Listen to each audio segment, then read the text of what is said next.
School, class 7 of the 3rd year. Suddenly, he jumps to his feet shouting, drawing everyone's attention. Frantic, he wonders what kind of horror story he's living in. If he was going to reincarnate, it could have at least been after the exams. Since ancient times, humanity on the Blue Star has suffered from a catastrophe known as the Secret World Invasion. These secret realms are connected to other worlds and are filled with terrifying monsters that sometimes use portals to invade the human world. The most powerful creatures can destroy entire nations and threaten all of humanity. To fight them, humans developed a system of beast genes that allows users to awaken monster models and genetic talents. These warriors are the only ones capable of saving mankind. Over time, they became far more respected than ordinary people, and the entire Blue Star entered an era where martial strength means everything and everything else is considered inferior. Only martial cultivators can reach the top. Suddenly, systems begin to appear in the minds of several young people, echoing a message. World transfer complete. Host body, Yihi, implanting memories. The protagonist lowers his head, wondering if his new name really is Yihi, just a simple high school student. The classmates around him start mocking him, saying he must be having another nightmare or calling him a loser, asking if he really plans to take the college exams. A girl sneers, telling him to give up and go home since he's destined to be a street cleaner for the rest of his life. Yehe gets annoyed, thinking that every protagonist is ridiculed at the start of their story. He realizes that the body's original owner didn't have a good reputation, and from the memories he just received, he recalls that the former Yehe's parents had an accident during his 2nd year, which made him lose all focus on his studies. Even though he used to have good grades, he ended up completely unmotivated. The girl from before starts getting angry for being ignored and yells, asking what he's staring at, reminding him they're in a martial arts class, and asking if he wants to settle things with a fight. Hearing this, Yehe panics, trying to understand what she means since he was only thinking. Apparently, the previous owner of this body didn't study properly, and now he's the one who'll have to face the consequences. Frustrated, he thinks he's inherited a humiliating and miserable life. At that moment, the teacher walks to the center of the room and calls for silence, telling everyone to pay attention. He asks if they're ready since they're about to begin the injection of the genetic modification serum. He tells them to believe in themselves, reminding them that all 3 years of training and martial energy cultivation have led to this moment. Adjusting his glasses, he shoots a look directly at Yehe and comments that those who never took the lessons seriously. But Yehe tunes him out, thinking this is all some kind of joke. After all, he's not the one who messed up before. Still, he decides not to worry because now he's the one in control. He's inherited this body, and with a cold smile, he promises to do whatever it takes to turn the situation around. Everyone proceeds to the genetic injection conference, held in the special hall of Ancheng's #1 high school. The students are excited, chatting about what they might awaken. Maybe a level 3 rock mountain, or a level 4 sea dragon. Another boy laughs and says that Yehe will probably just end up a weak level 1. The preparation machine starts making noises, releasing gas, and when it opens, it reveals several capsules containing genetic mutations. The teacher explains that this is the genetic awakening serum, containing primitive genes from all the magical beasts known to mankind. After injection, each person will absorb a random gene and awaken their abilities. He notes that normally the stronger one's body, the more powerful the gene obtained, and tells them to remain calm, just accept the energy flow when it starts. Then he calls them one by one, injecting the serum directly into their veins, granting each student the genes of these creatures.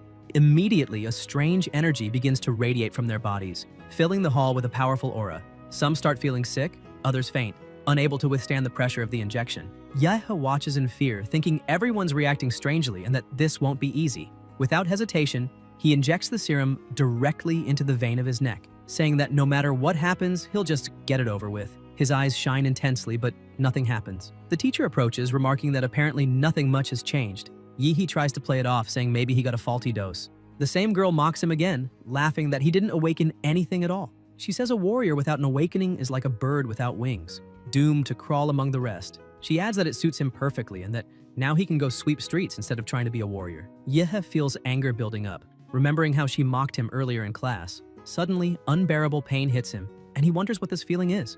A system screen appears before his eyes with the message, "Infinite monster model obtained. Host, Yehe. Martial abilities.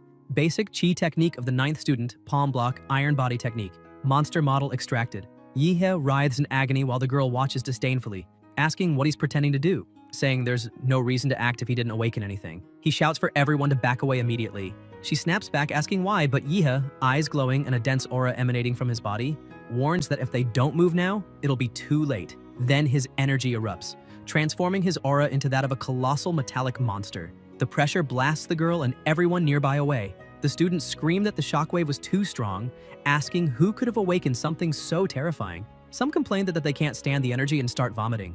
Among the awakened, one of them looks around and asks if anyone there is stronger than him. The system screen reappears, displaying Rank a model, Daimora the Mad Flame. Abilities, Molten Fire Breath, Sporadic Absorption, Advanced Strength. Daimora the Lord of Flames will be unlocked once module compatibility reaches 100%. Current compatibility, 3%. Yihi keeps radiating crushing pressure throughout the room and in a firm tone declares that he has awakened a rank A model called Daimora, the Infinite Monster model. Looking at his own hands, his voice trembling, he asks if the system will finally start helping him. The other students, still terrified, glance at each other and ask if that guy was really the loser Yihe. Realizing his aura had forcibly pushed everyone back, they're stunned to see that even Wang Xing fainted, even though she had awakened a second-level magical beast, the Flame Claw Scorpion. It makes them wonder just what exactly Yihe has awakened. Regaining control, he laughs awkwardly and apologizes, saying he made a little mess during his awakening, but reminds them he did tell everyone to step back earlier. Suddenly, an announcement echoes through the school speakers, informing that all awakened students must proceed to the detection test to identify their magical beast type and martial level. In another room, several genetic analysis devices are ready for the examination. These machines measure the gene and martial level of the awakening. The first evaluated, Li Xinyuan, awakens a level 3 magical beast lineage, Swift Spider. His classmates comment that he's really lucky. He was just a normal student and now became number 1, saying powerful lineages are truly unfair. Next is Chu Zhou, considered the class's top student. Not only is he a level 9 martial apprentice, but he also awakened an impressive lineage, the Ice Demon Dragon. Everyone says that this time, the champion of Ancheng City will be him. Then they call Miss Liu, and the students are amazed to learn she's also a level 9 martial apprentice and has awakened a rare level 4 lineage, the Infernal Sparrow, a creature that, in its true form, could destroy most of the city and is feared even by grandmasters. The protagonist watches as numbers appear on the screen and begins to reflect, realizing that the models awakened by others were classified as level 3 or 4 while his is marked as rank A. Suddenly, his turn is announced, and he hears people around him excitedly commenting on what they saw happen when he received the injection, saying, "It's going to be amazing." As he walks toward the device, everyone watches with admiration, whispering that his aura is intense and that he'll surely become someone powerful. Some shout that they need to befriend him, while several girls sigh, saying he's really handsome. Along the way, Yihi thinks about how this world revolves entirely around martial power. When he reaches the machine, he steps inside and the students continue their chatter, saying that with that aura, his level must be incredible. The atmosphere is filled with anticipation, though one person in the back remains silent, watching carefully, sensing that the powerful energy earlier came from Yihe and deciding to keep an eye on him. When the test begins, the device's screen displays an error. The system identifies him as only a level 3 martial disciple, but the rest of the data doesn't appear. His beast lineage is listed as unknown. Instantly, everyone who had admired him burst into laughter, mocking him and saying that a level 3 disciple is pathetic, since even middle school students could beat him in a fight. They say that an unknown lineage probably means he doesn't even have one, and that even if he does, whatever lineage someone that weak could awaken would be insignificant. They add that the energy from before must have just been a system glitch. As soon as he steps out of the device, laughter echoes throughout the room, calling him a loser once again. Yihe, however, keeps a serious expression, thinking that this was already expected. The model wasn't detected because it's the Infinite Monster model. At that moment, the system interface reappears, displaying Infinite Monster Model Upgrade Guide. This model can be improved by completing missions or increasing reputation. Additional models can be acquired by performing these actions. Number of upgrades, 0. Reading that, Yihi starts to laugh, realizing that his rank model is different from the others, and that as long as he meets the conditions, he can have infinite models. That makes him shout in excitement that this way, he'll become the king of monsters. The next day at school, the teacher sips his tea and looks at him in confusion, asking if he really plans to stop attending classes to study for the entrance exams at home, and if Yihe thinks anyone would believe that. The protagonist firmly says he wants to improve, admitting that he's far behind everyone else and needs special training over the next few days. If he keeps the same pace as his classmates, he'll be doomed. The teacher replies that if he truly wants to become a warrior, he must enter college, but reminds him that even though he awakened a lineage, his foundation is weak. Therefore, he'll probably fail the entrance exams and should prepare to repeat the year. Yihe looks at him and shouts desperately that the teacher may not understand, but he awakened a powerful lineage, and with effort and intense training, he'll succeed. He begs the teacher to look into his eyes and see his sincerity, insisting he'd never lie about something like that. The teacher studies him for a few seconds, then admits that his eyes truly show determination. In the end, he allows Yihe to study at home, but confirms he'll still have to repeat the year. Outside, the protagonist walks along the sidewalk, recalling that his parents' house was sold for 600,000, and that with the accident compensation totaling more than 1 million, he has enough money to start his journey. He reflects that to increase his power, he has two options: level up as a warrior, or improve his compatibility with Demora. According to the system's information, each model starts with only 1% compatibility, but Demora already has 3, and he doesn't know where the other 2 came from. He quickly concludes that the answer is simple. The model absorbed part of the genetic awakening serum's power, increasing its compatibility. That proves that the genetic serum in this world can enhance model abilities. Therefore, instead of just training hard, he can use money to speed up the process. Convinced, he decides he must buy the genetic enhancement serum as soon as possible. Swiping his student card to enter the subway, he's amazed to notice that everyone there has already awakened their own lineages. After awakening his model, Yihei gained a unique ability called Life Magnetic Field. Demora can detect the vital signs of creatures by releasing its magnetic life field, allowing the protagonist to sense warriors' chi burning like furnaces and perceive their beasts' presence. Excited, he starts to laugh, murmuring, "Warriors and monsters." And as he witnesses it all, he feels an uncontrollable desire to fight rising inside him. After all, Demora is the king of monsters in his world, a being destined to dominate all life. However, Yihei is still a beginner, unable to fully control Demora's power. When he grows stronger, he'll show the world who the true king of monsters is. Suddenly, someone taps his shoulder, startling him. A beautiful woman smiles and winks, telling him to stop staring at people. Embarrassed, Yihei apologizes, saying he didn't mean to. She laughs softly, saying it's fine and that he probably just awakened his beast gene and can't control the power yet. It's completely normal. Curious, she asks what he's doing there. He says he came to buy genetic medicine but doesn't know where to go since the place is so big and confusing, and asks if she could help him. The woman seems surprised, asking if he really intends to buy that kind of product and already start using it.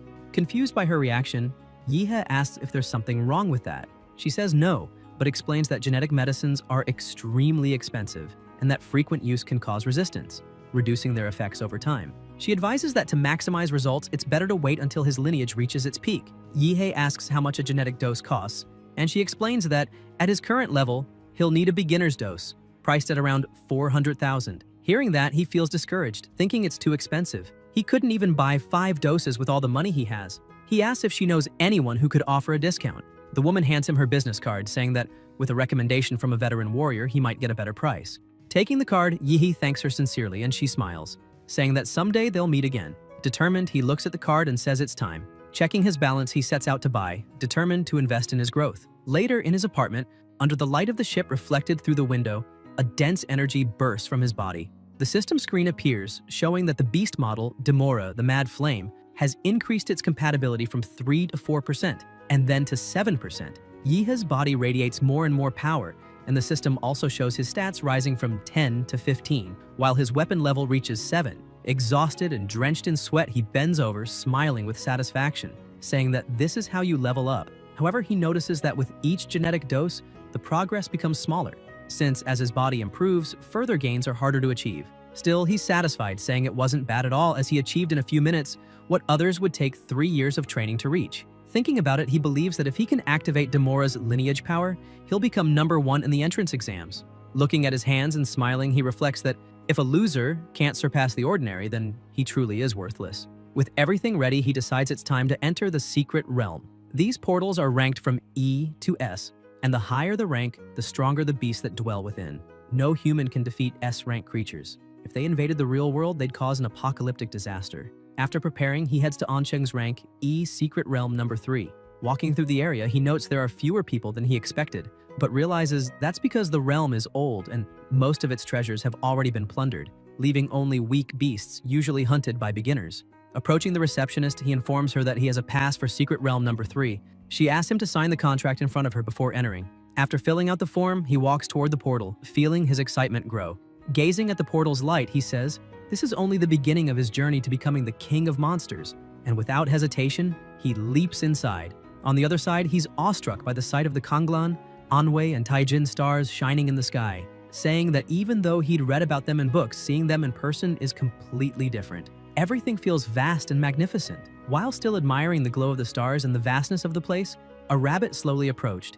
It was a first-rank beast known as a blood rabbit. The animal lunged toward him, but Yihei reacted instinctively, grabbing it with a swift, precise movement. He let out a mocking laugh, asking if the rabbit was stupid for thinking he wouldn't notice it. Thanks to his life magnetic field ability, he He could sense everything around him with extreme clarity, and within seconds he exterminated the blood rabbit. After destroying it, a small magic core appeared in his hand. Observing the shining stone, he noticed it was white in color, calm in quality, probably worth about 1,000 yuan. He thought to himself that he had just earned 1,000 yuan in a matter of minutes, a huge profit compared to what a normal person would take an entire month to make. However, looking at the core again, he concluded that focusing only on white stones would be a waste of time and that the ideal move would be to hunt a second-rank beast.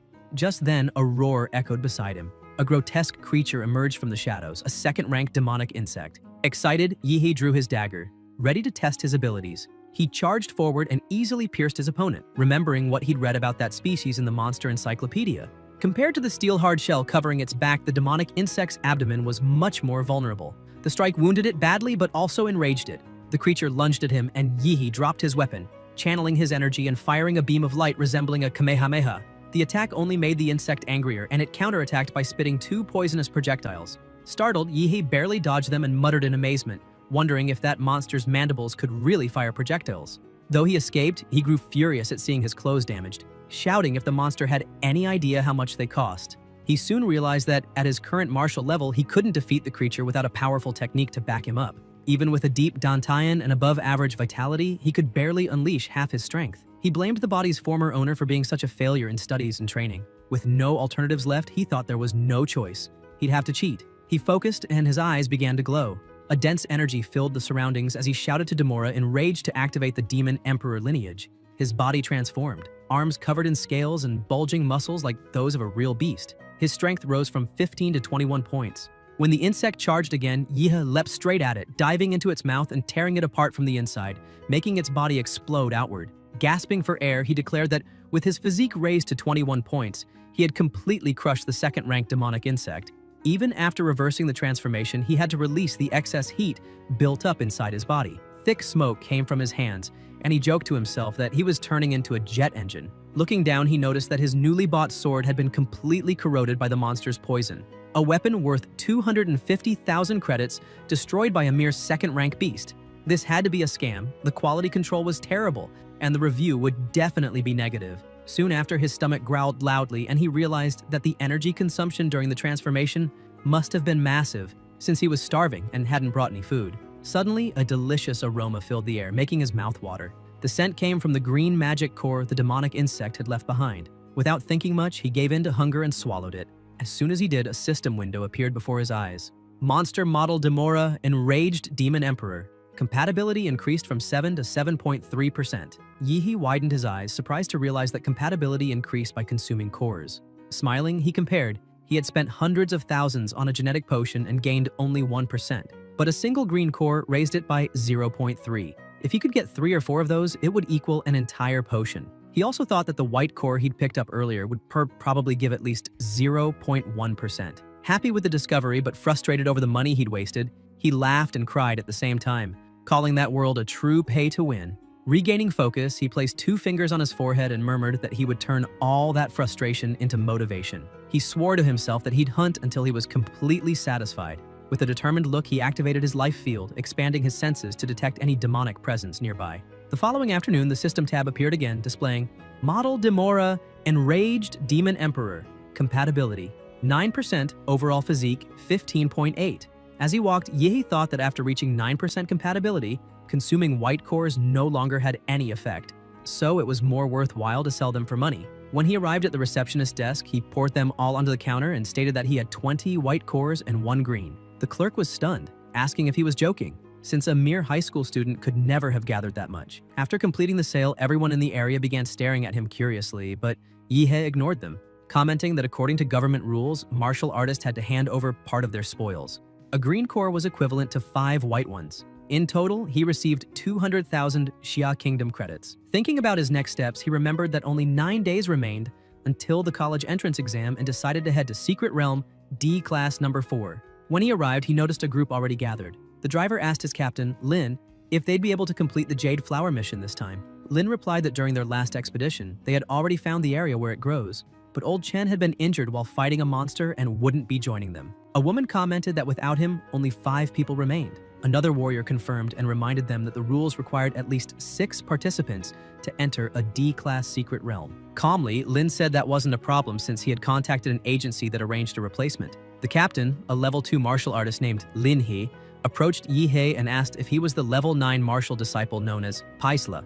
The protagonist confirmed. He thought that since he was still a student and lacked authorization to enter a D-class secret realm, he'd had to rely on an illegal agency to forge a fake identity, spending 100,000 credits just on that. Lin He remarked that the name Paisla was peculiar. Yi He stared at him and replied that he had no choice. If he used his real name, he'd have copyright issues. The captain laughed, saying it didn't matter since it was only a code name. What truly mattered was that, as a level 9 disciple, Paisla didn't have enough power for this kind of mission. Therefore, he would only observe and not interfere. Lin He emphasized that he didn't want him getting in the way. The protagonist simply nodded, saying he understood, but thought that defining roles beforehand was a good sign, better than being betrayed midway. With everything settled, the group boarded the vehicle and headed toward the portal. The captain explained that their goal this time was to find the Blood Jade Flower. Once they entered the secret realm, Lin He checked the tracker and reported that there was a flower located in an oasis just ahead, guarded by a rank 2 monster with a general-grade lineage. Paisla looked around the barren landscape, reflecting that last time he'd explored a tropical forest, and now he was in the middle of a desert. He concluded that the secret realms weren't connected to a single world. Suddenly, one of the members shouted that Earth Demon rats had found them. Lin He ordered Hood to handle it. Hood drew his knives and with rapid movements hurled them toward the enemies. The blades, infused with martial energy, exploded on impact, wiping out all the rats at once. He turned to the captain and confirmed that the threat had been eliminated. Yi He watched in awe, realizing that Hood infused energy into each throw, making them as lethal as miniature bombs. He also noticed that the man carried himself with a brutal demeanor and spoke only when necessary. The team continued moving forward until they finally reached the indicated area. They disembarked and continued on foot. Paisla asked why they had abandoned the jeep when the path to the oasis was still long. Lin He explained that the monsters in this region were extremely sensitive and that the sound of the engine would immediately draw their attention. As they walked, the captain distributed the roles. He instructed that Xiao Xia would throw the flash grenade to lure the beasts. Xiao Wu and Hood would handle the traps. Old Lu would provide suppressive fire, and he himself would stay on the front line. He pointed to Paisla and said he would just observe. The protagonist didn't like the decision, but replied that he understood. With everything in place, Xiao Xia tossed the flash grenade. It released pheromones from high-level creatures, making the monsters nearby think their territory was being invaded. Within seconds, the ground began to shake, and before them appeared a massive creature covered in thick scales, a rank 2 monster known as the Earth Dragon. The captain shouted for Paisla to be careful because the monster was coming. Meanwhile, elsewhere, someone walked across a data projection on the floor, while a strange man nearby watched the scene and began to laugh quietly. The battle against the Earth Dragon ended fairly easily as the captain managed to slash it down quickly. The others ran to him asking if he was all right, and pointing out that the Earth Dragon was dead. Lin He sheathed his sword and said they should keep moving forward. However, a shadow suddenly appeared behind him. The dragon struck again, catching the captain off guard. In an instant, the protagonist leapt forward and used his martial art to attack the beast, unleashing a massive shockwave that startled even the captain. Lin He watched in disbelief and said that Paisla was just a novice, yet he had managed to defeat a rank 2 beast. Xia was equally impressed, exclaiming that the punch was incredibly powerful. The entire group surrounded the protagonist, cheering and applauding. Xia said the heavy mountain-splitting fist had destroyed the creature, and Wu, excited, shouted and hugged him, saying the rookie had just slain a rank 2 beast. The captain clapped his hands and thanked him for saving his life, declaring that from now on, they were comrades. Paisla stayed calm and said it was nothing. Lin He held something in his hand, called the others over, and confirmed that the Earth Dragon was defeated. Wu pointed out that they had also collected the monster's soul essence, calling it a great prize. Xia, curious, looked at the glowing red orb and asked if that thing was really worth so much. As everyone admired the Earth Dragon's essence, the protagonist stared at it, thinking it looked like a giant fruit that made his mouth water. The captain confirmed its value, explaining that the essence greatly increased compatibility with one's model. He added that this time, it had been close, but they had managed to slay the dragon and find the flower. Suddenly, Hood stabbed the captain from behind and started laughing, saying there was no point in him thinking about that anymore. The others gasped and demanded to know what was happening. Lin He turned around, trying to defend himself, and asked Hood what he thought he was doing. A strange man appeared beside Hood and answered that it was obvious. Hood was just trying to get rich off them. That man was Huo Peng. The protagonist asked if they knew him, and Wu, furious, explained that Peng was infamous for stealing artifacts martial artists found inside dungeons, and now they were being robbed by him. The old man rushed to the wounded captain and held him up while Lin He, trembling, said that the blade was poisoned and asked Hood how he could do that, and how he had even known the location of the place, since not even the team had known where the blood jade flower grew until they entered the secret realm. The protagonist stepped forward and said it was all because of the daggers. Hood had clearly hidden information about the weapons he had scattered along the way. Hood laughed and praised Paisla, saying he was sharp and should be in school instead since the entrance exam was coming soon, but added that he had chosen to walk hand in hand with death. Confident, the protagonist cracked his neck and replied that it was true. The exam was close, and he already had the top score waiting for him. Hood lunged at him with a dagger, shouting that he was too arrogant. Paisla easily caught the blade, his eyes burning with anger, and said that the real arrogance was a filthy man barking at him.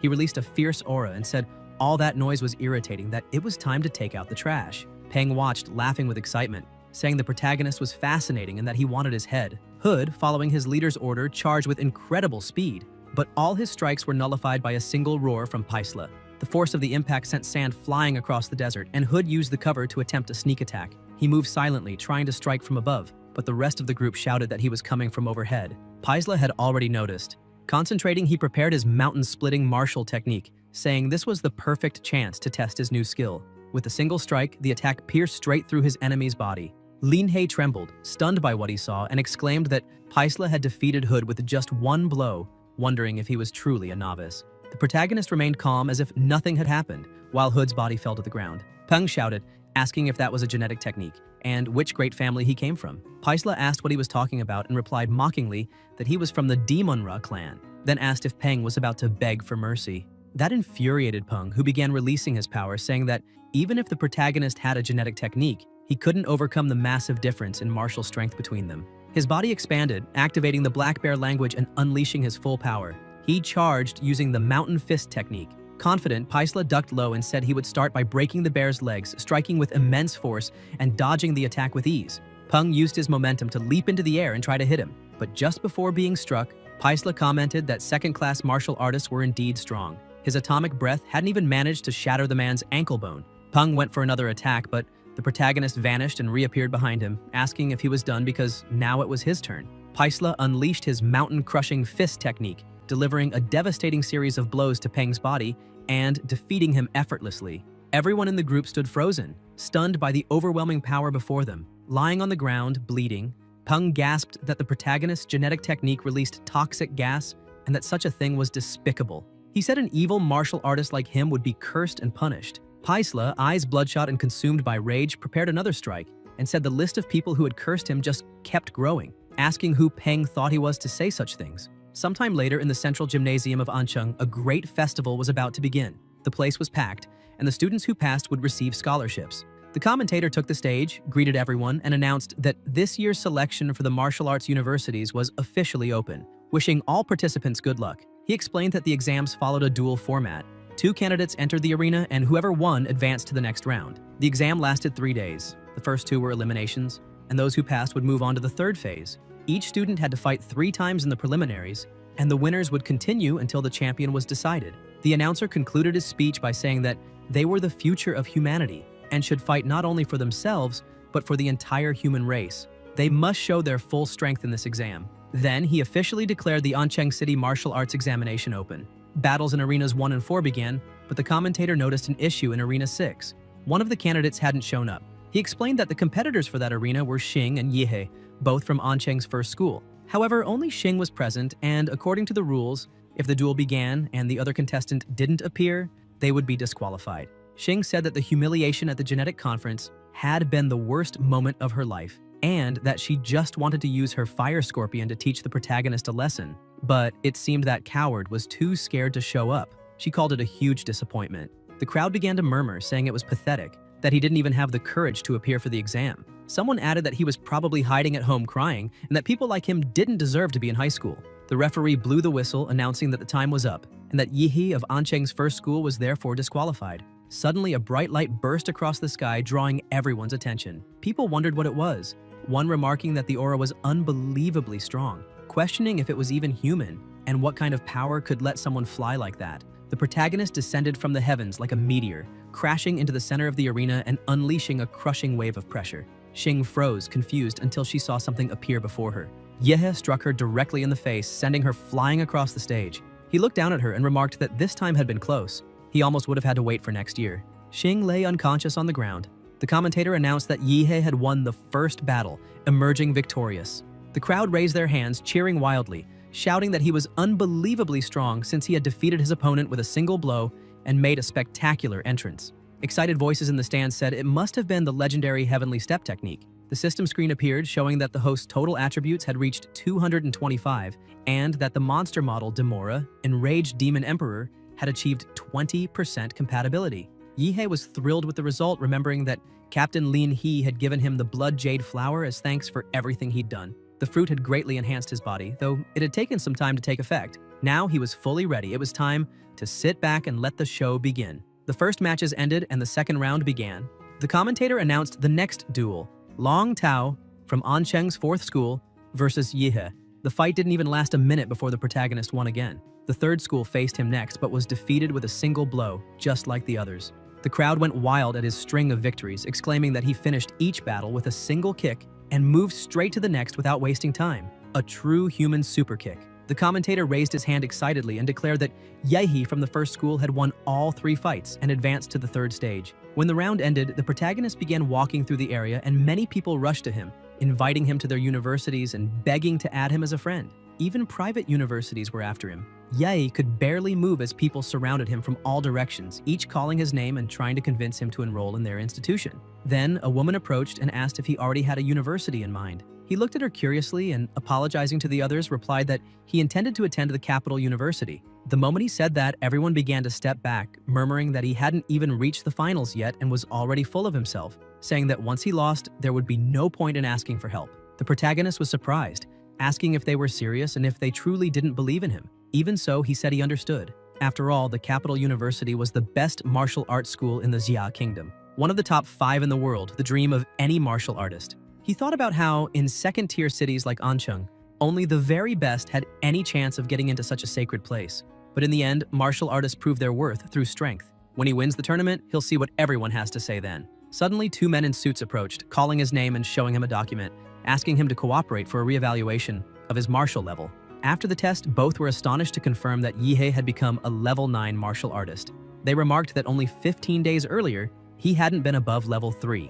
Yihei looked at them and asked if they were implying it was impossible to advance that much in such a short time, and if they thought he had cheated. One of the evaluators explained that they had investigated and found he'd been entering dangerous secret realms repeatedly, questioning why he'd done that before the exam. The protagonist acted and replied that he had done it all for training, saying that before his father died, he told him that if he wanted to surpass others, he needed to stop being just a student. So he kept fighting nonstop in secret realms, and during one of those battles, he managed to break through his genetic barrier. The 2 evaluators froze, sweating, and asked if he truly broke the genetic barrier. Then, they ran off, saying they needed to report it immediately. Yihei watched them go, confused, realizing he had now become a subject of special observation. Later in his room, he saw countless posts from parents, friends, and relatives wishing the candidates good luck, along with live interviews of families supporting their children. He looked up and muttered that apparently no one had come to support him, just an orphan no one cared about. But in truth, on the other side of the screen, his former teacher was watching and silently cheering,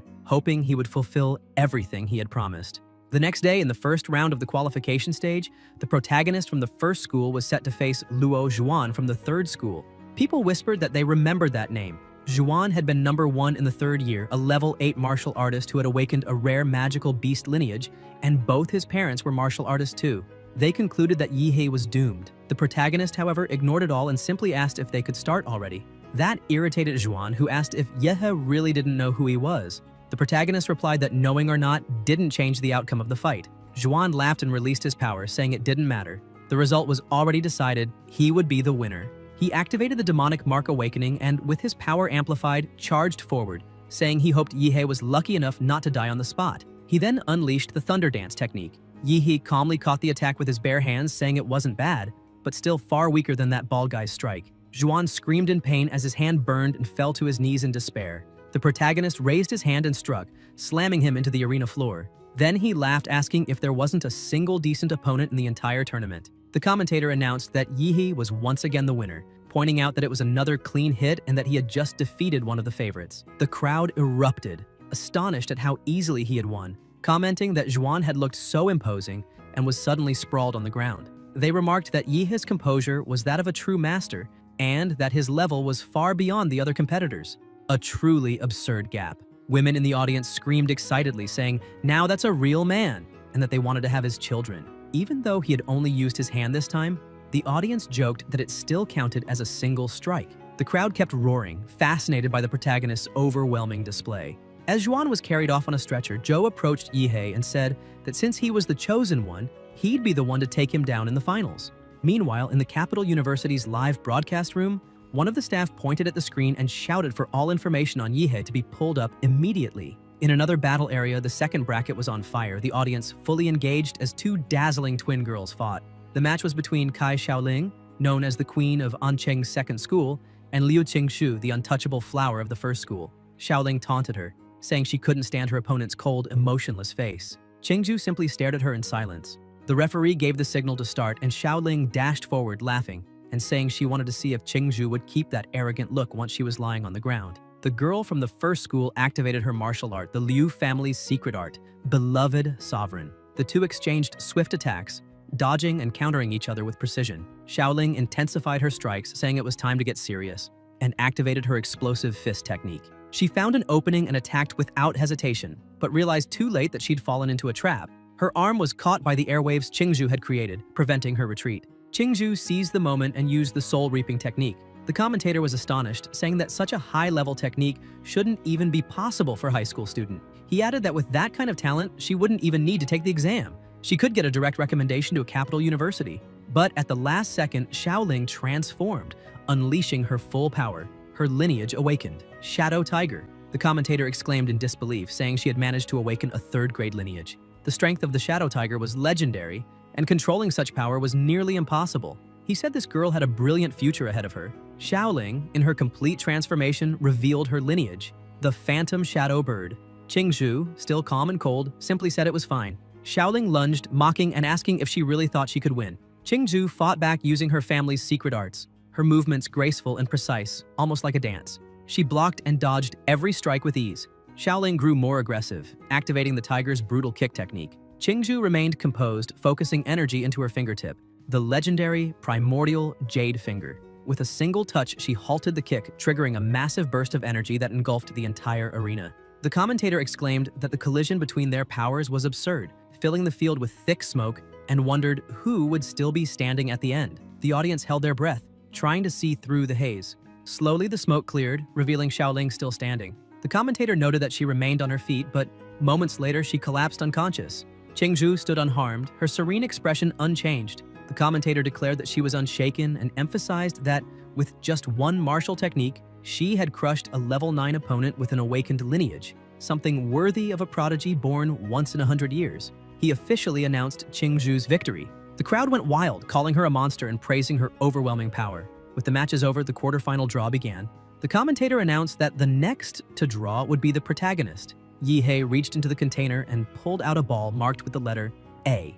A fighter beside him laughed good-naturedly and showed that he had also drawn A, meaning they would face each other. He introduced himself as Shen Jiaguan from Qingfeng Private Academy. Yihei replied, introducing himself as being from Ancheng's first school. Jiaguan pointed toward the arena and said their match would be the second one, so they should watch the first together. The commentator then announced that the first quarterfinal match, Luo Shi from Qingfeng Academy versus Chu Zhou, was about to begin. Jiaguan watched the broadcast closely and remarked that Luo Shi was indeed very strong. Jiaguan had repeated his final year just to try again for admission to Capital University and possessed exceptional control over his lineage. However, before Zhou, he didn't stand a chance. The protagonist asked who this Zhou was, and Jiaguan replied that he also studied at Yihei's school, surprised that he didn't know. While they spoke, the match ended and the commentator announced Zhou's victory. The Qingfeng Academy director watched furiously, unable to accept that his student had lost without even being able to react. Yihei took the opportunity to ask Jiaguan how Luo Shi compared to him. Jiaguan smiled kindly and explained that he was the president of the martial arts club in the third year, adding that even if Luo Shi joined forces with 2 other classmates, he still wouldn't be able to defeat him. Then his expression turned serious as he looked at Yihei and said that he believed the protagonist was his greatest rival in the tournament. He explained that since childhood, he'd had an unusually sharp sense of perception and could feel something powerful inside Yihei, a dormant volcano, a beast about to awaken.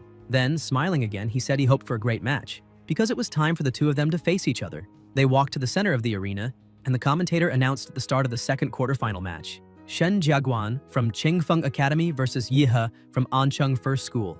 The moment the match began, both exchanged blows so powerful that part of the arena was destroyed. The commentator shouted in excitement, saying both fighters seemed evenly matched. The pressure of the fight was so intense it could be felt by the audience. Suddenly, Jiaguan noticed blood dripping from his nose and asked if that was one of Yihe's lineage abilities. He increased his power, saying that the ability to distort cells directly was truly mysterious. Yihe realized that Jiaguan had formed a martial energy barrier around his body to defend himself against nuclear radiation, which only made him more excited, admitting his opponent was an incredible martial artist, a real monster not to be underestimated. Jiaguan charged, declaring that if that was the case, he'd show him the martial arts passed down for generations through the Shen lineage. He activated his mind and form box technique, Deer Peak. His strikes were fast and precise, so powerful that Yihe couldn't dodge and took the impact head-on. The blow was devastating. The back of Yihe's shirt ripped open. The commentator exclaimed that it was a powerful hit and that Yihe, known as the super kick, had been struck for the first time. The impact made him spit blood, and the announcer emphasized how destructive Jiaguan's mind and form technique truly was. Even wounded, Yihe was merely pushed back, refusing to fall. Jiaguan followed up, saying there was no escape, and used the bear collision technique. This time, Yihe managed to defend with his arms, avoiding a direct blow. As he held the strike, he thought that Jiaguan's attacks weren't purely physical. He was infusing martial energy into his body, doubling the damage. He realized that his previous opponents had been mere amateurs with no experience against real fighters. Suddenly, Jiaguan's arm extended, wrapping around Yihe's torso and pulling him in. Jiaguan said Yihe was half right. He didn't just infuse energy into himself, he could also block his opponent's energy, preventing them from using martial techniques. He then hurled Yihe using monkey throw and followed up with tiger leap, jumping high and slamming him hard, making Yihe feel intense pain. Jiaguan gave him no respite, diving down like an eagle and shouting that Yihe would never win this fight. The blow landed with full force, both crashing into the arena floor in a massive explosion that engulfed everything in smoke. Jiaguan stood up laughing, satisfied, saying that attack had felt amazing. The commentator said the series of attacks had left Yihe no chance to counter, and that the medical team was already preparing to intervene. He explained that the combination of Jiaguan's mind and form techniques would have killed any normal martial artist, and the winner had already been decided. The winner from Qingfeng Academy was... But before he could finish, a deep sound echoed through the arena. Jiaguan turned, startled, as an overwhelming surge of energy spread through the air, making even his voice falter. The smoke slowly cleared, revealing Yihe stepping out of a crater, smiling as he said his opponent was indeed very strong. Then he activated Demora's wild trait, Lineage Awakening. Yihe's body was completely enveloped by his beast's form. Flames and dense energy surrounded him, shaping the figure of Demora, the enraged demon emperor. He looked at his opponent and with a calm and commanding tone, said that if it was any consolation, Jiaguan was the first person to witness that form up close. The commentator, speechless, shouted that it was unbelievable. If high school students could manifest a beast personification, they could be admitted to Capital University without even taking the exam. He excitedly confirmed that it was indeed a magical beast personification and said he'd never expected to see another martial genius in a small city like Ancheng, besides Jingzhou. Faced with that colossal creature, Jiaguan began to panic, barely able to speak.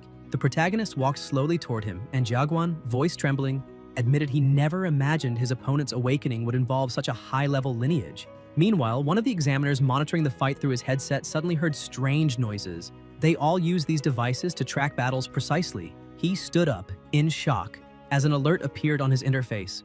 Nuclear radiation levels had reached 9,999,999.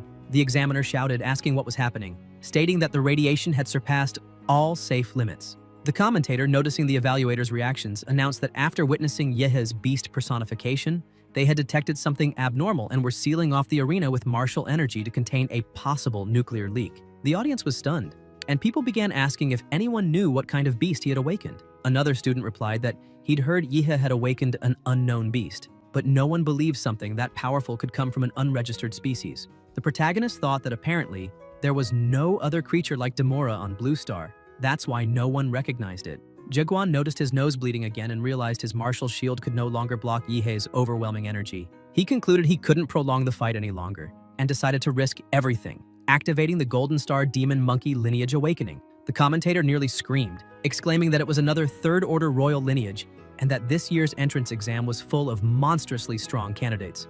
Jiaguan used his mind and form box once again, Serpent Strike, moving with lethal precision and speed. The protagonist prepared himself too, focusing his energy and activating the mountain prison fist technique. The impact shook the ground. The strike hit Jaguan's arm directly and he screamed in pain, realizing the limb had been badly damaged. He admitted that if he hadn't released his power in time, his arm would have been completely shattered.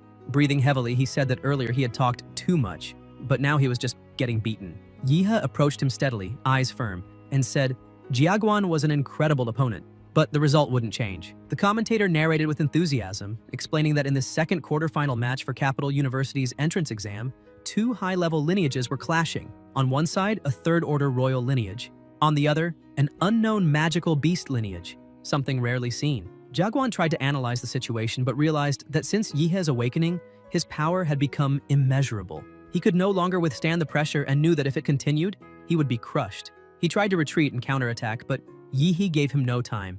Don't get distracted, Yihe said, landing a flurry of fast blows. Jiaguan activated mind and form again, grabbed Yihe's arm, spun his body skillfully, and moved behind him, panting as he said the last hit barely scratched him.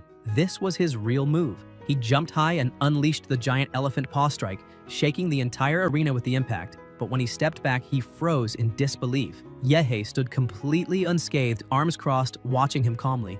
Are you done? The protagonist asked, hovering slightly above the ground.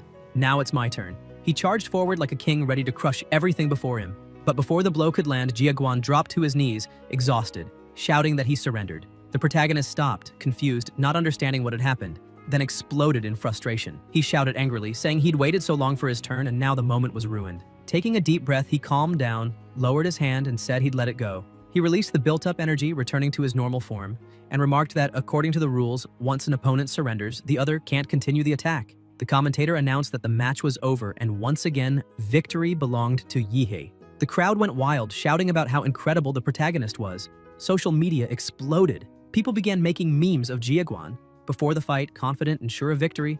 After the fight, crying and begging forgiveness for not letting Lord Yihe use his full power. Dozens of fan pages started popping up, urging people to join Yihe's fourth fan group via WhatsApp since the first three were already completely full. Others shared links on the Toker platform, telling everyone to follow them to watch the full video of Yihe's entrance exam battle. The public was ecstatic. Fans commented that the best student and candidate of the year was undoubtedly the protagonist, claiming that not even Qingju or Zhou could stand against him. Meanwhile, the director of Qingfeng Private Academy was livid, shouting that Luo Shi might have lost, but he had placed all his faith in Jiaguan. As soon as the fight ended, the director stormed into the arena, yelling at Jiaguan, demanding how he dared to admit defeat, and if he had any idea how much money had been invested in his training up to that point. Furious, the director said that if Jiaguan didn't repay every cent of debt, he shouldn't even dream of entering university. Jiaguan calmly placed a hand on the director's shoulder, startling him. The man stammered, asking what he was trying to do. Jiaguan looked him straight in the eyes and said the director wouldn't be able to withstand that punch. That surrendering had been the best choice to avoid destroying his own body. He asked if the director had the guts to step into the ring and take that blow himself. Then he added that, out of gratitude for the school's kindness, he would repay the debt little by little in the future, but warned him never to threaten a warrior stronger than himself. The director began trembling and, with no words left, admitted that Jiaguan was right. The commentator returned to the broadcast, announcing that after a fierce set of battles, the four best candidates in this year's entrance exam had been decided: Yihe, Qingju, Zhou, and some other random nobody. He also emphasized that Ancheng's first school was the clear overall winner, claiming 3 out of the 4 semifinal spots. At that moment, the first school's director was beaming with pride, laughing and saying that old Lu had worked at the school for so many years, and now it was time for him to be promoted. Overjoyed, Lu cheered at the top of his lungs, shouting about how incredible his student Yihe was. The commentator announced that the semifinal draw would begin right then. The protagonist stepped forward, picked his ball again, and realized he would be the first to fight. Qingju showed hers. It was the same. The commentator revealed that the first match of the college entrance semifinals would be an internal battle between 2 students of Ancheng's #1 school, Yihe and Qingju. The audience erupted in excitement, shouting that they had been waiting for this fight, certain it would be one of the best in the entire tournament. However, many believed Qingju had the upper hand, as she had mastered 2 royal martial arts of mysterious origin. With those alone, she had defeated Xiaoling, who possessed a 3rd-rank royal lineage. Qingju's own awakened lineage, the 4th-rank infernal bird, had not yet been fully revealed. On the other hand, Jiaguan had also possessed a 3rd-rank lineage and had been the one to force the protagonist to awaken his own, an extremely powerful one. It was estimated that Yihe's lineage was also of the 4th rank. though still incomparable to that of the goddess Liu, who not only held a lineage of equal level, but also mastered exquisite martial techniques. Finally, both proceeded to the semifinals arena. They stepped into the center while the referee called for silence. As soon as they were ready, he signaled for the fight to begin. Instantly, Yihei released his aura, unleashing overwhelming pressure within the arena and raising a dense mist that obscured everything. Staring at that sight, Qingzhu sensed the depth of his power but didn't waver, saying she hoped he was strong enough to withstand her. The commentator narrated that the battle had begun with Yihei releasing a thick fog that completely blocked visibility, leaving the audience unable to see what was happening inside. He wondered how Qingzhu would handle the boy who had shocked everyone during the year's entrance exams, and whether she would be forced to unleash her true power again. Within the smoke, Yihei analyzed the situation. Qingzhu's martial arts were far superior to his. With such mystical techniques, even his strength might not be enough to inflict any real damage. He also acknowledged her intelligence, her ability to formulate multiple strategies mid-fight. He understood that if the battle dragged on, she would gain the advantage. Therefore, he decided to go all out from the very beginning. Suddenly, he burst through the mist, charging with the mountain fist. Qingzhu saw him and wondered why he was attacking so recklessly already, but quickly concluded that if that was how he wanted it, she would use her royal martial arts to defend and strike back. Mid-charge, Yihei abruptly changed his stance and struck her cleanly. Shocked, she grew irritated, realizing he had tricked her. He'd shouted, "Mountain fist!" but his attack had been a whip of pure energy instead. Taking advantage of her confusion, Yihei intensified his beastly aura and kept her under relentless pressure. The crowd began to complain, saying the protagonist was just toying around and that real warriors fought with honor. Ignoring them, Yihei maintained his aggressive tempo, giving Qingzhu no time to catch her breath. Still, she managed to channel her energy and broke his barrage, drawing cheers from the audience, who believed she might finally turn the fight around. But Yihei unleashed the hands of his beast and declared she wouldn't escape so easily. He launched another strike that caught her off guard. She realized he was using martial energy as well. Qingzhu jumped back and countered, causing a large explosion, but it wasn't enough. Within seconds, Yihei appeared in front of her, commanding her to stop running. He attacked again, blow after blow, with terrifying speed and power. Qingzhu gritted her teeth, wondering how he wasn't exhausted after so many strikes. His stamina was absurd. Then she remembered her two imperial secret martial arts. One defensive, the loyal family's secret art, Floating Shadow, and the other offensive, the Hunyuan Jade Finger. She believed that if she could use both, she might have a chance to break free. Yet his pressure was overwhelming. There was no opening at all. Knowing she couldn't hold back any longer, Qingzhu activated her trump card, the awakening of the Netherbird lineage. Her body transformed before everyone's eyes as great black wings unfolded from her back and she rose into the air. The commentator shouted with excitement that her lineage had finally awakened, the first manifestation of her magical beast, the Netherbird. With a serious expression, Qingzhu warned Yihei to be careful, saying she still couldn't control her strength in that form. But Yihei only laughed, thrilled, saying that was perfect. Until now, he'd been using only half his power, so there was no need to hold back anymore. Qingzhu darted around the arena at high speed, but Yihei sensed her reappearing behind him.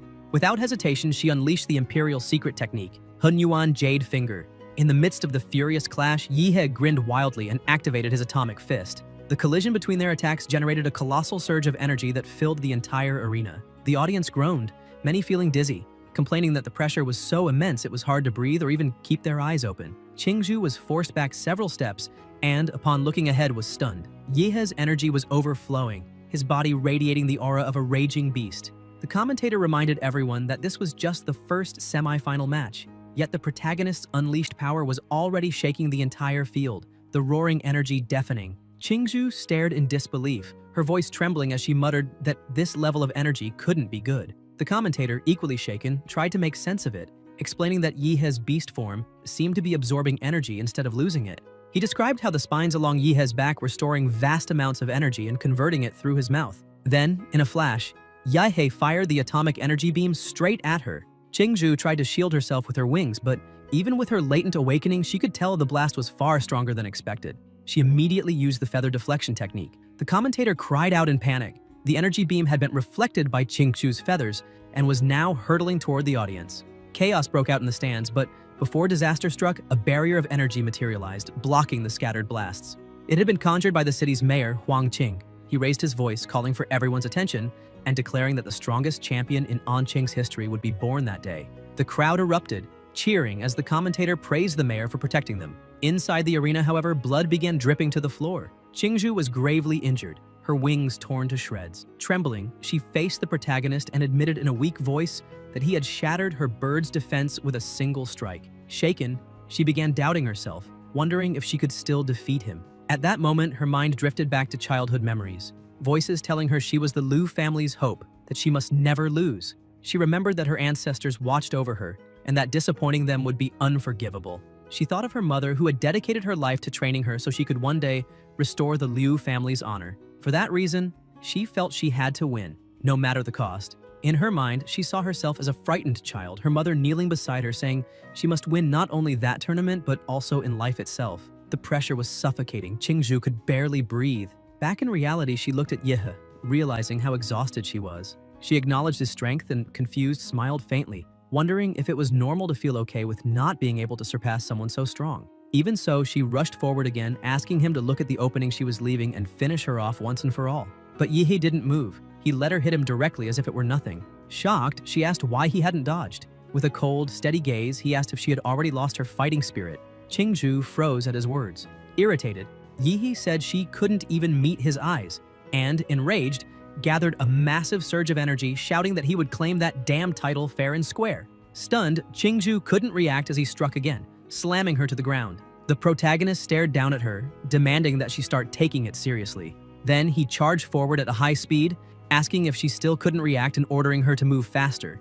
Beaten down, Qingzhu screamed in indignation, yelling that he was too audacious to hit her like that. No one had ever dared do so to her since she was a child. Confused by everything that was happening, Qingzhu shouted that she wanted him to win too, and demanded to know why he insisted so much that she keep fighting. Suddenly, a colossal force surged through her body, and she roared that he had no right to hit a woman in the face like that. Yehe looked at her firmly and replied that this was exactly how he liked it.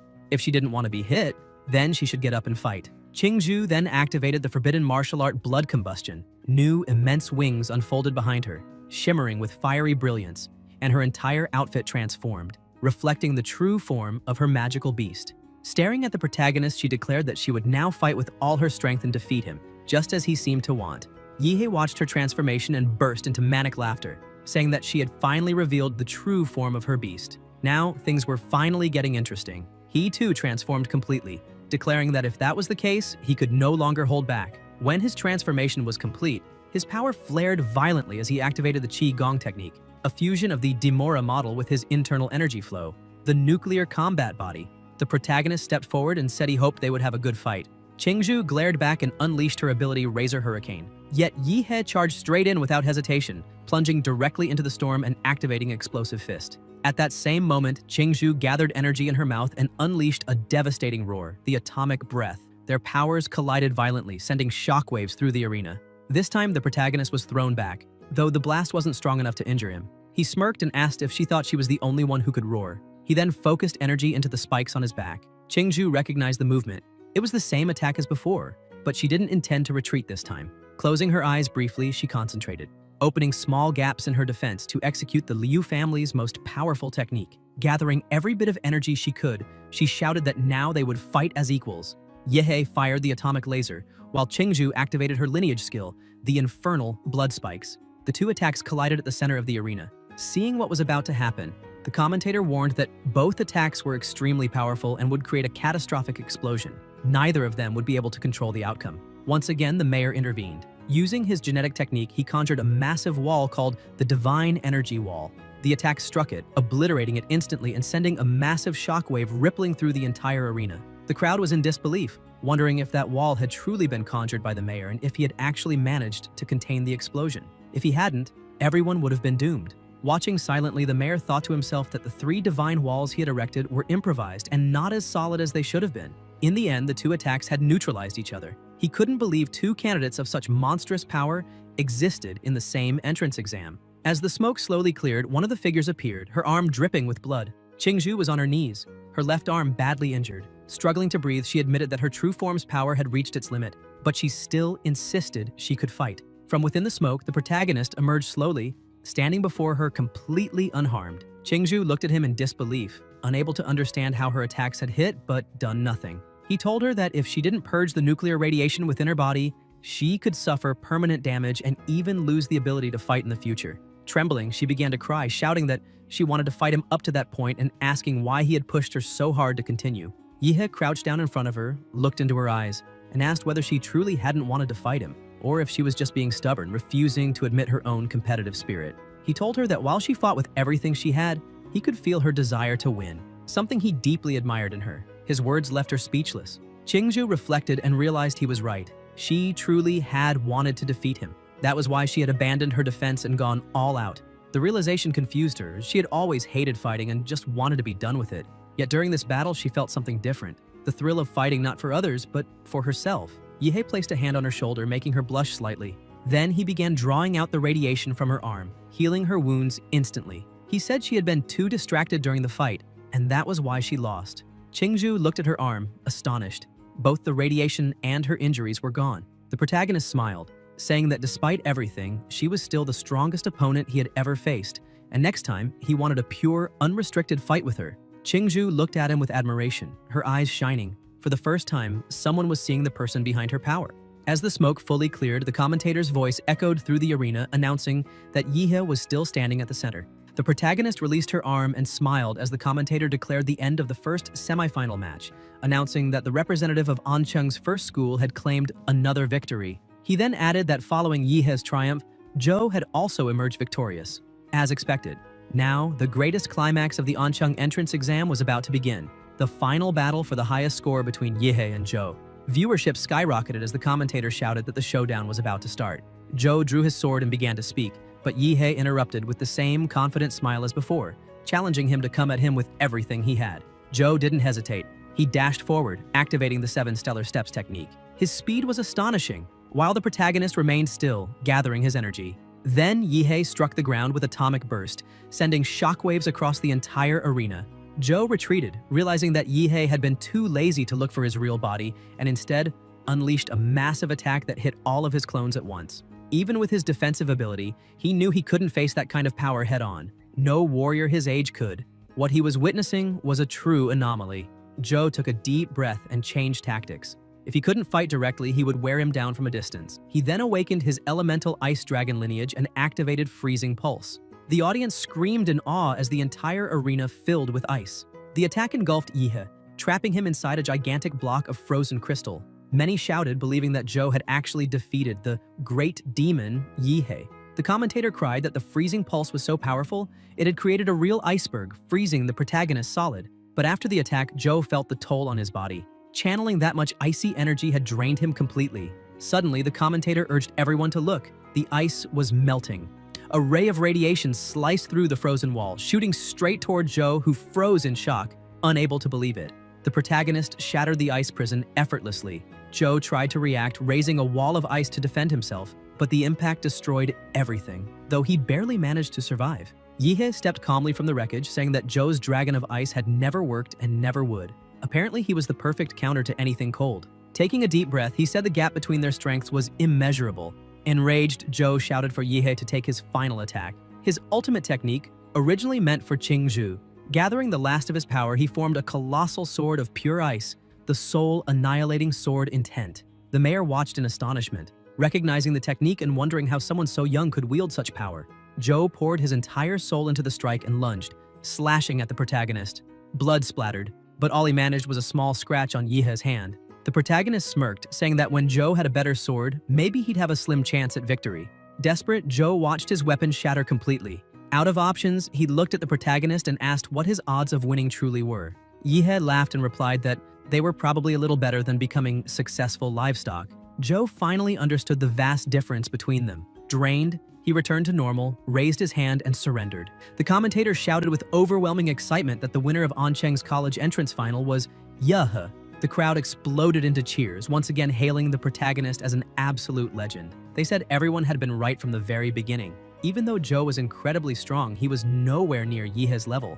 The match was being broadcast throughout the city, and the comments spread like wildfire. Many viewers said they'd heard that, just a year ago, Yihei had ranked near the very bottom of his class, but now he stood at the very top, a true symbol of inspiration. Moreover, this year's entrance examination had been on an entirely different level, far surpassing any before it. Because Yihei had won so decisively, he was now being recognized as the strongest champion in the history of the exam, someone no one could ever surpass. The crowd chanted his name over and over as the commentator climbed up to the stage, his voice booming through the speakers for everyone watching the 24th annual city examination. After 3 days of intense battles, he declared, the #1 student had finally appeared. Slightly embarrassed, Yihei gave a faint smile, feeling that he had finally achieved his goal. The commentator brought the microphone closer and remarked that he'd heard Yihei's strength came from a long journey of struggle and perseverance. Now that he had reached the top, perhaps he had something to say. Yihei thought to himself that the commentator was clever, turning a simple question into a subtle trap. But he spoke anyway. He said that above all, he wanted to thank his teacher, the one who never gave up on him, even in his darkest moments. It was his teacher who had encouraged him when he had fallen to his lowest point, and thanks to that, he had discovered his true fighting spirit. On the other side of the broadcast, the teacher was watching, tears streaming down his face as he held onto the television, muttering that he didn't deserve such gratitude, calling himself a mediocre instructor who had failed to recognize the boy's potential from the start. Meanwhile, the school director waved at Yihei from the audience, making hand gestures indicating a 2 million reward, but quickly changed his mind and raised it to 10 million, asking Yihei to promote the school during his speech. Seizing the opportunity, Yihei thanked both the institution and the director, saying that without their guidance, he wouldn't have reached this point. Then, gripping the microphone firmly, he raised his hand and shouted that, above all, the most important person to thank was himself, because without his own effort and determination, he would never have come this far. Suddenly, the system appeared before him, congratulating him for earning the title of #1 student. As a reward, he would receive a random model ability. Surprised, Yihei realized that the system had a reward mechanism and grew eager to discover what his new ability would be. After the interview, as he walked through the arena corridors, voices echoed all around. He's finally out!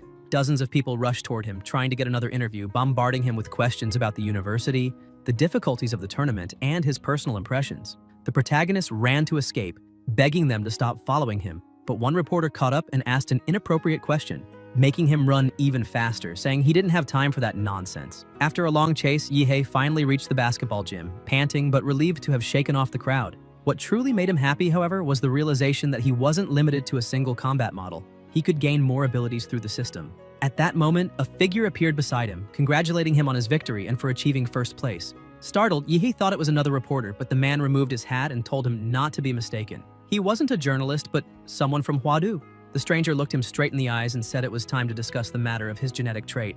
Tension filled Yihei's chest. He thought there couldn't possibly be any problem with his trait since all his abilities so far had come from his monster model. Still, he wondered if this man somehow knew about his powers, and who exactly he was. The man then asked if Yihei had ever talked with his father about the genetic trait. The protagonist nodded, recalling the inherited memories of the body he now inhabited. Yes, that conversation had indeed taken place. The visitor pulled a folder from his bag and asked if Yihei had never wondered how his father, just a simple taxi driver, could possibly know about something so complex and unrelated to his profession. A sense of unease washed over Yihei as questions began racing through his mind. The man opened an envelope and explained that Yihei's case was special. Because of that, Huadu had decided to make an exception, allowing him to see a confidential document. Driven by curiosity, Yihei took it, sensing that what he was about to read would change his life forever. Inside the envelope, the title read, Prometheus Research Institute. It was a prestigious organization in the field of genetic biology on the Blue Star, but one that had been banned in many countries after a mysterious incident. Most of its leading scientists had disappeared, living under false identities scattered across the world. According to the file, the central project of Prometheus had been the study of genetic traits. As he read, Yihei began to piece things together. It seemed these people believed that his father had been one of the institute's key researchers, and that he himself might have been one of his father's experiments. The man in front of him told him not to worry. The nation wouldn't take any action against him. He was only there to inform him of the truth, as someone directly involved deserved to know.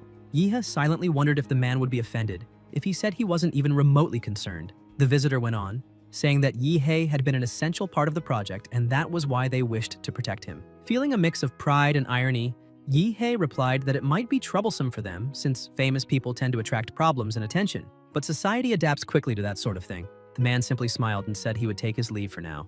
Once he was gone, Yihei sighed with relief, happy to finally be alone again. He had earned a generous reward from the entrance exam, a scholarship worth 2 million from the director, an additional 800,000 bonus, and a guaranteed spot at Huadu University. But what truly excited him was the chance to gain a new model ability. Eager, he opened the system's interface and began the draw, unable to contain his curiosity. Suddenly, a surge of violet energy enveloped him, spinning rapidly into a swirling vortex. He watched in awe as a glowing card was chosen, revealing a colossal titan. The system's voice echoed, Model acquired, Supergiant Humanoid, Blood ability, Gigantification, 60 meters, Steam ability, Mega Attack, Evolution, Path, Immutable Humanoid, Compatibility, 1%. Yihei frowned in disappointment. He hadn't expected to receive a super giant humanoid, but then an idea sparked in his mind. If he could possess more than one model, what if he combined the super giant humanoid with the Demora model? The result could make him the true king of monsters. Meanwhile, elsewhere, a man answered a call. The person on the other end asked if he was turning down missions for personal reasons. The man confirmed, instructing them to cancel everything. As he hung up, the camera panned to a deep hole in the table, a mark he always left when he lost control. He thought about the report he'd just received regarding his younger brother. It stated that the body hadn't been found in the secret realm, only residual traces marking his last known location. Tests detected faint levels of nuclear radiation. He turned his gaze toward the television, where Yihe's battles were being broadcast. Closing his eyes, he muttered that he had warned his brother to stay out of society, but he hadn't listened. He remembered their mother's dying wish to take care of his little brother.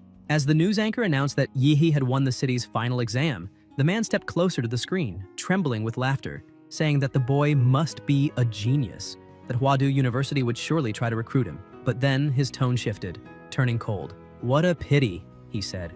"They would never allow that to happen." Meanwhile, back at Yihe's apartment, the delivery man called out saying a package had arrived. Yihe picked up the envelope, annoyed. He had been about to leave for the secret realm when the message came. Opening the letter, he read, "Yihe, according to the Hwadu Central Research Department's investigation, a new secret realm rift will open at Red Tree Mountain in Oncheng City at 1500 hours. Estimated rank, C or nearby. Would you like to investigate it with me? Signed, Joe." Yihe blinked in disbelief, wondering if Joe lived in the Stone Age, who even sent letters anymore. He began to suspect that his friend might also have experienced some kind of time regression. Not long after, at Red Tree Mountain, a massive crowd had already gathered. Yihe watched, amazed by the number of people, at least 100. Still, it was expected. A new secret realm rift always drew attention. Suddenly, Joe appeared, smiling warmly, and Yihe returned the greeting with a grin of his own. Joe looked at the protagonist and commented that he seemed even stronger than before. Yihe laughed a little embarrassed, thinking that he hadn't expected Joe to notice. After all, he had spent the prize money from the entrance exam on specialized supplements to increase his compatibility with the supergiant humanoid model to 35%. Lower-level monster models also had certain advantages and could yield faster results. Trying to change the subject, Yihe asked which university his friend planned to attend. Joe replied that he was considering enrolling at Hwadu University. Yihe was surprised and said that it seemed they'd be classmates once again. However, he soon noticed something odd in Joe's expression.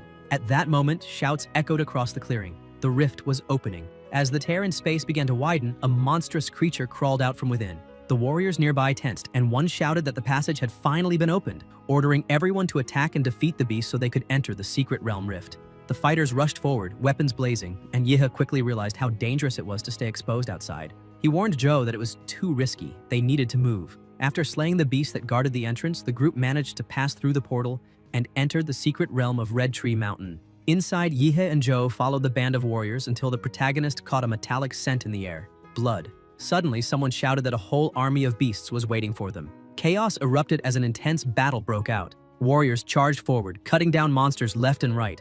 Joe joined the fight, activating his bloodline ability and freezing several creatures around him before shattering them to pieces. But then, one beast lunged at him from behind. Before he could react, an atomic explosion struck it, obliterating it instantly. Yihe warned him to watch his back, and Joe thanked him for saving his life. The protagonist sighed and muttered that fighting such weak monsters was hardly worth the effort. Joe turned around, only to see that Yihe had already wiped out every creature nearby. Stunned, he asked if the protagonist had really taken down all those beasts alone. Looking around at the dissolving carcasses, Joe realized Yihe had unleashed a wide-range nuclear radiation attack, a devastating technique that destroyed internal cells from within. Yihe continued eradicating the monsters like they were mere insects. The other warriors stared in disbelief, wondering how the battle had ended so quickly, and asking if there was a high-ranking fighter among them. One of them said no, it wasn't that. It was that the top student of the city's entrance exam was there. Another, confused, said he thought the winner was a martial artist, not someone who could wipe out so many enemies at once. The first snapped irritably, asking if he hadn't seen the broadcast. The man admitted he hadn't. He didn't waste time watching students fight. The other exploded, shouting that the protagonist could probably take on 10 of him at once. Witnessing that power, the group quickly decided to cooperate. Several warriors surrounded Yihe, and the leader commanded everyone to lure monsters toward him. Not long after, shouts rose from the front lines, a signal flare marking that the beast leader had been defeated. The crowd erupted in celebration as the remaining creatures began to retreat. Joe, exhausted, sighed that at least they had survived the first wave. Even so, out of 1,000 initial fighters, only 800 remained, many injured. Then Yihei appeared, carrying an absurd pile of monster cores, asking Joe if there was any way to store them all. Joe, shocked, asked how he'd gathered so many so quickly, but gave up trying to understand. He showed a small ring, explaining that it could store items in a subspace. Yihei's eyes widened in admiration. It was a hyperspatial ring, worth a fortune. He never imagined Joe owned something so rare. At that moment, other warriors shouted excitedly that leader Wu Sen and his team had returned. The crowd cheered, relieved, as the reinforcements arrived. They were the ones assigned to handle higher-level monsters before the rest were overwhelmed. Wu Sen strode through the crowd straight toward Yihei. When he got close, he confirmed that this was indeed the city's top entrance exam student. Introducing himself, he said his name was Wu Sen, leader of Ancheng's Silver Wolf Martial Group. Extending his hand, he explained that he had heard of Yihei's extraordinary performance during the exams and wished to invite him to join the group. If Yihei accepted, he would gain educational privileges and major opportunities for advancement. Wu Sen was even willing to offer an S-rank contract. Gasps rippled through the surrounding warriors. Wu Sen rarely recruited anyone personally, and an S-rank contract was almost unheard of. They murmured among themselves that without a martial group's backing, advancing in the profession was nearly impossible, and the Silver Wolf Group was the most prestigious in the entire Xia Kingdom. Even Huadu University students seldom received S-rank offers. Then, a woman arrived riding a massive tiger, her expression amused. She said now she understood why Wu Sen had rushed over. He was trying to grab the gold first. Looking directly at Yihei, she extended an invitation of her own, Nintitsus, to join the Chengda Martial Group. Though smaller than the Silver Wolves, she offered him 15% of the group's monthly resource share, an unheard of amount. The crowd buzzed in shock. Never before had two group leaders offered such generous terms to a single student. Yihei thanked them politely but declined, saying he wasn't interested in joining any group for the moment. Wu Sen laughed and shook his hand, saying he had expected that answer. Recruiting the top exam student was never going to be easy. He added that it was fine. They could stay friends, and if Yihei ever changed his mind, he'd be welcome anytime. The woman agreed, saying the doors of Chengda would also remain open should he ever reconsider. Yihei replied that he wasn't thinking about it now, but that they could all remain on friendly terms. Joe, watching all this, whispered if the protagonist had just used the same hand he'd shaken theirs with to pick his ear. Yihei answered that no one needed to know. Joe sighed and quickly changed the topic, saying the first wave was over and they had held up well. He suggested that now they should start exploring. The forest was huge and it might be better to reach a higher point to assess the area and form a plan. They took flight, Joe astonished at Yihei's speed. When they reached the mountain peak, they surveyed the vast landscape below. Joe's eyes widened. "What are those?" he asked. Ahead, colossal beasts towered into the sky, each over 100 meters tall. He said he never imagined he'd see creatures that size so close. Yihei, as always, was thrilled, saying he had expected something like this. Though they were still newcomers, in a few years they would be able to face monsters of that scale and explore lands like this without worry. Joe shuddered at his words. Just imagining fighting something like that made his spine go cold. Yet Yihei's grin was wild, almost exhilarated by the danger. Still, that fearless confidence inspired him. The protagonist grew even more excited, shouting that soon he would claim every one of those monsters' cores for himself. Wanting to study the area more closely, Yihei activated his detection ability and noticed something strange. Through his magnetic field, he could sense life all around, except to the southeast, where there was a dead zone, completely devoid of life. That sparked his curiosity. After all, where there's silence, there's mystery. And the bigger the wave, the bigger the prey. Excited, he pointed forward, saying there was a lake in that direction and proposed they investigate. When they arrived, Yihei's eyes lit up even more. There stood Yuli, smiling and greeting him warmly, saying she was finally meeting the top student of the entrance exam and admitting she hadn't expected him to be so strong in person. Joe stared wide-eyed, astonished that Yuli personally knew the boy who had taken first place. Another woman, equally surprised, urged her to introduce him right away, gushing that his fight against the beasts earlier had been incredible. The protagonist stepped closer, asking how long they had been there. Yuli smiled and said they had just arrived. Two of her teammates had gone underwater to explore. Suddenly, a man burst out of the lake, shouting with excitement that they were going to be rich. Yuli hurried to ask what he meant, and the man, still grinning, explained that there was a relic at the bottom of the lake. If they could retrieve it, they'd all become wealthy. Her eyes sparkled as she asked if he was serious. If true, it was an astonishing find. Curious, Yihei asked what kind of relic it was and why they were so thrilled. Joe explained that within secret realms, ancient structures were often discovered, believed to have been built by the native civilizations of the sacred realm, and that such ruins often contained priceless relics. He added that much of modern martial society, and even current technologies, were derived from these discoveries. At that moment, Yu Yang, irritated by their voices, turned sharply, demanding to know who else was there. Sword in hand, he shouted at them to identify themselves and accused them of following his team. Yuli quickly intervened, asking him to calm down, explaining that the two newcomers were Yihei and Zhou, first and second place in the city's entrance exam, both far stronger than most common warriors. She said they'd be joining the group temporarily. Yihei confirmed with a nod, saying they were only there to help explore. Yu Yang narrowed his eyes and asked how the rewards would be divided. Yihei replied that it wasn't a problem. They'd split things according to contribution. Whoever helped more would earn more. Still annoyed, Yu Yang stepped back, muttering that he'd accept it for now, but that it didn't make them friends. As he walked away, he thought about how these two top-ranked students would probably become great warriors someday. Better to avoid conflict and go along with it for now. With everything settled, the group dove into the lake to begin their exploration. Deep underwater, they discovered a cave. Yu Yang told them that after that passage, they would reach the ruins. But as they continued, he began glancing around uneasily. Li Wei wasn't there. He had specifically ordered him to wait at that very spot. A tattooed man suggested maybe Li Wei had found treasure and gone off on his own. Yu Yang pulled out his communicator and tried calling, but there was no response. The group asked if they had seen any trace of monsters or danger earlier. He said no. They had seen nothing and even set traps all around the perimeter, yet none had been triggered. The girl with glasses began trembling, saying this place was far too dangerous, especially with Li Wei missing, and asked if they really should continue. Yu Yang snapped angrily that of course they should. They couldn't waste such an opportunity. If she was scared, she could leave, but if she wanted to get rich, she'd better help. Everyone fell silent watching him. He took the lead again, declaring that since they had decided to stay, they should move forward immediately. The group followed a narrow path, guided by faint footprints on the ground. Yihei frowned and whispered to Zhou that something felt wrong. Zhou agreed, pointing out that the timing didn't make sense. Yuli had said they'd arrived only 10 minutes earlier, yet Yu Yang and Li Wei had somehow found a cave, explored it completely, and located ruins. It sounded like someone cheating with a game map. Concerned, Zhou suggested they turn back, but it was already too late. A glint of anticipation flashed in Yihei's eyes. He was hungry for a fight, and he told Zhou to relax, that he had a plan. After a few more minutes of walking, they reached a wide chamber. Thick roots hung down from the ceiling, their surfaces crawling with a faint luminescence. The group looked up and realized that several monster cores were tangled among the roots, long since dimmed after absorbing their energy.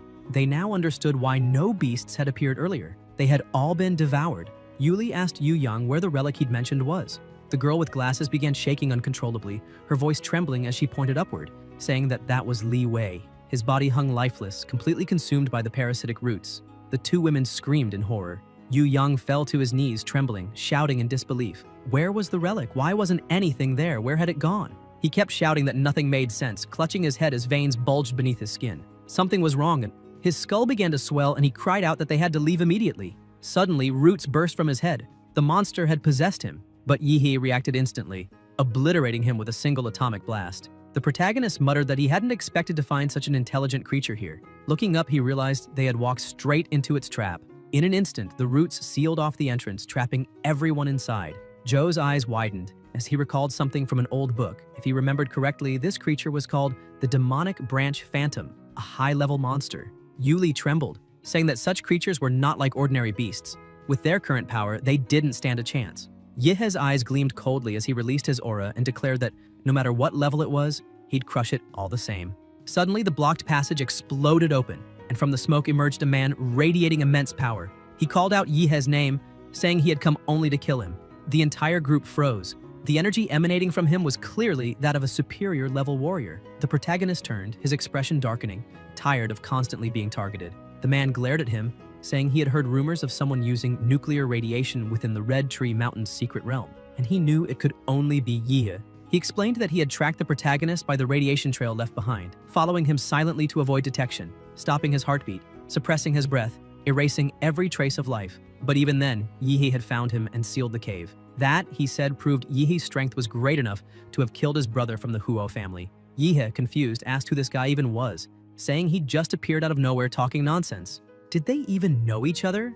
Enraged, the warrior shouted for him to stop pretending and go straight to hell, charging forward. But as he leapt, the roots reached for him, and the moment they touched, he realized this was the nest of the demonic branch phantom. Yihei had deliberately lured him here. Furious, he demanded to know the protagonist's plan, hacking through the roots with rapid strikes, but soon noticed that the creature absorbed life energy and released toxins that weakened his body. He growled that if he kept fighting like this, he would lose, accusing Yihei of tricking him. The protagonist rolled his eyes, still baffled, saying this was literally the first time they had met. That only enraged the man further. He shouted that such words infuriated him even more because his true mission had always been to kill Yihe. Then he unleashed an overwhelming burst of energy, striking the ground so hard that the entire cavern began to collapse. Yuli screamed in terror as rocks and roots rained down around them. Yihe shouted for her to get back and gathered a massive amount of radiation, blasting the ceiling apart and opening a hole where water began to flood in. He ordered Yuli and the others to escape through it. The high-level warrior tried to block their exit, lunging forward, but Zhou intercepted him, brandishing his soul-damaged sword and shouting that as long as he was there, no one would lay a hand on Yihe. The man sneered, asking if Zhou really thought he could stop a superior warrior with that toy. At that moment, Yihe's voice echoed from above. "Then why are you looking that way?" And before the man could react, an atomic explosion fist slammed into him full force, sending him crashing across the chamber. Yihe told Zhou to retreat. This enemy was too strong for him at his current level. As the man staggered to his feet, Yihe landed before him, saying coldly that he'd handle the rest. On the surface, Yuli's group broke through the lake, gasping for air, shouting in panic that the demonic branch phantom had gone berserk and was tearing the lakebed apart. Moments later, Zhou emerged as well. Yuli, breathless, looked around frantically and asked where the protagonist was. But Zhou remained silent, his eyes fixed on the dark, swirling depths below. Suddenly, an immense amount of radiation began to pour out from the lake. A giant figure wrapped in radioactive energy emerged from the water, holding something at the tip of its finger. The high-level warrior who had caused all the chaos was completely carbonized by the radiation. The group watched from the shore, confused, seeing only a colossal silhouette amid the thick smoke. Little by little, the mist cleared, and Yihe appeared at the lake's edge, borrowing some clothes from his companion. After dressing and stepping out of the water, Zhou asked what that explosion had been and what they had just witnessed. Yihe replied that it was the warrior's own doing. He had used a plasma bomb to try to destroy everything along with the demonic branches. Zhou grew uneasy, saying that a plasma bomb wasn't something easily obtained since it was military equipment. He wondered who that man could be to have something like that, as the explosion had seemed even more powerful than an ordinary bomb. And besides, he had seen a giant in the smoke. The protagonist tried to brush it off, claiming there had been no giant and that Zhou must have been mistaken because of the explosion's flash. Internally, Yihe thought how lucky he was to have hidden it. If anyone found out about his new ability, it would cause serious trouble. He recalled that he had accidentally crushed the warrior and caused everything to implode, having no idea where the body ended up. But at least he'd obtained the core of the phantom of the demonic branches. With the situation resolved, Yuli and her group prepared to leave. She approached and apologized for getting him involved and for making him handle everything alone, promising to repay him once they left the secret realm. Yeho waved it off, saying he'd count the favor she did earlier as payment, and that if she insisted on giving him something, she'd just owe him again.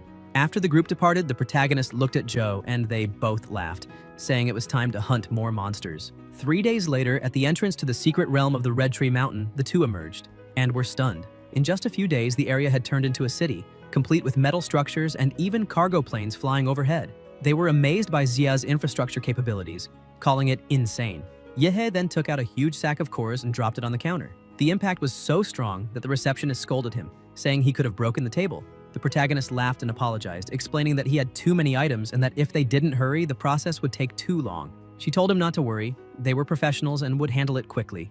Yihe took a deep breath and began pulling from his spatial ring several heavy sacks full of materials until the last one was finally set down. The startled receptionist asked if he was done. He smiled and confirmed, asking her to finish the counting soon since he needed to buy some medicine. Later, at the Spiritual Medicine Evaluation Center, people were amazed, commenting that the leaf he brought was at least 300 years old, of 7-star quality, and grew in hidden places that even professional herbalists struggled to reach. Others remarked that his luck was absurd. He'd even found a liu flower, the main ingredient for crafting a sea qi pill, and that even the lesser medicines were worth at least 30 million yuan, given the current market shortage and rising prices. They said he could become rich overnight. One of the doctors scolded them, saying it wasn't luck, and that speaking that way was disrespectful. Amid the commotion, the protagonist explained that the white and green magic cores were useless to him, so he planned to sell them. He added that while fighting the Beast Tide, he'd obtained 5 rank 3 monster cores and a high-level green core with golden patterns, the one from the Phantom of the Demonic Branches. After selling everything, the total reached 27,507,000 yuan. He left satisfied, saying he'd sold all the cores and now only needed to deal with the spiritual medicines. Suddenly, a car stopped right in front of Yihe. An older man stepped out and greeted him politely, introducing himself as Li Yutian, the owner of Pinghe Pharmaceuticals. He said he'd heard that the protagonist had obtained a large amount of medicinal materials from the secret realm of the Red Tree Mountain, and that it would be great if he could sell them all to him, promising to pay above market price. Yihe thought that even though his information had gone public, the news spread too quickly, but it didn't bother him, since he needed to sell anyway. The difference was that now he wouldn't have to look for a buyer himself. The deal was completed swiftly. After the purchase, Yutian got back into the car and said that if the protagonist found more medicinal materials in the future, he should come to him without hesitation. The total sale amounted to 7,450,064 yuan. Yihei muttered to himself that even with all that money, he couldn't increase his strength by even 10%. The available cores and genetic options on the market no longer worked well for him. He sighed, realizing that his skill model was too demanding. Blood jade fruits, advanced generic potions, supplements, all extremely expensive, and he couldn't afford them all now. Then he remembered something. There was another way. He recalled martial arts, for during the entrance exam he had defeated Qingshu using only the Demora skill model. But that was nothing compared to the true power of martial arts. He decided that mastering them would be his next step. He ran off, asking Mr. Deng to wait for him. Upon arriving at the #1 high school of the city, he entered the principal's office. The principal greeted him enthusiastically, poured him tea, and even began massaging his shoulders, saying he hadn't expected to see him back so soon. The protagonist asked him not to be so formal, but Deng replied that he was doing so because Yihe was the top student in the entrance exam, a true role model for him, the teachers, and the entire city. Yihe took out a bottle and handed it to the principal, explaining that it was some medicinal wine he'd received from the Pinghe Hall. He stressed that it wasn't a gift, but rather a token of gratitude for the honor of Xia. Deng looked at the bottle, eyes shining, and said in awe that he hadn't expected the protagonist to be not only so powerful, but also such a well-mannered student. Yihe tells the principal that in fact, he would like to learn martial arts and asks if the principal knows anyone who can teach him, since he hasn't entered the university yet and can only ask for his help. Deng replies that he's sure Yihe will be accepted into Huadu University and therefore can wait a little longer, as there's no need to rush. The protagonist insists, saying he needs to become stronger, and Deng finally gives in, saying he can introduce him to someone. After all, Yihe is one of the special students, and as both principal and teacher, it's his duty to help educate them. Yihe starts praising him, saying he's really glad that teachers like him exist in the world, which makes the principal happy and flattered by the compliment. The next afternoon, the protagonist receives a phone call informing him that he got what he had asked for. Yihe thanks him and asks the principal if he can tell him which martial arts family his instructor will come from. As soon as he hears the answer, his eyes widen in shock. The Liu family from An City really wants to teach him? Around An City, two people are riding a motorcycle. The woman comments that Ji drives very fast and that it's amazing. Jie smiles, saying that's nothing and he can show her something even more impressive. Suddenly, Yihe appears beside him, warning him not to get distracted while driving at such high speed, because if something happens, people will be sad. Ji panics and starts yelling, cursing the protagonist for scaring him nearly to death and asking how he dares to compete in speed while riding a bicycle. He accelerates the motorcycle even more, saying that no matter how strong Yihe is, he'll never beat him in speed. The woman gets even more excited, saying this is way cooler. Yihe watches, slightly annoyed, until they hear an explosion behind them. In the blink of an eye, the protagonist shoots past them like a missile, saying they'll meet again soon before vanishing from sight. Ji starts trembling, wondering since when a bicycle could reach that kind of speed, while the woman, equally amazed, says he was practically faster than a plane. A bit further ahead, Yihe has already arrived and is surprised by how wealthy the martial arts family is. Their mansion is stunning. He can also sense extremely powerful presences through his magnetic field. Qingshu slowly opens the gate, greets him, and invites him in. The protagonist approaches and asks if she's sad to see him again. She says no, and he changes the question, asking if that means she's happy. Qingshu looks a little embarrassed and says she only greeted him because her mother asked her to, then tells him to stop talking nonsense and come inside. They walk toward the house, and as soon as they reach the main hall, she shouts that the protagonist has arrived. A woman comes down the stairs to greet him warmly and welcome him. She is Qin Lan, the leader of the Liu family and Qingshu's mother. The protagonist is stunned by her beauty. After the examinations at the Liu family's residence, Qingshu goes to her mother to explain herself, but Qin Lan tells her not to be nervous, saying she's already watched the video of her fight with the protagonist and praises her performance. However, she points out that Yihe's strength is beyond comprehension, and even if it were the Huadu University entrance exam, he would still be the strongest, so she shouldn't feel guilty. Qingshu remains silent, head lowered, while her mother continues, explaining that her younger brother's talent is limited, and he can't carry on the family's legacy. That's why the future of their generation lies in Qingshu's hands. She's the only one capable of taking on that responsibility. Qin Lan holds her daughter's face, telling her she's a beautiful girl. She then explains that, unfortunately, since Qingshu's father died very early, their family currently has no martial master, which forced them to retreat to An City. She emphasizes that if a powerful family wants to marry Qingshu, the girl will have no right to refuse, meaning it would also mark the end of the Liu family's independence, as they'd become supporters of a stronger clan. Qin Lan makes it clear that because of this, she hopes her daughter will marry the protagonist. Qingshu is shocked and embarrassed by her mother's words. Not knowing what to say, Lan continues saying that Yihe is a very good person, with exceptional talent and a clearly bright future, and as far as she can tell, someone very ambitious. Qingzhu tries to speak but is left speechless, and her mother reassures her that she doesn't have to answer now. For the moment, the only thing she needs to do is get along well with Yihe. Back in the present, the matriarch of the family welcomes the protagonist, who bows respectfully and presents her with a small gift. Lan gets straight to the point, saying she heard from the principal that he wants to learn martial arts. Yihe confirms, and she informs him that Qingzhu will be his guide for the time being. The protagonist looks surprised and suspicious, wondering why the matriarch agreed so easily. Lan takes the gift, walks past him, and explains that her daughter will take him to the martial arts pavilion. Since nothing can be taken out from there, he'll be able to stay inside all day. She emphasizes that there are 3 supreme martial arts techniques at the back of the pavilion, and whether he manages to learn them or not will depend entirely on him. Yihe shows respect and thanks the Liu family for everything they're offering. The matriarch is impressed, thinking he's expressing gratitude to the entire family rather than just to her personally. To her, that feels like a promise of commitment, which is a very good sign. Because of that, she hopes to see him again in the future. The atmosphere between the 3 turns a little awkward as Lan keeps observing the protagonist, finding him an intelligent young man. The more she looks at him, the more she likes him. Meanwhile, Yihe notices her gaze and feels puzzled, wondering why she's looking at him in such a strange way. Qingzhu just watches, confused as to why the two are staring at each other for so long. Sometime later, while walking down a hallway toward the pavilion, Yihe notices something odd and asks Qingzhu why she's avoiding him. The girl starts trembling and nervously denies it, saying she's not doing anything. He approaches from behind and, looking closely at her, asks if she's really telling the truth. Embarrassed, Qingzhu yells, asking why he's coming so close. Yihe steps back a bit and laughs.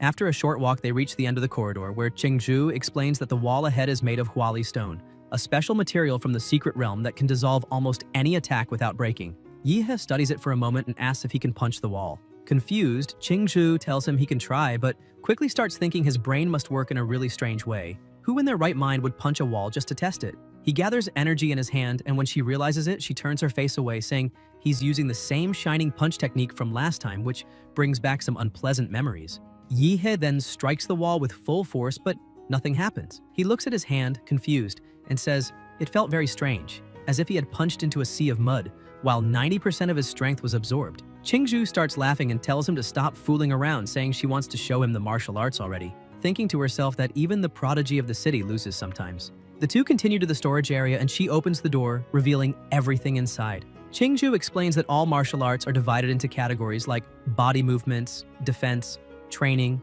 and sword techniques, among others, and that if he wants to learn any of them, he just needs to use his identification card. Yihe then asks about the supreme techniques, so she takes him to another door, explaining that those arts are kept in a smaller stone room that can only be accessed with the card. She warns him that he won't be able to comprehend them in just one day, maybe only a little, and admits she doesn't think her mother's permission is necessarily a good thing, since he won't be able to absorb everything right away. That's why it would be better to start with the basics and learn more suitable techniques first. Yihe steps closer again and smiles, asking if she's worried about him. Slightly annoyed, Qingzhu thinks she just wants him to shut up, and replies that there's no need to worry. She knows what she's talking about. The protagonist insists, saying that if he's going to learn something, he wants to start with the strongest one, and if he didn't have the courage to try, he would have stayed home. He points to the door and asks if it's also made of black power stone. Qingzhu starts typing the code, explaining that it's a secret chamber that protects the family's most valuable martial arts, and that the black coloration shows the stone's extreme quality.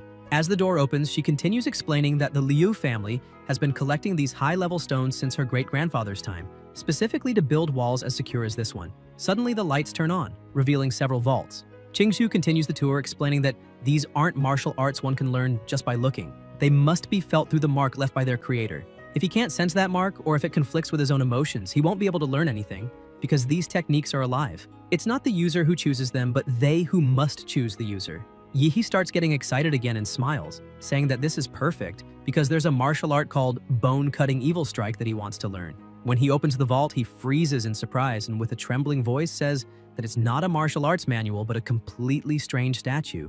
Sitting in front of it, he stares intently and wonders if this is what it means to feel the mark, because if so, then he's already entered its world. He remembers the moment he opened the vault and saw the statue for the first time. Qingzhu explained that it wasn't just a statue, since paintings, weapons, or even simple tools could carry a martial mark. That's the true mystery of martial masters. Only they can imprint their art onto an object that lasts for generations. After finishing her explanation, she turns to leave, saying that from now on, he's on his own. Confused, Yihei asks why she's leaving and if she's not even going to explain how to learn martial arts from an object. She only replies that he must feel the mark, and if it's his destiny, he'll surely succeed. Not understanding anything, he lies down in front of the vault, wondering if everything really depends on fate. In the observation room, Qingzhu watches with irritation, muttering that she already knew he would do something exactly like that. The protagonist, meanwhile, reflects that this so-called martial mark must be some kind of spiritual world, but since he doesn't yet possess any martial qi, he has no idea how to activate it. At that moment, his nuclear reaction begins to manifest, meaning that at least a small trace of energy is present. The system appears, informing him that the user's consciousness has been detected and transported into a new space to prevent death, and that his spiritual body has been blessed. Yihe cheers, saying that at least the system works there too. Suddenly, a man appears behind him, laughing, and says that only a true man can learn his martial arts. Otherwise, he'd rather let everything rot into oblivion. With a threatening gaze, the man demands that Yihe prove he's a worthy man deserving of that power. Yihe is startled, realizing that the man looks exactly like the statue. The mysterious figure begins to speak of a storm that is approaching, and says that when it arrives, countless spirits will pay for the night, and it will be up to the protagonist to protect the temple. He emphasizes that Yihe must not allow the bodhisattva to be corrupted by evil spirits, and if he succeeds, he will receive the teaching of a powerful ability. But if he fails, he'll lose his sanity, be devoured by the spirits, and never again be able to learn any martial art. He warns that if Yihe feels afraid, there's still time to retreat. Yihe remains still, observing his surroundings until drops of water begin to fall on his face. He asks if it's raining, and at that instant he realizes the trial has already begun. Drawing his sword, countless evil spirits appear before him. With an empty, unwavering gaze, he faces them without hesitation, cutting them down one after another. He shouts that it was obvious this challenge wouldn't let him fight barehanded, and insists there must be something deeper hidden in this place, something craving battle. Driven by adrenaline, he leaves the temple and charges into the sea of spirits, fighting like a true demon. The statue's guardian watches from his seat, saying that those spirits were summoned by his master, and that by leaving the temple, the only protected place, the protagonist has essentially signed his own death warrant. He sighs, remarking that another fool has come for the challenge, since with each generation, people only seem to get worse, and every time he has to rise to collect their corpses. However, when one of the spirits tries to attack Yihe from behind, nothing happens. Shocked, the guardian stares closely, wondering in disbelief why the evil spirits can't even touch the young man. Yihe looks at his own hand and comments that since this is a spiritual world, perhaps the system can protect him from that type of attack as well. Overcome by an uncontrollable thirst for battle, he starts laughing loudly, shouting that it feels like he has an invincible body in there, and keeps advancing, annihilating everything in his path. The guardian remains stunned, unable to comprehend what's happening before his eyes, since the boy isn't being affected by the effects of the martial mark, something that should be impossible. Yihe hears him and replies that actually there's no special reason for it. He's just someone who works hard and studies a lot. As the spirits continue to approach, the statue's guardian admits it's a good excuse, but adds that since it's clear the protagonist can handle all those spirits with extreme ease, he'll keep his promise and grant him a skill. Though whether Yihe can accept it or not will depend entirely on him. Suddenly, a loud crash echoes. As a pit opens beneath the now shattered statue, Yihe steps closer and the statue's voice explains that within that pit lies all the evil energy it cultivated during its lifetime, the technique known as flesh and bone evil art, and that the young man can, before it can even finish speaking, Yihe jumps straight into the pit. The spirit gets irritated but soon laughs, saying it's fine. After all, this is the first time someone with such a bold personality has appeared. In his prime, that man had been a hero who purified S-rank secret realms, living and dying by the power of the flesh and bone evil art. As he aged, his chi and blood began to weaken, and the evil spirits he carried lost control, killing countless people around him. The only way to stop the massacre was to end his own life, and before dying, he transferred his soul into the martial mark, sealing his technique within the statue. Though the evil spirits were suppressed along with him, it was not something an ordinary martial artist could withstand, and if Yihe fails to control them, it will mean he's unworthy of learning the flesh and bone evil art. Meanwhile, in the observation room, Qingzhu and her mother watch in horror as something begins to happen to the protagonist. Qingzhu yells in panic, asking what's going on. She suddenly stands up, staring at the screen, and comments that when Yihe first fell asleep, he seemed to be smiling as if having a pleasant dream, but now he's writhing in pain, even bleeding. Qinlan explains that Qingzhu's grandfather once obtained that martial art by chance, and in his final days tried to practice it, but was rejected by the statue and suffered severe internal injuries. Since then, no one in the Liu family has ever been able to master it. Because the power of that technique is immense, the pain in acquiring it must be as well. And since the protagonist chose the flesh and bone evil art, he Suddenly she stops talking, eyes wide in disbelief. Yehe simply wakes up, as if nothing had happened. Qingzhu laughs and tells her mother that it seems his attempt to learn that martial art went a bit differently. The matriarch stays silent, frozen by the anomaly before her. Inside the spiritual world, Yehe bows respectfully to the statue in gratitude for the teaching, calmly absorbing the evil spirits around him. The statue remarks that the protagonist is the most talented person he has ever encountered in his entire life, and that perhaps Yehe will uncover the truth about the secret realms, a mission the Liu family has never been able to accomplish. Because of that, he decides to entrust everything to Yehe. The young man laughs, saying he's not that talented, since he basically cheated during the trial. Even so, all the power of the flesh and bone evil art now belongs to him, and though his system stats haven't increased, he has completely mastered the technique, doubling his combat power at the very least. Shortly after, Qingzhu and Qinlan rush into the room to check on him. The matriarch anxiously asks if he managed to learn it. Yehe smiles and replies that he learned everything there was to learn. Qinlan is shocked, shouting and asking how that's possible, since everyone in their family who ever tried to master that art remained unconscious for at least a week with their souls trapped inside the martial mark. Yet he was gone for only a few hours, or perhaps even less. She stares at him, unable to believe he truly mastered the flesh and bone evil art. Yehe acts naturally, and Qingzhu looks at him, thinking that people often call her a genius, but she's nothing compared to that monster. The protagonist notices their doubt and says that apparently they don't believe him, so he'll give them a small demonstration. He releases all his power, looking like a true demon king, as waves of energy and evil spirits surge around him. He explains that these are the spirits he gained within the martial marks realm, and if he had to compare it to something, he'd say it's like a game bonus, capable of amplifying his energy and strength even further. Qingzhu stands frozen, saying that his power is truly incredible, unlike anything she's ever seen. Qinlan, on the other hand, almost melts, gazing at him with admiration and saying in a soft, enchanted tone that he really is an extraordinary man.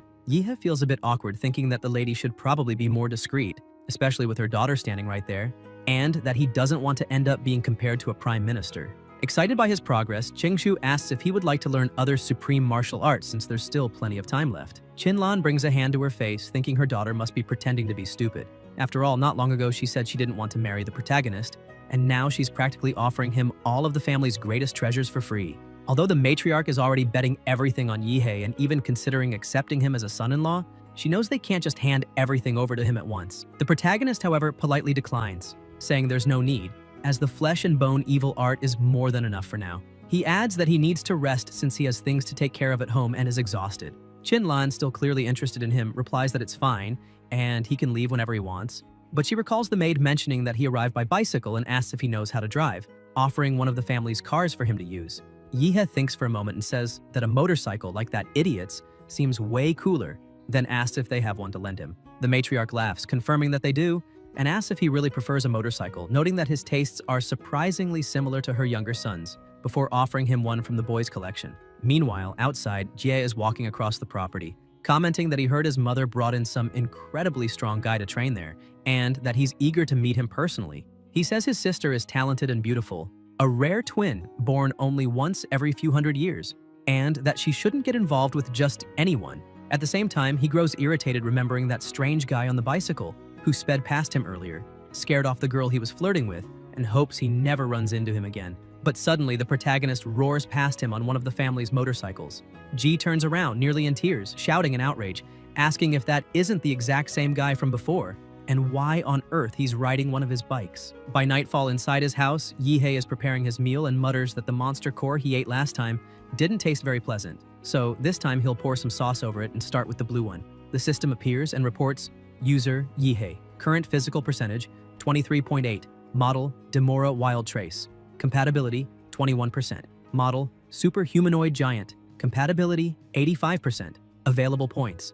Yehe looks satisfied, noting that he's managed to improve his stats and even gained some bonus points. He remembers that the last time he used the giant model in the secret realm, he reached nearly 50 meters in height, but compared to the monsters there, colossal as mountains, he was still small. Determined, he decides he must become even bigger and allocates all available points to the giant model. He then picks up the branch monster's core and declares that it's time to consume it. The moment he swallows it, an enormous surge of energy spreads throughout his body, radiating across the entire room. The system appears again, stating, Model, Dimora Wild Trace. After absorbing the genetic material of a plant-type life form, a special mutation has been created. Would you like to accept the model mutation? Yehe is stunned, realizing he's unlocked a new mutation, meaning his skill model can now gain new attributes. He reflects that if it's positive, it'll be amazing, but if it comes with drawbacks, it could be dangerous. Even so, he decides to accept, saying that it doesn't matter. He'll find out what it is by trusting his own luck. Another wave of energy erupts, and the system congratulates him for unlocking the S rank of the ability model. Yihei watches in awe as the system continues. When the Demora Wild Trace model reaches 100% compatibility, there will be a 2% chance of evolving into Demora, Star of the Universe. He gets excited, repeating the name and saying that Star of the Universe already sounds ridiculously powerful, though he still needs to reach maximum compatibility, and for that, he must focus entirely on Demora. Suddenly, he notices something strange outside the house. The intense glow makes him wonder if some kind of terrorist attack is happening nearby. Outside, the army has taken over the city, shouting orders to seal every exit from the park and let no one escape, demanding that soldiers search every corner for something, or someone.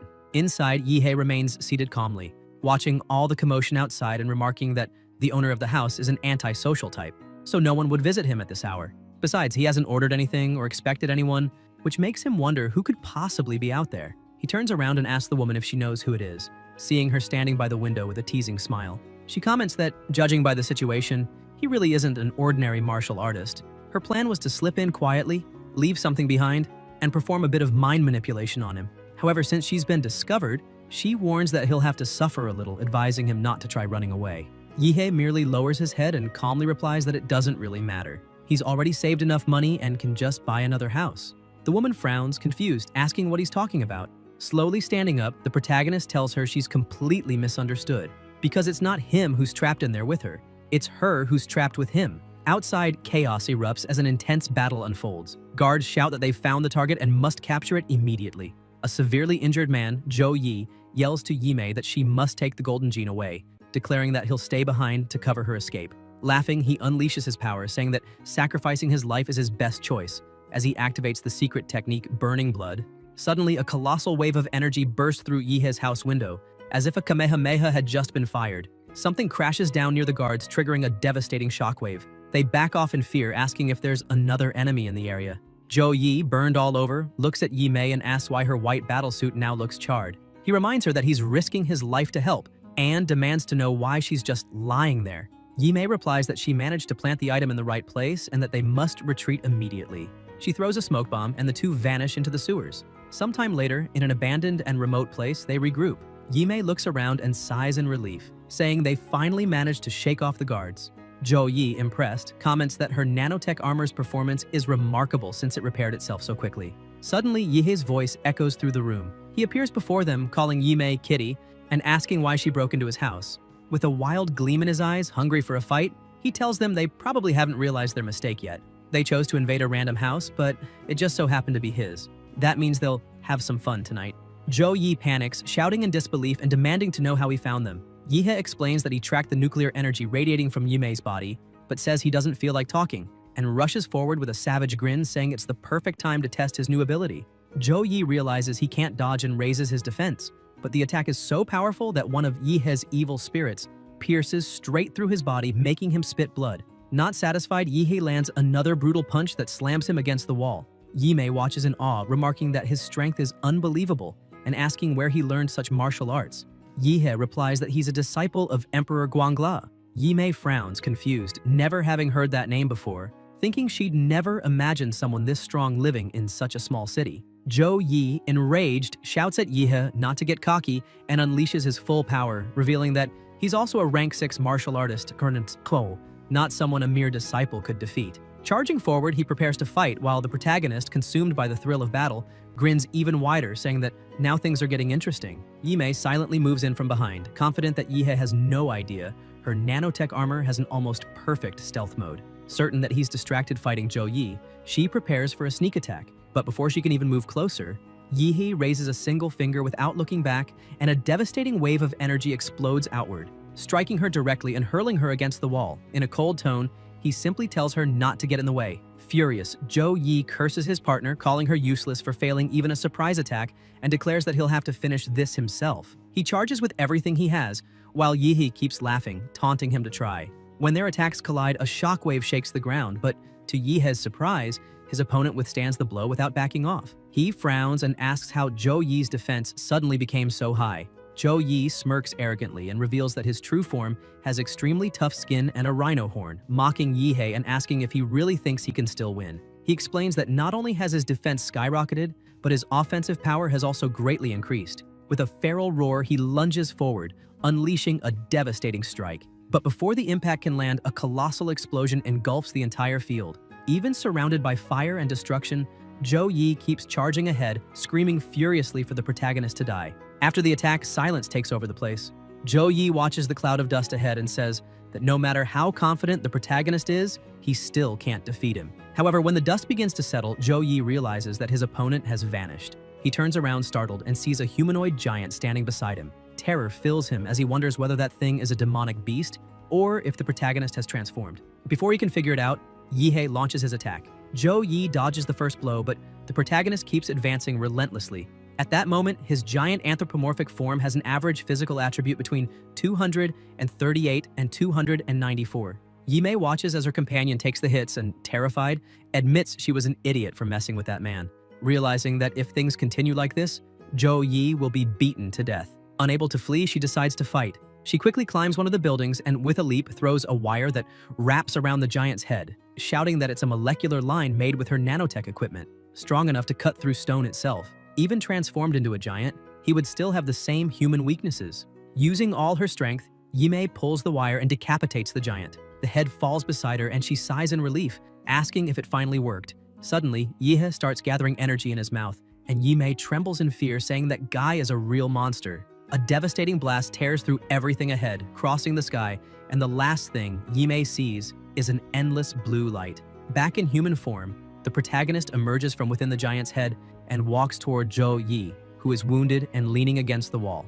Yihei says it's his turn now. Zhou Yi, powerless, calls him a monster, and Yihei replies that it's only natural for those who kill to be ready to die. The attacks continue until, before dying, Zhou Yi says that if he's going to die, he'll take the protagonist with him. He reveals that the woman Yihei just eliminated had hidden something in his house, the so-called golden gene. With his body torn apart, he laughs uncontrollably, shouting that it now belongs to the protagonist and that he will be hunted for eternity.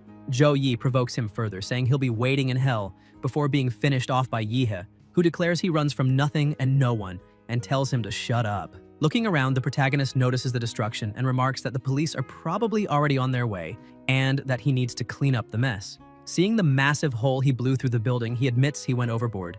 Later that night, back in his apartment, Yihei sends a message to Qinlan asking how things are with the police. She replies that for now, everything's fine, but the atmosphere is tense, and he should keep quiet until classes start at Huadu.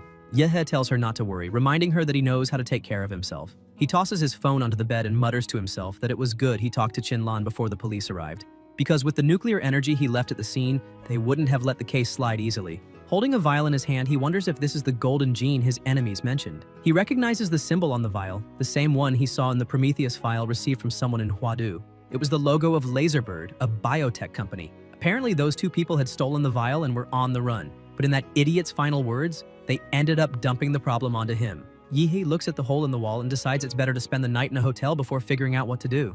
The next day, in the Rank B secret realm in the inner region of Swan Lake, a group of adventurers had just finished clearing out some monsters. A woman with a braid asks her companion how the loot was, and he replies that it wasn't bad. He made some profit. Suddenly, a thunderous noise echoes through the area, and the woman, startled, calls for the captain, saying something's wrong. When everyone turns around, they're horrified by what they see. A massive horde of monsters has begun to gather, and among them emerges a colossal creature advancing toward the group. The sky grows dark, the air heavy, and the pressure around them changes drastically. A rank 5 supreme beast, known as the Sinful-Eyed Bloodwolf, has appeared. The adventurers panic and start running, shouting that they must warn the military immediately because a supreme beast leading an entire horde is something capable of wiping out a city. They decide it's urgent to contact the martial masters, but as they flee, they can't understand the reason for this attack. Supreme beasts rarely leave their territories. So why were they invading a low-level zone? One of the monsters that had just risen glares at the group and lets out a deafening roar. Several stones begin to float and shoot violently toward them. The adventurers run as fast as they can while one of them tries to reach someone on the radio, shouting that there's an emergency at Swan Lake. A supreme beast has appeared, and the horde is spreading rapidly, requiring immediate reinforcements. Before he can finish the message, a stone strikes him square in the chest. On the other end, the operator confirms the appearance of the supreme beast and calls for an immediate response, but only silence follows. Amid the chaos, the sinful-eyed blood wolf rises, letting out a grotesque laugh, and commands all the monsters to advance. A portal opens before them, revealing the city on the other side. The sky darkens above the buildings and the general alarm sounds. A massive horde of monsters is approaching from the Swan Lake secret realm toward the city. Time until impact, 20 minutes. Military forces are dispatched to the area and all nearby martial artists are summoned to the front lines, along with anyone capable of fighting. Panic spreads among the population. People rush desperately toward the subways while officers struggle to control the crowd, urging calm and announcing that special trains have been reserved exclusively for children and students. The future of the city, which must survive if Anne is to fall. In the mayor's office, the man, overwhelmed by despair, asks his assistant if reinforcements have been requested and whether more troops are on their way. She replies that the problem isn't limited to their city. The horde is large enough to cause mass destruction, and even neighboring cities without proper defenses are scrambling to prepare. Mayor Qing asks about Huadu and whether they can send a martial master, but the woman reminds him that Guanshan, the neighboring city, is facing an outbreak of creatures from an S-rank realm, and several elite members have already been dispatched there. Qing realizes there's no time to waste. The battle for Anne has already begun and they will have to fight alone. Meanwhile, at the Chu Dojo, Yihei and Zhou are training together. The protagonist lands a powerful punch on his friend, sending him flying backward. Smiling, he remarks that Zhou has improved since he was able to withstand that blow. Sweating, Zhou asks since when Yihei started using the black turtle style. He replies that it's been about a month, but he's still perfecting it, then teases his friend, saying maybe Zhou's the one who got weaker. Zhou fires back, insisting he hasn't weakened. It's Yihei who's gotten absurdly stronger. Suddenly, a loud boom echoes outside. Zhou, confused, asks what's going on. His phone starts vibrating and an evacuation alert appears on the screen. We are prioritizing the boarding of Ann City students. Proceed immediately to the airport for flights B521 and D753 or to the station for train A423. Evacuate immediately. Yihei looks at the message and asks if his friend really plans to leave. Zhou smirks and says that with all that talent, the protagonist could easily run far from here. But then, taken over again by his fighting spirit, he begins to grin wildly, eyes gleaming like a madman, and taunts Yihei, saying he's talking too much, asking since when he's had such a sharp tongue, and adds excitedly that since they're staying, they might as well have a little fun before it all begins. At the Liu family mansion, Qingzhu approaches her mother and says she wants to join the defense line to help the people. The matriarch stares at her with worry and asks what real chances she has of coming back alive, reminding her that there are around 30,000 active martial artists in the city, and counting retired veterans and volunteers, maybe 50,000. Yet, against a horde of that scale, it's like being on a boat about to be swallowed by a tsunami. She says that Ann City simply isn't equipped to handle something like this, as a supreme beast exists on another level of power. Only martial masters could stand a chance against it. More than that, she emphasizes that her daughter's life doesn't belong only to her, but to the entire Liu family. Overcome by anger, Qingzhu stands up and declares that a martial family that doesn't fight monsters isn't worthy of surviving. Then she slams the door, leaving her mother alone in silence. With no alternative, the matriarch calls Aunt Hang and orders her to prepare everything for leaving the city. Hang asks what they should do about the boy named Yihei. After a brief silence, the matriarch replies simply to send him a message and let him decide for himself. Meanwhile, in the secret realm of Swan Lake, an entire army gathers, ready for battle. Among the warriors, a few veterans exchange heartfelt words. A gray-haired man mentions that he's already 60 and shouldn't even be there. But another laughs, saying that after 20 years, he finally gets to fight alongside his old comrade again. A frontline soldier approaches and jokes, reminding him it's been 20 years since his friend lost his leg in that battle.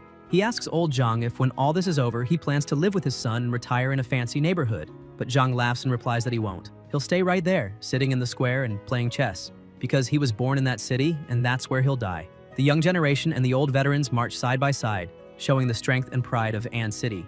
At the entrance to the secret realm, the army is already in position. The commander shouts that they are the city's last line of defense and cannot allow a single monster to pass through the portal. Mayor Qing, present at the site, announces that about 60% of the military forces and all available martial artists have already entered the secret realm. He explains that the Vanguard's mission is to gather information about the beasts, their strength, numbers, and rankings, and that they must return alive to report everything. Suddenly, a man staggers into view, covered in blood, crawling until he collapses on the ground. The mayor rushes to him and calls for immediate medical aid. With what little strength he has left, the warrior raises his hand and hands over a blood-stained flash drive, saying it contains all the battle data from the Vanguard unit. Desperate, Qing asks where the others are. With a trembling voice, the man replies that they're all dead. Tears welling up in his eyes, he says the beasts crushed the entire battalion, leaving not even pieces of his fallen comrades behind. He mentions the black-eyed ape, saying that if it hadn't been for him, at least 100 men might have survived. Before anyone can react, a massive boulder shoots through the portal and crashes into one of the nearby buildings, debris falling onto the mines scattered on the ground. The mayor realizes the danger and shouts that the enemies are trying to trigger the mines. A chain of explosions shakes the battlefield. The commanders confirm it's a direct attack from the secret realm and order all available firepower to be launched at the portal. The weapons roar, filling the air with smoke and flashes. However, the mayor notices something strange. The monsters aren't coming out. That can only mean they're trying to weaken the human forces from a distance using coordinated tactics. He's shocked and asks since when those beasts started using strategies like humans. Then, more massive stones burst out of the portal. The commander shouts that they're under attack again, but this time, the number of projectiles is even greater. The stones streak across the field, smashing into the army, destroying equipment, vehicles, and barricades. One of the soldiers hears a noise behind him, turns around, and before he can react, he's torn apart by one of the monsters that finally begins to emerge from the portal, marking the start of true hell. The battle between them erupts, and the mayor yells that those boulders are like cannon fire, tearing through the rear line, so they can't let them get any closer and must destroy them before they hit their targets inside the secret realm. The ape leader begins clapping and laughing, saying this is perfect, the humans won't last long, and orders his monster soldiers to keep fighting until every human is wiped out. The clash between the two armies grows ever more intense, with the monsters gaining the upper hand and annihilating everything and everyone ahead of them. A bit farther away, on top of a building, the protagonist watches everything and wonders what will become of that city after this day. Annoyed, he mutters that just when he was counting on the city, this had to happen. And because of that, he won't let the monsters destroy everything they've fought to build. He leaps from the building and merges with his beast.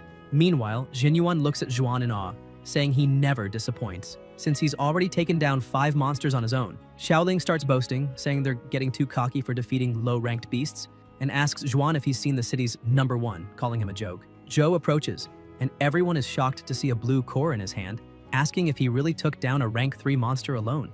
Zhou replies that he honestly didn't expect to run into them there. Apparently, they didn't evacuate either. He adds that his parents are martial artists and are fighting out there, so as their son, he can't just leave. Zhuan shouts for him to look behind, and Zhou sees a tank being hurled straight at him. The battle continues with the monsters still having the advantage. Zhuan asks who threw that tank, and Zhou draws his sword, slicing it cleanly in half with a single strike. Xiaoling looks back and says it must have been that thing, a lord-level monster that just came out of the portal. Zhou tells them to calm down and notes that it's not a logical ranked beast. Its size and aura don't match. The creature attacks and Zhou freezes, realizing it might be an elite ranked beast. However, a blue lightning bolt suddenly strikes the massive monster, knocking it to the ground. When the monster tries to strike back, the protagonist, standing atop its head, easily blocks the attack and, with a grin, remarks that the creature has terrible breath. The beast attempts to hit him again but fails. Yihi pries open the monster's mouth and asks how many people it has devoured, saying it's filthy and that he'll clean it up properly with his nuclear blast. He then obliterates the monster completely from the inside out. Zhuan points out that the demonic beasts are fighting among themselves and that they should leave while they're distracted. Xiaoling tells him to wait, saying that person is Yihei. Zhuan doesn't believe that the little beast is actually the protagonist, but Zhou confirms it, stating that with him there, the city might still survive this attack. Excited for even greater battles, the protagonist tells Zhou he'll leave that area to him and go help the others. He flies up and from above the battlefield uses his scanning ability to locate the area with the most beasts. Once he finds it, he heads straight toward it. A demon rhinoceros charges at the soldiers, who try to shoot, but one of them shouts that the rifles are useless. They'll have to use bayonets. They all draw their swords and rush forward but are defeated almost instantly. The monsters continue advancing, slaughtering all the humans. A soldier yells to the captain that they must retreat because they can't hold out any longer, reminding him that they're just ordinary soldiers and can't fight those monsters. However, the captain refuses to abandon his post, insisting they must at least take down one beast. Even if they die, their duty is to save the civilians. Suddenly, evil spirits begin flooding the battlefield. A confused soldier asks what's happening and whether some martial artist is behind it. The spirits attack the demon rhinoceros, which is struck by a devastating nuclear blast and collapses dead. The smaller monsters retreat in terror as the true demon appears, smiling as always, and unleashes the thunderous Enterprise's slash. Upon impact with the ground, the shockwave devastates everything nearby. On the other front lines, a man warns that more beasts are approaching, and it looks like they're all converging on a single point. A woman replies that it's because of Yehe, the city's top-ranked student, who has just entered the battlefield, and now the beasts are trying to surround him. The man stresses that they can't let that happen and must go after them because the protagonist may be just a kid, but he's the city's only hope. They rush toward the monsters, shouting that they must kill as many as possible to protect the city's hope. Yihe keeps obliterating every monster in his path, turning the battlefield into a wasteland. Still, new creatures gather around, but with his nuclear power, he annihilates them as if they were nothing. The warriors supporting him shout that a lord-level beast is charging towards the protagonist and that they must protect him. If the monsters want to defeat the city's pride, they'll have to go through them first. The veterans yell for everyone to hold the line because Yihei is on his way. An even stronger monster begins advancing toward the city but is stopped by the barrier. The mayor does everything he can to protect everyone, but realizes that the Earth Vein seal alone won't be enough to hold back those beasts. He concludes that he must eliminate the leader to end the invasion. Moving swiftly, he climbs the barrier and tries to attack Qing, but Qing kills him effortlessly. However, when he turns around, Qing is horrified to see a gigantic monster looming before him, the mountain giant crocodile, a rank 4 beast in a royal class species. Qing backs up to the barrier, thinking that if a creature like that has appeared only now, it must mean that damned ape is on its way. Leaping over the barrier, he activates his dominating mountain smashing hammer technique, making the entire city quake. The crocodile reacts by pulling everything around into its center. The mayor rises from the ground, facing the creature, and asks if it really thinks he didn't know that this type of monster specializes in underground attacks, revealing that he'd been using that to his advantage. Qing unleashes his power, declaring that the crocodile walked right into his trap, and with a devastating strike, he uses the martial technique Serpent Wave Explosion, gravely injuring the creature. Even so, the monster's strength is overwhelming, and every movement it makes obliterates everything nearby, plunging the city into chaos. The mayor watches and thinks that it's a good thing he knew something about this kind of beast. Otherwise, the disaster would have been even worse. Qing keeps attacking and tells the crocodile that it would have been better if it had come all the way out of the portal because leaving only its head outside is just asking to die. He strikes the monster's head again with full force, unleashing all his martial power. The crocodile senses the danger and begins releasing spikes across its entire body. The mayor watches and remarks that this was expected from a royal species, capable of reshaping its own body to adapt. Suddenly, one of the spikes starts to open. Qing notices it and tries to move, but it's too late. The ape emerges, grabbing him by the head and, in a tone of disdain, calls him human, asking what he thinks he's doing to his pet. The mayor stares back at the ape and asks what he's doing there, if he was really hiding among the stone spikes all along. The ape laughs and replies that he's about to finish the mayor off, making everyone realize just how useless they are before him. He then hurls Qing with tremendous force against the crocodile's body, but a sudden explosion wounds his hand. Looking at the injury, he remarks that while unexpected, it only confirms what he already knew. There isn't a single martial artist strong enough to face him here, so he can exterminate them all without worry. Qing, gravely wounded but still standing, faces the monster leader and musters every last bit of his strength, conjuring a storm of wind blades. The ape, arms crossed and unbothered, says resistance is pointless. The mayor is only delaying the inevitable. He adds that there's no opponent worthy of him on this battlefield and that everything has become just a game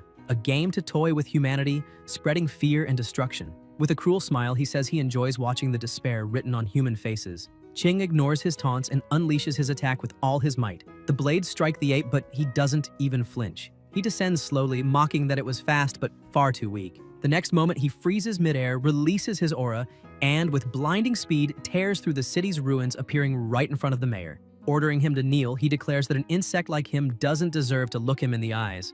With no options left, the mayor simply glares at his enemy, and the ape delivers a devastating blow that slams him into the ground. To his surprise, Qing is still standing, unwavering, staring straight at him. The ape asks if he feels no fear. Qing, struggling to breathe, braces for another attack and says that this piece of trash may be intelligent, but in the end, it's still just an arrogant beast. He activates a forbidden blood-soaked technique, managing to trap the monster. As he's engulfed by the technique, the ape roars, realizing too late that he's fallen into a trap. The mayor completes the Earth Vein seal and the entire area begins to swirl like a vortex of earth, dragging the monster leader underground. The beast roars, asking if this was really his entire plan, mocking him for thinking he could bury him alive. He claims Qing won't be able to sustain the seal for long. When it fails, he'll return to annihilate every human.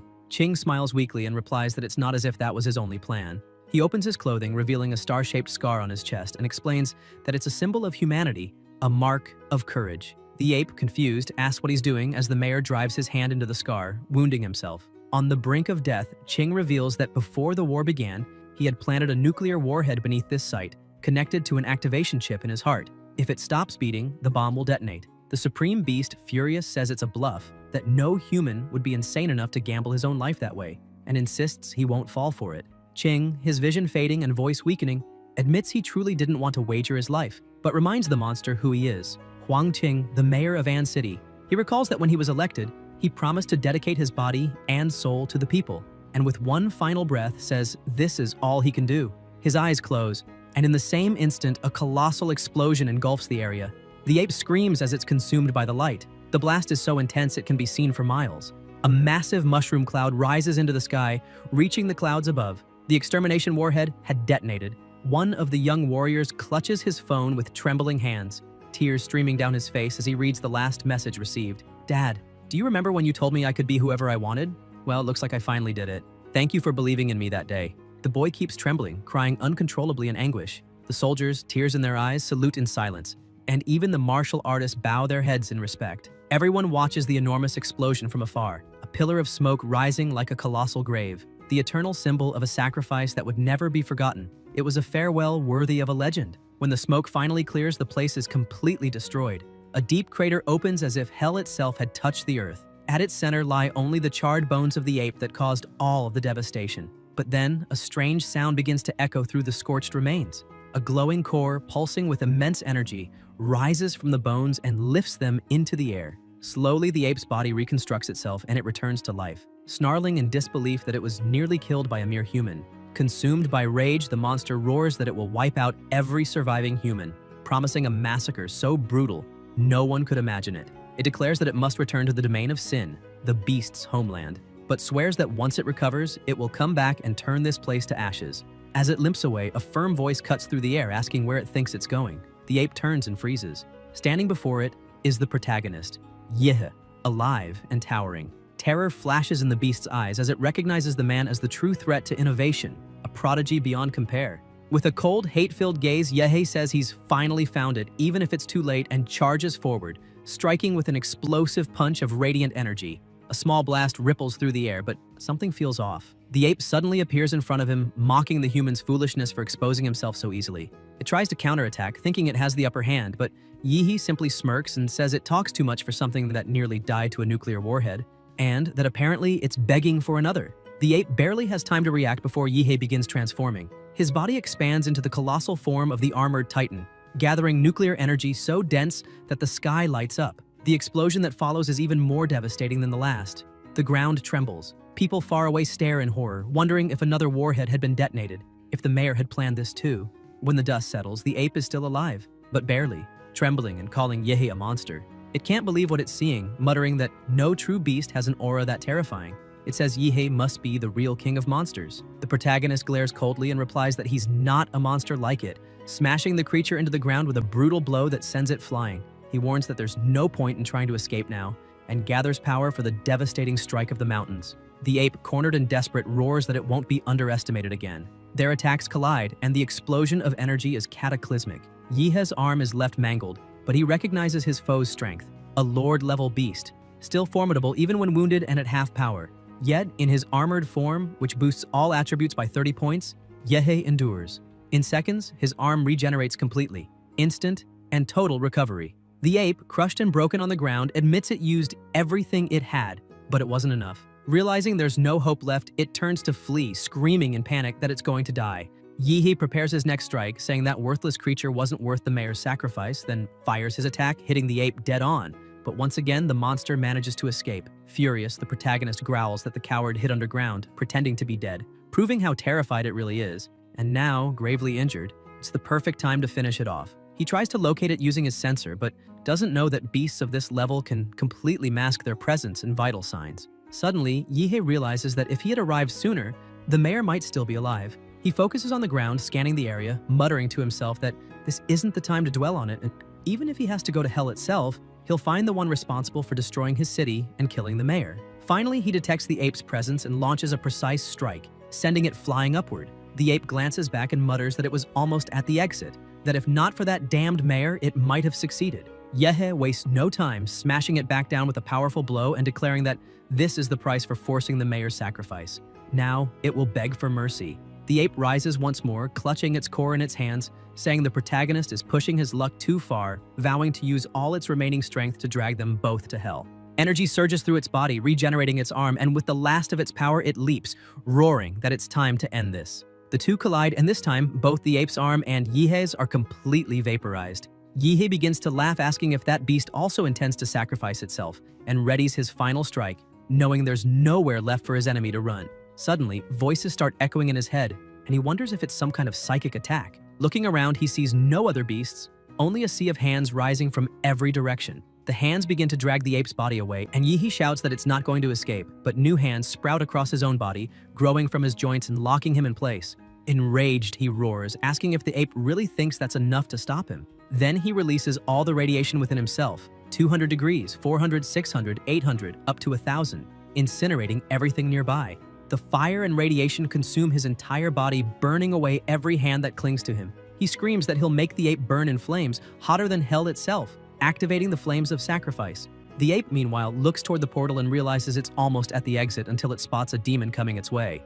In a panic, it yells for the hands to move faster as the monster draws near. Suddenly, a head begins to emerge, and once again, Yi hears a voice echoing through the chaos. He mutters in disbelief, asking what the hell that thing is. A beast? A demon? Thousands of bodies begin to form, merging into a grotesque shape. Stunned, Yi wonders what kind of power this is. Could it be a lord? If this is its true form, he admits he might be in real danger. Amid the ruins, the head takes shape and opens its eyes, unleashing an ear-splitting roar. Even with his giant form's auditory system disabled, the roar reverberates inside Yihe's mind. He bursts from the giant's mouth, climbing out of his own body, shouting that after everything the monsters have taken, they still think they can just leave the city as if nothing happened. Fueled by rage, he swears he won't allow it. Channeling all his nuclear energy into his core, he injects it directly into the monster's body and is flung clear immediately after. Smirking, he raises a finger and says that this is a little gift from the city, its house specialty, a nuclear bomb. The giant's body begins to swell and explodes with a cataclysmic force, far greater than the two previous blasts. From afar, people watch in shock, shouting that the Secret Realm's portal just exploded and that something terrible is happening. Some believe the beasts have lost control, while others think the mayor actually succeeded. Chaos spreads as voices cry out to stay alert, that the mayor's sacrifice cannot have been in vain, that the city still has a chance. Gradually, the situation settles, and many speculate that what they saw was the black, blood-eyed gorilla's body colliding with the portal's boundaries, breaking the beast's advance. Either way, the invasion of the Secret Realm had ended. Martial artists swept through the city, hunting the remaining monsters, fighting non-stop for a full day and night until the last creature was slain. The battle for Ann City was won, but at a devastating cost. Around 80% of its defenders had perished. In the Swan Lake realm, the site of the nuclear blast, Yihe lies on the ground. He opens his eyes and wonders how long he's been unconscious, remembering that he used all his nuclear power in that final attack. The air is still thick with radiation and atomic energy as his body slowly regenerates its outer shell. Looking around with sorrow, he murmurs that the battle was a true massacre. The mayor had lured the gorilla into the blast zone and kept it trapped there, sacrificing himself over and over to ensure the beast's end before it could regenerate. Because of that, Yihe realizes the infinite monster model is immensely powerful, but still no match for a sovereign-class beast. Struggling to his feet, he admits that this time victory came through terrain, timing, and luck, but next time, he might not have those on his side. He also doesn't know when he'll get his next model or whether it will even be gold tier. Fusing with the Thunderstar Titan model still seems like the fastest way to raise his combat power, but he'll need high-level plant-type monster cores compatible with fusion, especially blue, purple, or golden ones. Moreover, he must fully master the Zhuanhuang martial arts, because if his model can synchronize with martial rhythm, that will be the key. Watching the sunrise, Yihe reflects that Zhuanhuang techniques evolve slowly compared to his model's abilities, but their potential is far greater, and perhaps that's the very reason he was brought into this world. A month after the crisis, a statue of the mayor was erected in the city center as a symbol of his bravery, loyalty, and strength. Sitting on a bench in the square, Yihe watches the news reporting that waves of beasts have struck 18 cities across the Xia nation, 12 of them completely annihilated. Among them is Guanshan, now linked to an S-class secret realm, shrouded in an undetectable gray mist. The Great Finch organization of Xia has dispatched 30 Zhuanyu-level martial artists and 5 grandmasters led by Du Jingming. It wasn't an ordinary invasion. Even S-class realms appeared. Xia's strongest martial artist, Fu Musheng, has been reported missing near the perimeter of the realm. He entered Guanshan, and 48 hours later returned barely alive, accompanied by only 2 grandmasters. For now, Guanshan ranks 12th worldwide in casualties, with over 1,800,000 dead. Shocked, Yihe mutters that not even Guardian-ranked martial artists are enough anymore. For the first time, he wonders if humanity on the Blue Star can truly survive, and the thought alone unsettles him. He immediately calls Qinlan, saying he needs her help. The matriarch, curious, asks if he's after the other 2 Xuanhuang manuals of the Liu family. Yihe laughs, asking if she really thinks that's all he wants, then clarifies that it's not just about the manuals. He also needs help collecting high-quality plant-type monster cores, preferably blue, purple, or even gold level. Qinlan frowns and replies that he's asking for the rarest of the rare, Lord-class cores worth a fortune. then questions what he intends to offer in return. The protagonist explains that Huadu University will soon hold a realm test for new students, and he'll be Qingzhu's partner, helping her claim first place. Qinlan is surprised but quickly scolds him, saying he's underestimating the elites from other cities. Frankly, she tells him her daughter is mid-high level but still far from the true top. Even though Yihe defeated Qingzhu in combat, he's still nowhere near the real monsters who'll be competing. He replies that it doesn't matter. Even so, if anyone can restore the Liu family's legacy and honor, it's him. Then he asks if that's not exactly why she's been supporting him so much. He adds that he'll sign a contract. If he fails to make Qingzhu win, he'll serve the Liu family for life, as a servant, bodyguard, or even babysitter.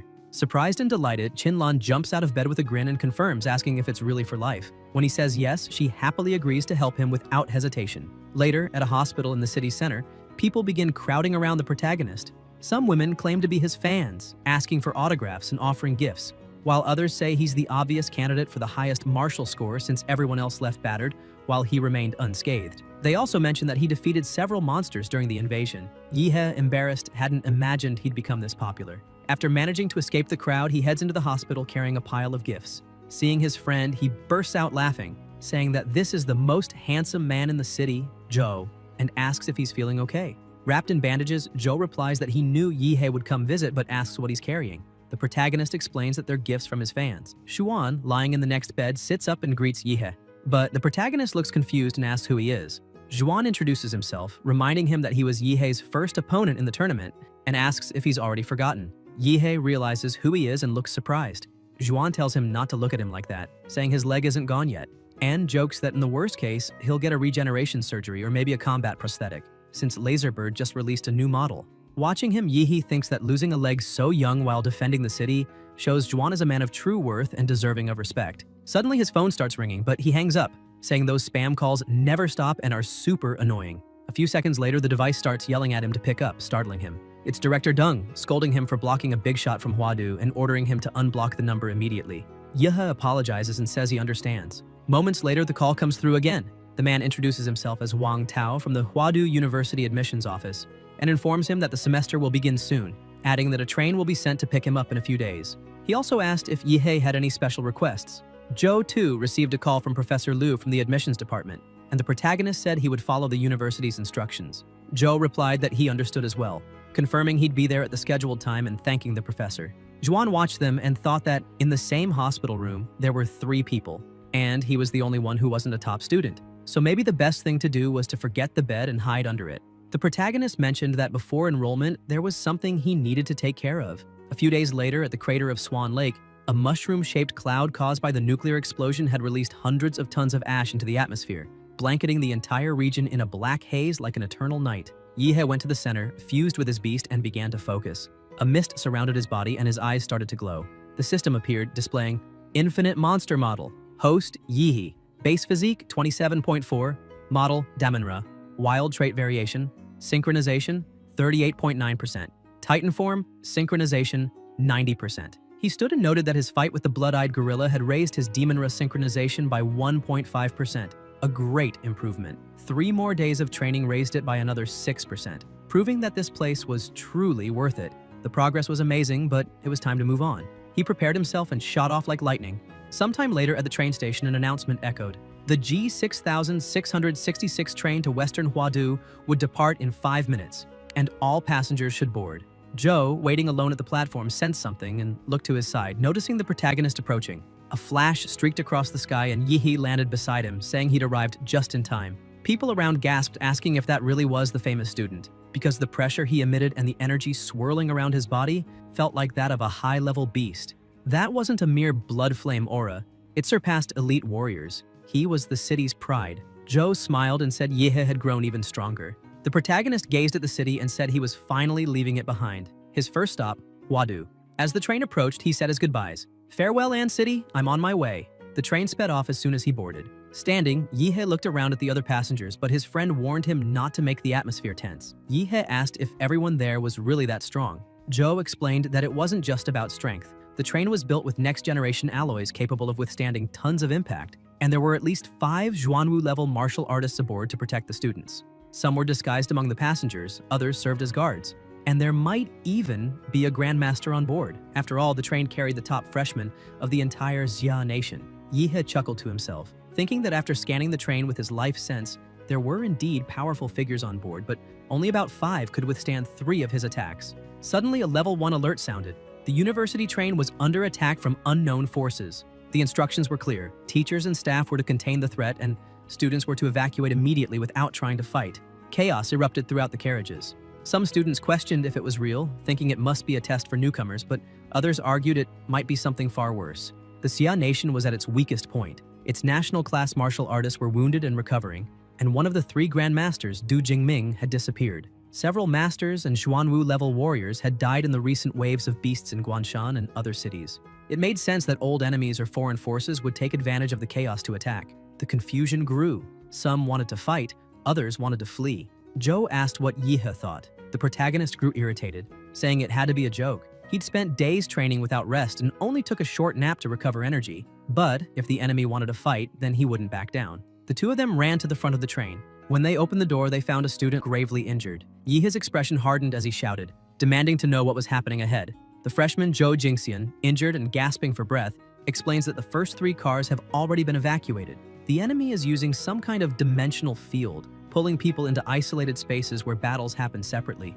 Inside those domains, something terrifying is hunting everyone. The Xuanwu instructors who were guarding the train have been almost entirely wiped out. They risked everything just to get him out and warn them that this isn't a test. Silence fills the car until a voice speaks up, questioning if there's any proof of what was just said. The freshman Yan Zhengxiong crosses his arms and demands to know where Jingxian's instructor seal is, if there are any other survivors, and why he's the only one who made it back. He insists that he has a friend in the forward cars, someone strong enough to survive anything, and that it makes no sense to believe Jingxian lived while that friend didn't. Other freshmen murmur in agreement, saying it actually makes sense that the guy with the mane has a point. Yan then orders Jingxian to step aside, declaring that he'll go check things out himself. Jingxian desperately tries to stop them, saying he's telling the truth and that going forward is suicide, asking why no one believes him when they're all walking straight into a death trap. He glances sideways and recognizes the protagonist. "You're Yihe, aren't you?" he asks in a trembling voice. The protagonist feels something strange. His life sense detects a surge of emotional distortion coming from the boy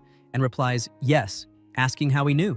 Jingxian explains that a woman named Qingzhu showed him a photo of Yihe and told him to find him and warn him that no matter what happens, he must not go to the front cars. Yihe freezes for a moment and his voice unsteady asks if she really said that.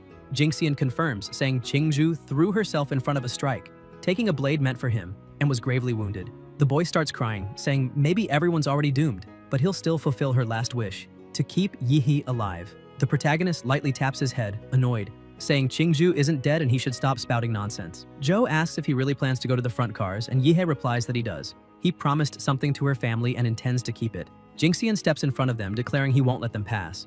Yihe loses patience and asks how someone with such a loser's mindset even got into the best university in the country. He orders Zhou to act.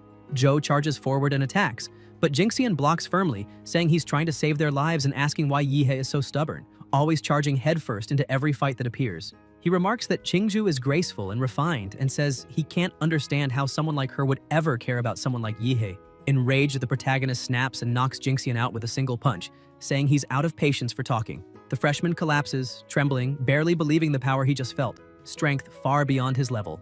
Yihe simply tells him to take a qi and blood pill because he'll need it after taking a hit like that. Without hesitation, he and Zhou head toward the front cars. Jingxian, still on the floor, pleads with them not to go, shouting that it isn't safe. Upon reaching the third car, they find a massive, pulsating portal. The protagonist studies it and comments that it must be the entrance to the dimensional space Jingxian mentioned. He grabs a suitcase and throws it into the portal, watching closely. No sound, no sign. Not even his life sense can detect what's inside. The first freshman who got there probably already entered. "Interesting," he murmurs before stepping forward and diving in. As soon as he crosses the portal, a sharp pain throbs in his head. He realizes Zhou is gone and wonders who's manipulating this domain. Not understanding what's happening, he decides to follow a distant light. When he comes to his senses, he's standing in the middle of a completely destroyed city. His life sense doesn't respond, it's blocked. So he decides to do it the old-fashioned way. Gathering energy, he flies to the highest point. With his nuclear energy condensing, he shouts for the enemy to stop hiding and using cowardly tricks. Then he unleashes a devastating blast into the sky, commanding everything to explode. A colossal explosion tears through the sky, drawing the attention of all freshmen on the field. Even Qingzhu, injured atop a building, lifts her gaze and immediately recognizes who it is, murmuring that she had told him not to show up. On the ground, Yihe watches the flash, and remarks that his arrival drew more than just the eyes of his peers. Even the enemies seem to have noticed his presence. Feeling something behind him, he turns and sees a grotesque figure with the head of a pig. Without hesitation, he charges forward, mocking the opponent and calling him a freak. His nuclear punch lands squarely on the pigman's face, but the creature retaliates with a slash across his abdomen. Shocked, Yi realizes that the opponent withstood the blow without taking a single step back. The pigman is equally astonished to see the protagonist's rapid regeneration. Smiling, Yi comments that his enemy didn't expect him to heal so quickly, and claims that his abdominal muscles are strong enough to destroy that blade on their own, saying that his strength isn't all that impressive and that, although the weapon was interesting for cutting through his defense like papers, it still failed to impress him. Curious, he decides to investigate further. Opening the enemy's mouth, he releases a nuclear breath inside, obliterating him completely. Holding the pig's head, he laughs, saying he's a simple man who keeps his word. He had promised to rip off that ridiculous mask, and so he did. Examining the inside of the mask, he finds a pendant and concludes that it might be part of a Huadu test, a classic challenge where defeating monsters grants rewards. He also notes that the enemy's weapon was probably reinforced with the chi of a high-level martial artist, making it absurdly sharp. But once that energy faded, it turned back into junk. Looking at the pendant in his hand, he wonders what it could mean and decides he must hunt down more masked enemies to collect their amulets. Suddenly, an arrow wrapped in sinister energy flies toward him. He destroys it before it can get close. Another enemy appears and Yi, both irritated and grinning, remarks that they're attacking him in a group. Suddenly, a spear bursts from the ground beneath his feet while the archer takes the chance to unleash another volley. Even when hit, he only laughs louder, thrilled, asking if they really thought they could defeat him so easily. Calling them naive, he activates his armored zodiac unit and a massive beast manifests behind him. In a single strike, Yi attacks the archer and the impact causes such a powerful explosion that the entire building collapses. The freshmen watching from afar are stunned to see the structure crumble from just one blow. Returning to normal, Yi walks to the building's base, demanding to know who tried to ambush him. As he approaches, he spots another masked figure, this time with a rabbit face, and realizes he's truly facing the Zodiacs. The rabbit-headed foe bends his knees and leaps toward him. Yi tries to land a kick, but the enemy dodges with astonishing agility. He's startled to see that the rabbit knows Kung Fu. The strike is about to hit when a wall of ice rises up, blocking the attack. The rabbit man becomes trapped in the ice, and Joe appears, saying that was close and asking Yi to leave that one to him. Joe advances, but the rabbit is incredibly fast, dodging smoothly and counterattacking, though Joe blocks and freezes his spear before landing a direct hit that sends the opponent flying. Yi's killing aura flares behind him. Transformed once more with the Zodiac unit, he grabs the rabbit tightly, saying he finally caught that cute little thing. And in the next instant, another explosion lights up the battlefield. A few minutes earlier, two people were talking atop a building. The woman, watching the chaos below, asks the man why he's so quiet and whether the guy who made that flashy entrance has already been eliminated. The man replies that probably yes. Even their best fighters couldn't scratch the masked ones, since the weapons they wield can cut through anything, making them impossible to face at that level. The woman laughs disdainfully, saying the fool who showed up firing beams of light everywhere must be some lucky bumpkin who got into Huadu by miracle with no idea what he's doing. She adds that the gap between the talents of the big cities and the losers from the countryside is enormous. She's heard rumors that Yan and Ouyang Ze from Modu, Lan Yusi from Chengdu, and Xin Chen from Luli Island have already started hunting masked enemies, though she still doesn't know how they managed it. The man comments that if those names are truly as strong as people say, the top freshman spot will definitely come from that group. The woman disagrees, declaring that the top always belongs to someone from Huadu, because before the monsters from that city, no student from the rest of the Jia nation stands a chance. The martial resources that Huadu's students grow up with are on another level. Suddenly, the sky is torn apart by a blue nuclear explosion, leaving the two completely stunned. The man's eyes widen as he says that beam of light is the same one they saw earlier, wondering if it could be an electromagnetic cannon. Trembling, the woman scolds him, calling him an idiot for thinking such a cannon could even exist there. Elsewhere, Yan and Ouyang also witness the colossal blast. Yan asks what his friend thinks about it, and Ouyang replies that the attack doesn't match the masked one's style, it's probably the work of a freshman. The horse-headed masked man had already been eliminated, and Ouyang notes that, aside from the elites of Huadu, no one else could possess that level of power. Even so, he says it's better to check it out since they have already collected the pendants of the rat, dog, monkey, and horse. Lan Yusi from Chengdu should have the goats. Xin Chen from Luli Island likely took the snakes, and the freshman Qingshu seems to have defeated the Minotaur, keeping the ox pendant. If the masked ones really follow the zodiac pattern, then only 5 remain: the pig, rabbit, rooster, tiger, and dragon. Ouyang stresses that fighting the dragon is suicide. He's a boss, someone to run from, not fight. He concludes that whoever fired that blue beam surely already holds several pendants, and both Xin Chen and Lan Yusi are bound to show up there. That means the game is entering its final stage, and if they want to win, they'll have to steal each other's pendants. Elsewhere, Yihei holds another pendant in his hand. Joe, puzzled, asks what it is, and Yihei explains that before his companion arrived, he had already defeated a pig-headed masked enemy and pulled the object from inside him. If he's right, this challenge revolves around gathering all the zodiac pendants hidden within the enemy's masks.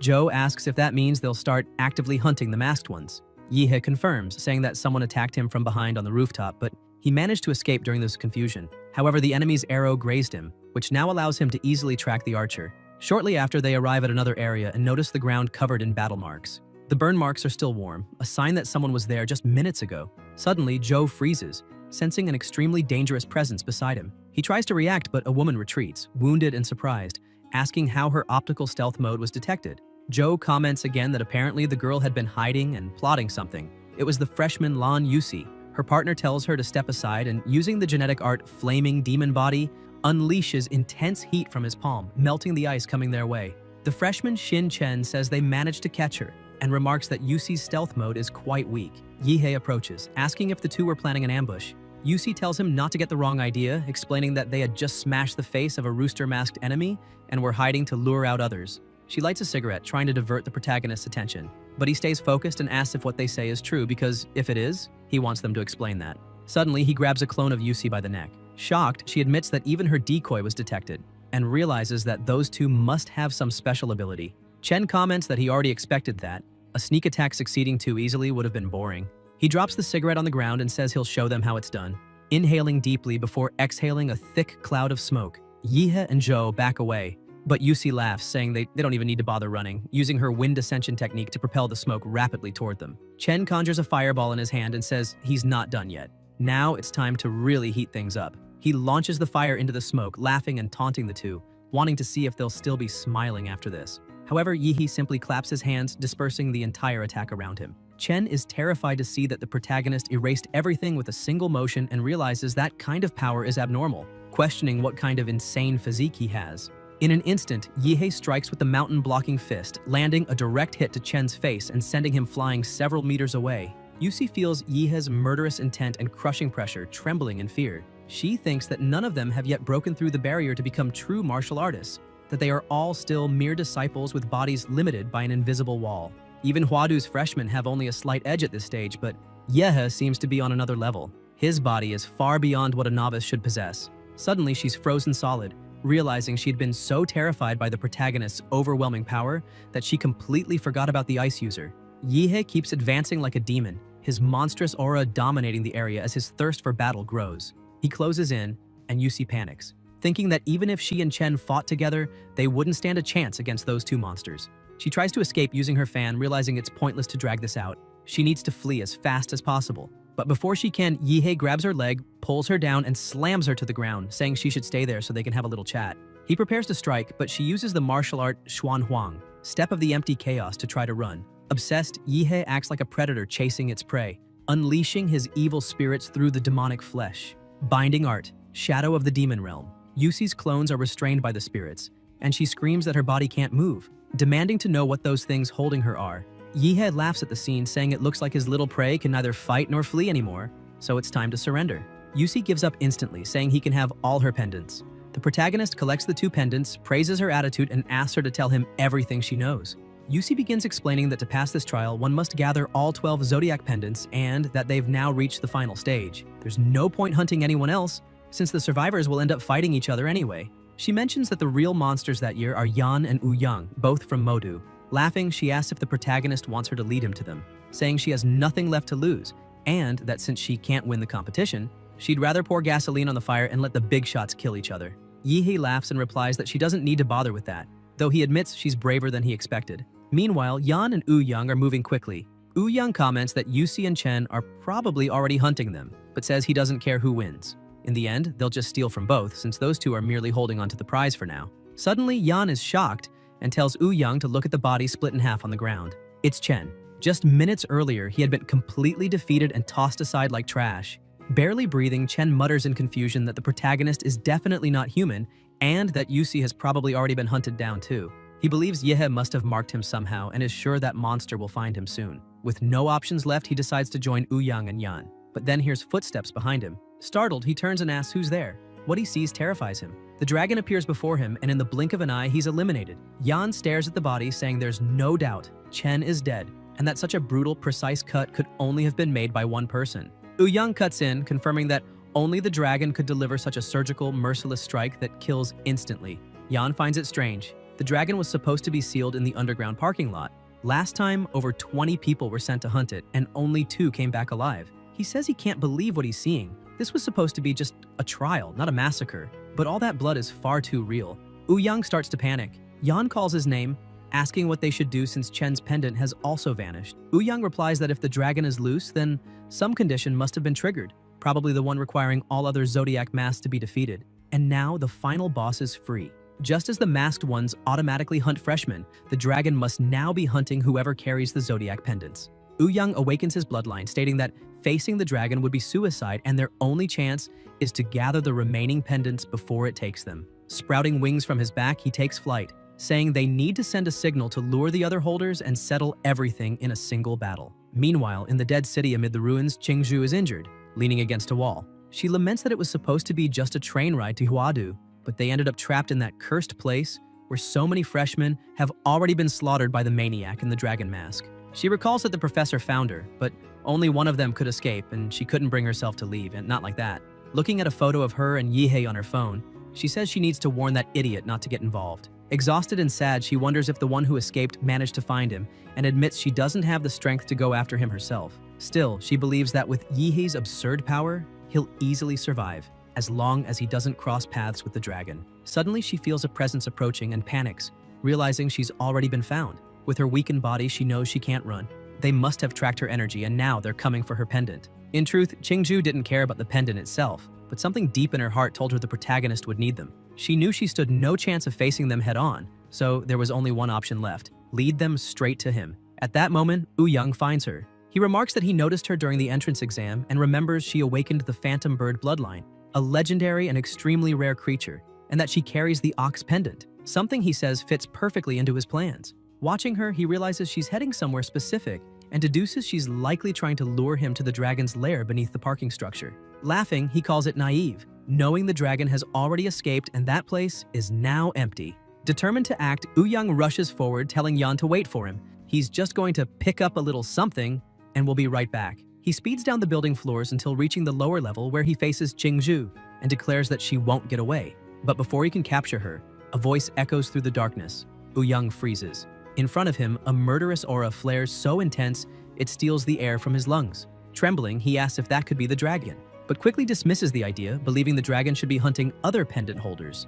Then terror grips him. If the dragon's targets are precisely the ones holding zodiac pendants, he's in mortal danger. After all, he carries 4 pendants, making him the ultimate prize. He realizes too late that he was far too confident, and now his life hangs by a thread. The dragon locks eyes with him, and Young feels his entire body go rigid under that gaze. He tries to comprehend what's happening, realizing that the creature is using an absurd technique, one that drags its victim into a sealed space the moment eye contact is made. The only escape is to defeat the caster, and the dragon has clearly forced him inside. Within that domain, the dragon attacks, and Young throws everything he has into defense, but the power gap is overwhelming. Elsewhere, Yan begins to feel pressure as he faces Zhou and Yihe. The protagonist watches with boredom and asks what this is supposed to be, since Yan had opened the global chat earlier just to brag, yet now shows no strength at all. Zhou asks Yihe to step back, making it clear he wants to face the opponent alone to test his own ability. Enraged, Yan charges forward, shouting that they're getting too full of themselves. Zhou responds by activating the ice vein, but Yan shatters the ice with sheer brute force. He grins and says Zhou isn't going anywhere, attacking again. Zhou blocks the first blow but senses another coming immediately after. He manages to react and counter with his wind cut technique, a strike that slices both soul and blade as one. Both raise their power to the limit and an intense battle begins, shaking the surroundings. Yehei, however, just watches from a distance, sitting lazily and looking utterly bored as he waits for the result. In the middle of the clash, Yan suddenly senses something, a familiar presence, a cry for help. It's Young. He instantly retreats, ending the fight and saying that if he didn't have something urgent to handle, he would have broken at least 8 of Zhou's bones. But before he can flee, Yihei slowly stands up and asks if he's done showing off, then adds coldly, "Who said you could leave?" In an instant, he moves at unbelievable speed. Yan tries to react but is sent flying like a feather.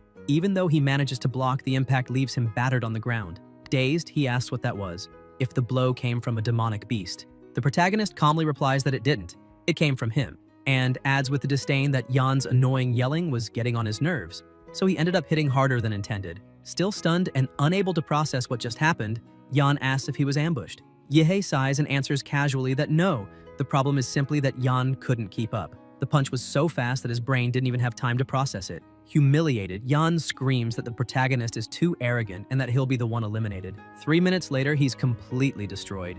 Beaten so badly it looks like 10 people attacked him at once. Yehei calmly holds Yan's sword and says he shouldn't feel too frustrated. Lasting 3 minutes against him is already impressive, especially since Chen went down with a single hit. Examining the blade, he remarks that it's actually decent, but that he's thinking of borrowing it. He asks if Yan would mind, though he knows the opponent is already unconscious. Then he adds that the sword still needs a few upgrades, and channeling his nuclear energy, he infuses it directly into the weapon, instantly transforming and amplifying it. Zhou approaches and calls out to him, saying that in Yan's spatial ring there weren't any masked pendants, but he did find something strange. He shows a pendant that's blinking repeatedly, as if transmitting some kind of signal. Meanwhile, inside the dragon's domain, Ouyang was still standing, though completely destroyed. He looked forward and said he never imagined that would be his limit, since he had used even the last sealing nail he recovered from that ancient ruin. If he had managed to drive one of them straight into the dragon's heart, he could have sealed its martial core and internal flow at once. However, even sacrificing his own arm, he still missed by a few centimeters. The dragon monster slowly approached, letting out a fierce roar. Ouyang accepted defeat, saying his only chance to beat that monster called Qianlong was gone. Suddenly, the domain began to collapse and Ouyang remained pinned to the wall with a sword through his body. Meanwhile, Qingzhu kept climbing the stairs slowly, thinking she just needed to endure a little more because she was almost at the rooftop. That Qianlong was really on another level, and the horrendous ox she had defeated earlier did not even compare. As soon as Ouyang fell, she would be next. She looked out the window and thought that if she truly wanted to get out alive, her only hope was for Yehei to appear and get her out of there. That was the tallest building in the area, and when the protagonist fired the flare, she got an idea. She would answer with her own. Qingzhu activated the awakening of the phantom bird bloodline, releasing an enormous amount of energy, but she soon collapsed to the ground, having reached her limit. She begged for that signal to reach Yehei, but suddenly felt a massive killing intent along with a terrifying sound. She ran to the edge of the building, unable to believe what she saw. Qianlong was walking on the outside, heading straight toward her. Qingzhu froze in fear, wondering how that monster had already found her. Her first thought was that there was not enough time, and she needed to fire another flare to warn the protagonist that it was a trap and he needed to stay away. Qianlong once again used his domain expansion ability, creating a new domain on the building's rooftop. The moment he stepped into his own domain, Qingzhu fell to the ground, completely overtaken by fear as she watched that monster raise his sword to strike her. She thought it was the end and that there was nothing she could do. What she did not expect was that the real monster was outside. The shell of the domain began to crack and Yehei burst through with full force, shouting that he had made a promise to Qingzhu's mother, and he was not the kind of man who breaks promises. Qianlong and Qingzhu both looked up in shock. The protagonist gathered all his strength and shouted, asking what kind of abomination that monster was, while striking with such power that the blow split the building in half. He yelled for Qingzhu to head to the east side because his new recruit and the others were waiting for her in the alley. Qingzhu asked if he was not going with her, but Yehei replied that he was staying because it was time to have a few words with that maniac wearing the dragon mask. He immediately began descending in flight to face his final opponent in that place. Qianlong, with his clothes completely destroyed, began walking while expanding the domain once again. The protagonist asked if he was really going to keep using that domain, saying he could feel when Qingzhu's distress signal was activated, but something was wrong there. He taunted the enemy, asking if the dragon only knew how to fight inside the comfort of his own little sandbox. At that moment, he noticed the nail embedded in Qianlong's chest and wondered if that could be the emergency plan Yan had mentioned for dealing with the dragon. Suddenly, the dragon began moving with absurd speed, surpassing any previous limit, and the protagonist started laughing, saying the opponent was really fast. He lifted his sword from the ground and the two began a fierce exchange of blows. Yehei, completely excited, commented that this was great because he had finally found an opponent worthy of his level. Their power was so devastating that another entire building was sliced into pieces. The fight intensified to the point that the entire surrounding area was completely destroyed. Qianlong landed a direct hit, sending the protagonist crashing into the ground, but Yehei retaliated with his nuclear breath, blasting through countless buildings as the beast soul energy filled the environment. He got up laughing, saying the opponent was incredibly strong and the first decent person he had faced since arriving in that world. Qianlong also rose slowly with his mask almost completely destroyed. And Yihei smiled even wider, saying that now things were getting interesting because the legendary invincible boss Qianlong would not fall that easily. The dragon charged again and Yihei was surprised by the speed, but managed to block the attack. He realized, however, that Qianlong had become even faster and stronger after the mask broke. With his eyes gleaming, the dragon continued its full-force assault. Yihei tried to resist, but his blade split in half, leaving him unarmed. Qianlong appeared behind him to finish the strike, but the protagonist, acting like a real monster, bit down on the enemy's blade, stopping the attack with his own mouth and laughing as he said he had him now. Without a sword, he charged in using pure brute strength. Qianlong tried to react but was hit directly by a nuclear punch to the face, almost being knocked out on the spot. Yihei grabbed the dragon's arm and said it wasn't over yet, calling him customer with ironic politeness. He prepared for another insane barrage of blows, saying he was technician number 23 and always at the customer's disposal. The punches fell like a storm, and Yihei laughed in a crazed way, completely overtaken by adrenaline. He thought he had already hit every vital point: temple, throat, heart, arm, groin, and that thanks to Ouyang's bronze spine, the dragon's meridians were blocked and his chi flow had been interrupted. Now every strike was aimed at causing devastating internal damage. Qianlong reached his limit and dropped his sword, but that was just a trick. He tried to counterattack, and Yihei, still laughing like a madman, said he knew the dragon wouldn't give up on such a good fight. The protagonist opened a fan in one hand and used it to defend himself, saying that the only chance Qianlong had to win was catching him off guard at the start, since the power difference between them was colossal. Even then, he estimated the dragon's chances of victory at only 30%. Yihei then transformed the fan, saying it was time to show who the real boss was there. A whirlwind of malicious spirits rose up, growing and destroying everything around it. The vortex became larger and more violent, and Qianlong's body began to be completely torn apart. Unable to move properly, the dragon only muttered that with that killing intent strengthening the fan, the protagonist was even stronger than when he fought alongside Lan Yusi. Like a predator chasing its prey, Yihei charged again, saying he wasn't done yet and calling the dragon a faceless freak. This time, he channeled even more strength into his attack and activated the nuclear explosion fist, declaring that this was only the first punch. A massive explosion engulfed the area, and Qianlong's body was even more destroyed. But the protagonist didn't stop, saying the second punch was coming. He activated the Mountain Breaker fist, and the black flash struck Qianlong's face directly, launching him through the air like a ping-pong ball, crashing through several buildings before violently slamming into a wall. Yihei flew to meet him and asked if he really was a dragon, because he honestly expected something stronger. But in the end, he was nothing more than a simple worm. Qianlong lifted his sword, saying he would still kill him, but the difference in speed and strength between them had already become unreachable. With a swift movement, Yihei pushed the dragon's own sword against his neck, saying he had him trapped.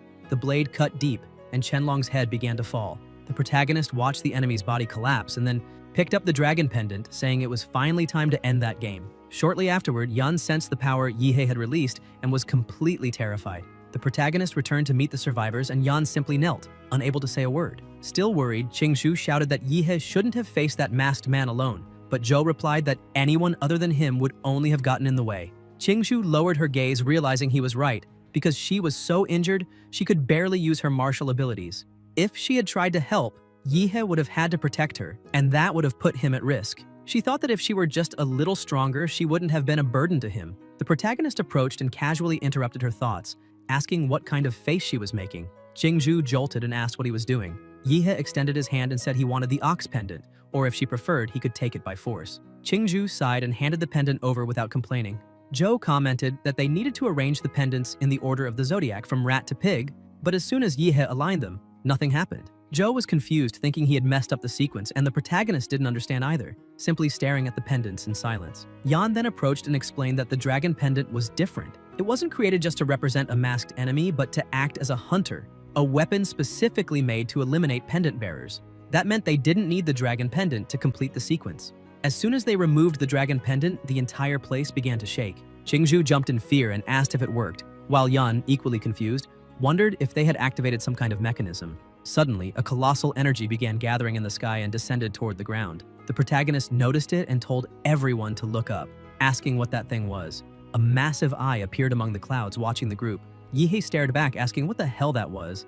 But before he could react, he started being pulled toward the eye. He was swallowed by the light, and when he woke up, realized he was inside the train car again. Everyone else had also returned, confused but unharmed. Soon after, a voice echoed through the car, asking all students to remain calm, and informing them they had been temporarily transported into a magical illusion created by the eye artifact. That had been the imperial test for that year's freshmen, so there was no need to worry. The voice then gave a special announcement saying that first place in this year's test went to the team from An City, formed by Yihei, Zhou, and Qingzhu, who managed to gather all 12 zodiac pendants.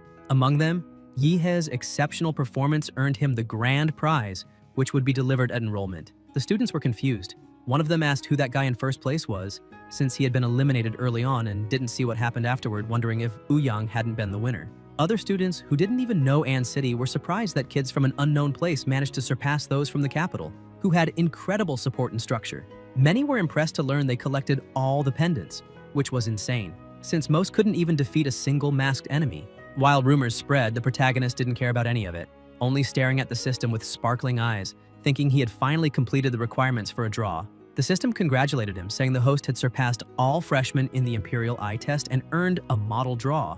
Before starting, the protagonist asked Joe for a wet wipe, wanting to clean his hands thoroughly. He began spinning the cards and said there would be no manipulation this time. Suddenly, a terrifying monster appeared before him. The system announced, Level 13 model, Vampire Rankud, bloodline traits, corpse infection, blood manipulation, and immortality. Synchronization rate, 1%, evolved form, Rakud the Zawarudo. As the train sped forward, Yihe trembled with excitement, thinking a vampire was incredibly rare. The bloodline itself wasn't grand, but the evolved form had the ability to stop time, which was simply absurd. Ouyang and Yan approached, and Ouyang asked if he was Yihe, wanting to know if he was the one who defeated the dragon. Yan tensed up, thinking his friend needed to calm down because if he caused trouble with that protagonist, no hospital could help him. Yihe looked at the two and said he wanted to clarify something. It hadn't just been a victory, he killed the dragon. Ouyang was astonished and shouted in front of everyone, telling the protagonist he was planning to create a new club at Wadu University, something different from the student council, Suptarn,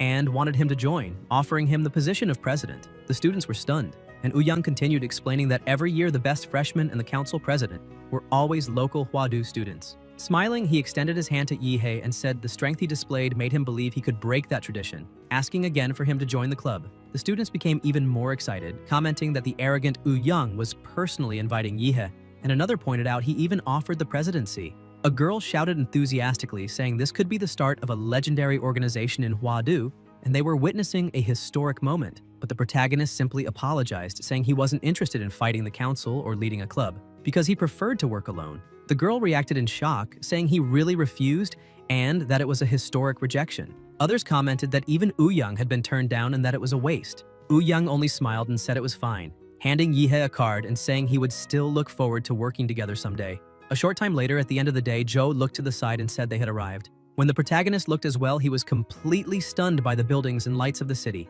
That was Wadu, a colossal metropolis. The students began exiting the train, and an attendant pointed toward a passage, explaining that all new students of Wadu University should follow her until they reached the institution. As they walked through the corridor, everyone was surprised to see a gigantic ship waiting on the other side. An employee asked everyone to board in an orderly manner, checking their seat numbers with those from the Wadu Express. Yihe saw Qingju ahead and approached, calling her Little Juju as he lightly poked her back. Qingju jumped in surprise and immediately remembered her mother's warning that she should keep her distance, since even though she and the protagonist were technically engaged, they were not married yet. Therefore, he couldn't take advantage of her in public. Irritated, she turned around and yelled, asking what he thought he was doing, reminding him they were still outside. The protagonist, confused, asked why she was saying that, not understanding the drama since he only wanted to know why they needed to take a plane. Qingju let out a long sigh, muttering about how her mother had the nerve to promise her to a country bumpkin like him, and explained that they had to take the plane because the university was in the sky. Yihe lifted his head, seeing nothing, and asked if she was being serious. Qingju answered yes. The university was literally a floating city among the clouds, protected by a massive magical barrier. The plane began passing through that barrier, and Yihe, curious, wondered if that electromagnetic net was meant to keep demon beasts away, since even the range of life force detection seemed weakened inside. But coming from an institution like Wadu, that was expected. Upon reaching the landing platform, everyone disembarked, and a woman announced that the students must always keep their student ID cards with them. After everyone received their cards, the organizers instructed them to head toward the magnetic station and take the train that would lead them to the dorms. Amid so much technology, the protagonist pointed to the side and declared that they had arrived at the highest city in the world, leaving some classmates confused and thinking he had lost his mind. Inside the elevator, Yihe commented that his room was on the 42nd floor, Unit A3, and asked about Joe's, who replied that his was in Unit B7 on the 45th floor. Yihe laughed and said it looked like his friend would be getting off after him. When he reached the dorm, the protagonist was impressed. A 100-square-meter private room with a flawless modern design. It showed how much Wadu valued its students. Exploring the place, he found a state-of-the-art computer fully equipped and a bathroom with a hot tub. Surprised, he said no one could resist that kind of comfort, and lying on the bed, he realized how soft it was, feeling like he was in a 5-star hotel. But instead of resting, he started laughing, saying he first needed to take care of what really mattered, performing the full upgrade of the Rakud vampire model. He grabbed his phone and commented that while he was on the train, he had figured out how the student card worked. He just needed to scan the QR code to access the university's exclusive app, the Huadu Pass. Inside it was the academic city's shop, where all purchases were made with study points, Huadu's digital currency. Yahe then converted all his more than 30 million Xia Empire coins into study points. Moments later, a notification appeared on the screen. Updated balance, 322.43 points. Seeing that, he was outraged, shouting that his over 30 million had turned into just 322 points. Even so, he kept exploring the app and realized that the academic city shop really sold real items, things that couldn't be found anywhere else, and that kind of access was one of the university's privileges. He said he needed to buy all the magic cores with the blood attribute, believing that would be enough to fully unlock the rocket model, since not even ultra-rare humanoid models required more than 10 million to surpass 90% compatibility. Shortly after, a drone appeared at the window with a delivery, thanking the protagonist for his purchase and wishing him success on his cultivation journey, also asking him to leave a 5-star review. Yihe was impressed by the delivery speed and the fact that it was done by drone. Without wasting time, he opened the package, saying it was time to put everything inside. However, after consuming it all, his body began reacting strangely, his muscles trembling, and he said he was not handling it well. The system appeared, stating, Vampire Model Rakud, Compatibility 100%, Notification, Rakud Zawarudo unlocked, Unlimited Demonic Model, Host Yihe, Overall Physique, 29. The protagonist went to the mirror and observed the transformations.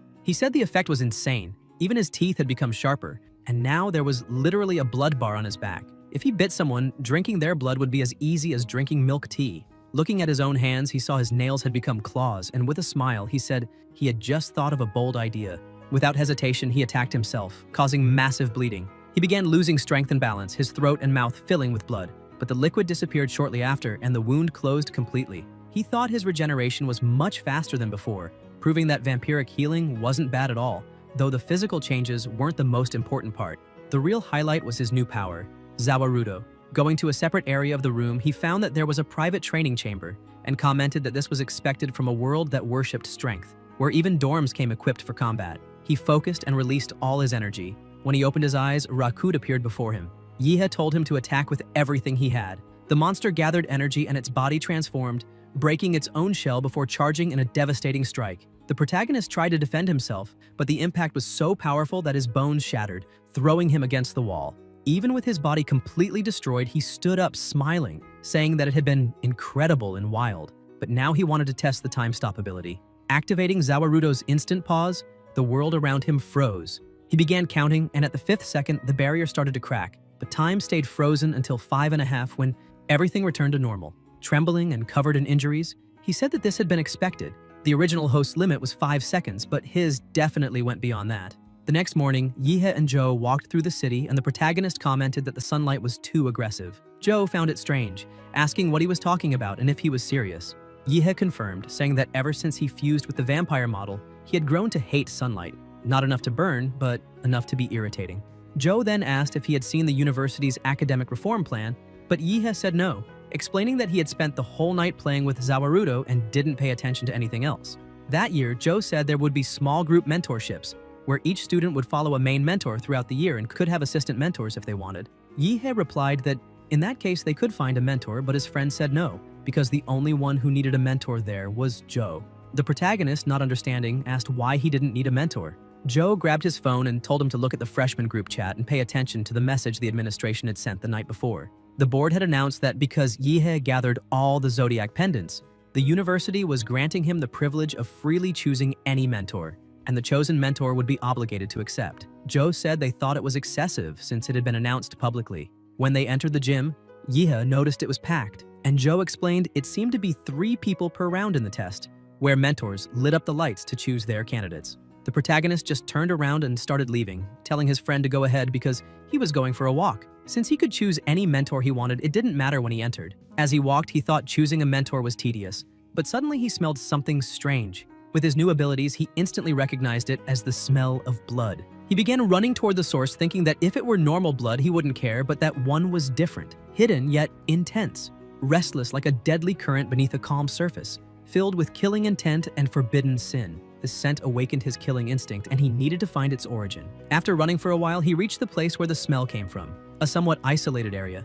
Yihe was surprised to see a cute little girl and wondered if she was really the source of that terrifying aura or if he was mistaken. The girl noticed his presence, stood up, and called him boy, asking if he had been training the demonic flesh prison technique. The protagonist was startled and asked how she knew that, noticing that even though she looked like a child, she spoke like an old woman, and even called him a boy.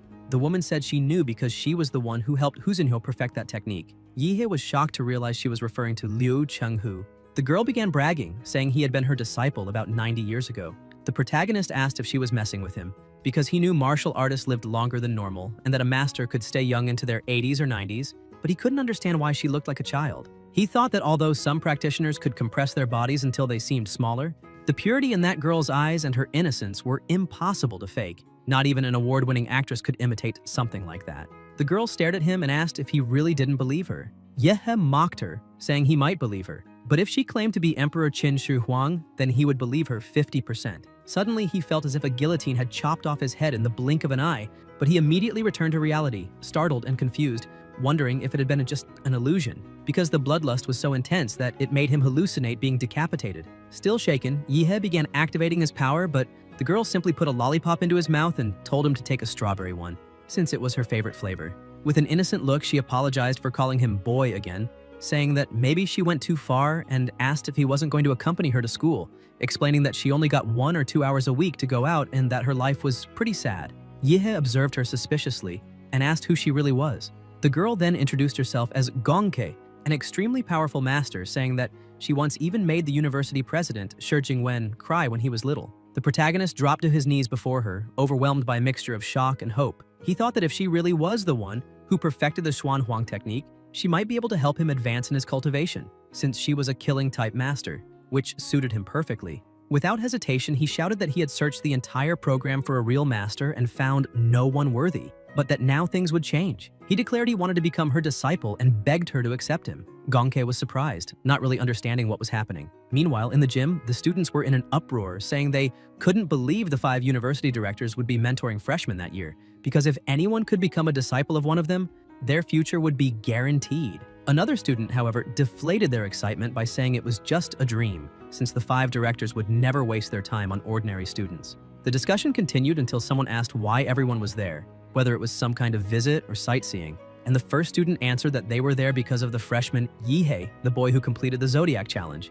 The directors were present precisely because of him. What the freshman didn't know was that the Zodiac Challenge had been broadcast live and the viewers were none other than all the teachers of Huadu University. Since the transmission on the train at the start of the test, the evaluators had been observing how each student reacted to sudden crises, with an AI system analyzing micro-expressions and behavior patterns. Every action was scored. Those who ran into the Zodiac City unprepared received low grades, while inside the main criteria were combat intelligence, practical technique, and teamwork against the Zodiac masked ones. Even without killing anyone, good performance in any of these areas was enough for a high score. But the abnormal Yihe was the only one to achieve full marks in absolutely every category. Even so, what truly shocked the directors wasn't that.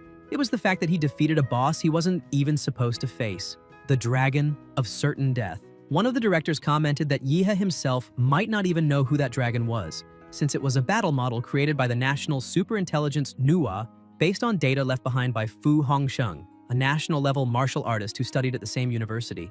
Even though not all of Hongsheng's abilities, such as his god-tier divine eyes, could be fully replicated in the virtual world, he was still considered the strongest martial artist in the country's history, perhaps in the whole world. His university records had remained untouched for over 100 years. The fact that Yihe defeated a model based on him, even an imperfect version, was proof of the absurd talent that boy possessed. If everything continued on the right path, he was destined to become a grandmaster or even an archmaster. In the middle of the excitement, someone burst into the gym running and shouting that there was more news. The messenger entered the gym out of breath and announced that the protagonist had just asked to become the disciple of Gong Ke, the former Imperial University professor and current special agent. All 5 directors were stunned, unable to understand why he would do something like that.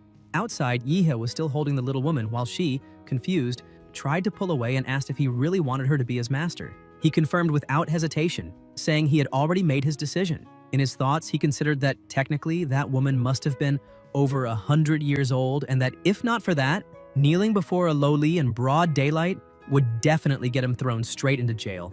Gongke said that in truth, she believed she had been expelled from the Imperial University, but Yihei, firm in his decision, replied that she had said she could only go out for 1 or 2 hours a week and promised that if she accepted him as her disciple, he would find a way to secure her freedom within 2 years. Gongke's eyes sparkled instantly, and she accepted with a smile.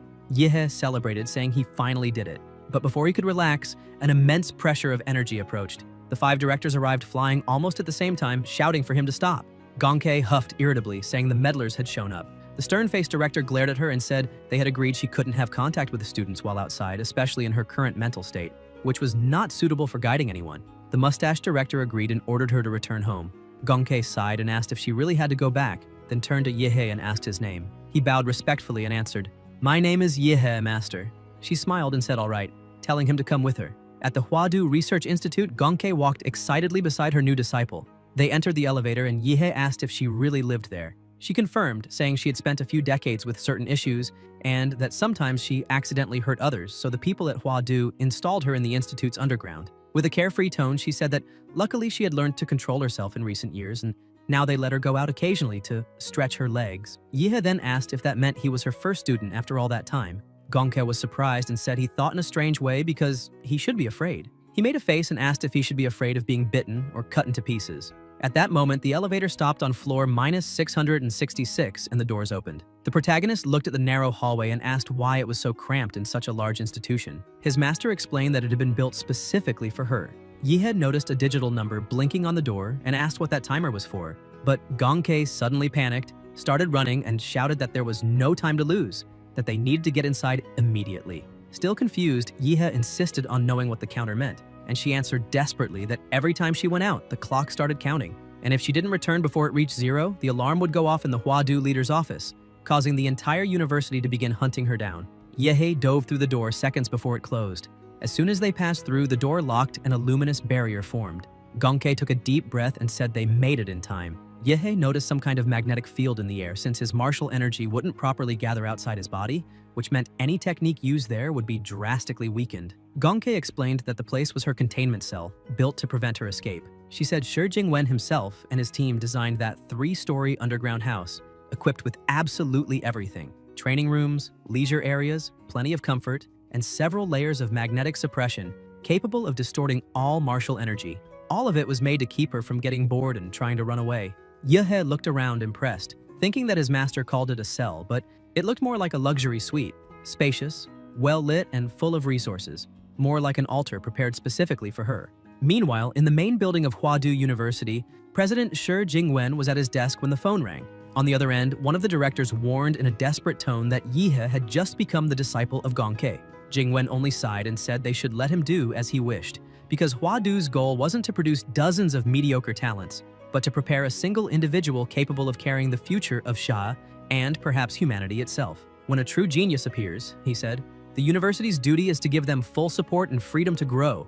Jingwen explained that they should allow Yihei to train with Gongke for now, since the special training camp for the local freshmen was almost ready, and Yihei would be the stone sharpening the new blades of that generation. The directors agreed but reported that Yihei had entered the containment zone with his new master, and although everything seemed stable, predictive analyses showed a high risk. According to the reports, Gongke, as a special-level combatant, still had more than a 5% chance of losing control when spending too much time with another person. Jingwen looked at the data on his screen. Danger. Outbreak risk. 5% to 14% vertical bar coexistence survival rate. 95% vertical bar injury. Likelihood. 38% vertical bar. Rescue success rate. 10.3% vertical bar safe rescue window. 1 to 3 minutes. One of the directors added that Yihei had only a 10.3% chance of being rescued and nearly a 90% likelihood of dying before the rescue team even arrived. And even if he were rescued, there was still over a 95% chance he wouldn't survive. Ending the call, the president stared out the window and murmured that special class combatants were usually doomed people, either those who possessed overwhelming strength or martial artists with uncontrollable power. In times of peace, the state kept them contained, but when Xia faced real crises, they were deployed to the front lines as human weapons. To face someone like that, Yihei needed to be prepared to die. Without that resolve, he could never walk the path of slaughter. Jingwen concluded by saying that Xia was running out of time. The lunatics from the Northern Bitan Federation and the fanatics of the Divine Descent Nation were on the move with their secret realm technologies, and the new generation needed to mature quickly. In the underground B3 level of the containment zone, Gongke and Yuhei arrived at the training room. She commented that it had been decades since she taught anyone, so they would start with a simple test to see what he was capable of. Yuhei asked if she would restrict her own power to the martial stage so they could fight evenly, but she laughed and said she had forgotten that part entirely. He said he was ready for combat while she stretched as if it were just a light workout. Yihe thought he didn't want to relive the guillotine sensation, but before he could react, Gongke advanced with overwhelming killing intent. He was shocked to realize she was aiming directly at his vital points and shouted, asking whether this wasn't supposed to be a friendly training session. Watching her movements, he calculated 5 possible evasion routes, but concluded none would work. She was reading every micro-movement of his like, flipping through an open book. With no options left, he chose to face her head-on and activated his transformation, trying to counterattack. Gongke grew excited, saying he was trying to awaken his bloodline to balance offense and defense, but she stretched her body and wrapped around his arms with impossibly fast movements, murmuring that unfortunately she was still faster. In the blink of an eye, she threw him down and delivered a sharp strike that broke both of Yihe's arms. The brutal pain made him scream so loudly that the pressure in the entire room shifted. The air vibrated and the magnetic field trembled before the explosion of power beginning to awaken inside him. Yihe returns to his normal form while his master steps back, her arm badly injured and her face bruised. Even so, he keeps smiling and comments that she really went hard on him this time, since even his lineage awakening was forced to revert. Gongke laughs too and licks a bit of blood from her own face, saying it had been a long time since she last tasted blood. The protagonist admits that in hand-to-hand combat he stands no chance against her, so he says he'll have to rely on some unfair techniques and asks her to guide him. Yihe begins releasing his human form, satisfied after spending the entire night maximizing the mega humanoid model. On the other hand, his master Gongke mirrors his excitement, smiling wide as she realizes that for a mere martial disciple he's displaying absurd strength. Wondering if she accidentally took in a little monster as a disciple and thinking she'll need to take this more seriously. Gongke makes the first move and attacks. An explosion erupts on impact, but Yihe manages to complete his transformation and charges forward using his armored ancestral humanoid split form. She reads the collision route instantly and inhales, activating the special crushing fist, and the strike completely destroys the monster's arm. Yihe is stunned because the Imperial Demon-Ra exoskeleton, forged through flesh-based armor, should have dozens of times the defense of the mega humanoid, yet his master tore through it like paper. As he gets lost in thought, Gongke darts in and startles him, appearing right in front of the monster's face and calling out to her disciple, asking if he's hiding inside that big guy's mouth. Yihe is even more shocked by her supernatural perception, since he had shut down all his vital signals and still got detected within seconds. Gongke prepares to strike, telling him he'd better come out, but the protagonist responds by using the Zhuanlin Horn Spike Meteor Humanoid split form, forcing her to retreat. He then starts concentrating nuclear energy in his mouth and comments that her cuts are insanely sharp. Maybe sharp enough to slice through that, but he wants to see how she plans to block it. A second later, chains appear around his head and bind him completely. Suddenly, he's back at the guillotine, shocked that he can't escape that place. The blade starts to descend and Yihe screams for Zawarudo, who appears and, following his master's order, stops time. The protagonist realizes he might have gone overboard because his master dragged him once again into that domain of murderous intent, a mental illusion created by her bloodlust rather than the real world. And now he has to fight back with pure willpower if he wants to break free. With time frozen, Zawarudo unleashes countless strikes until the blade cracks and shatters completely, freeing Yihe and pulling him back into reality. When he opens his eyes, Gongke is standing in front of him sucking on a lollipop and asks if he's awake, commenting that his turtle shell was pretty tough. Yihe gets up thinking she must have forcibly ripped him out of his humanoid form and casually destroyed the hardened layer he had crystallized to protect his real body, something a mere martial disciple shouldn't be able to do. Yihe stares at her and asks if she cheated, but Gongke, pretending innocence, asks what he's talking about and claims she won fair and square. Unfair, but still fair. The protagonist presses, asking if she's serious, and Gongke finally admits she may have used a tiny bit more strength than she should have, explaining that she sometimes miscalculates the first hits. Yihe keeps staring, and when she notices he isn't pleased, she instantly changes her expression, bursts into tears, and begs him not to be mad or leave, saying it's been decades since she had anyone to play with. Yihe gets flustered and asks her to stop crying, but she keeps asking if he's going to leave. The protagonist smiles and asks if she really thinks he'd give up after everything he went through to become her disciple. Gongke stands up, wiping her tears, and claims she wasn't crying. They head to the fridge, and she comments that now she understands his level, far below where she was at his age, but far above the other students, so they can start training. Gongke asks what he wants to learn first, and Yihe says he wants to know how to advance to martial artist level and how she managed to cut lightning and slice through his transformed arm. She asks if he really wants to learn the cutting technique, warning him that it's hard to explain and that he'll only get the hang of it after cutting a lot of things. He asks what she means by "get the hang of it," and Gonke explains that it's like a line. It doesn't matter if it's a human body, a demonic beast, or any other material, there is always an ideal point, a line where the cut flows naturally, and that line is called the execution line. Yihe is surprised, thinking his master is truly different from the dragon, who is also a cutting specialist but relies on brute force and blade sharpness, while Gonke is like an experienced butcher deboning a cow, every movement controlled and precise.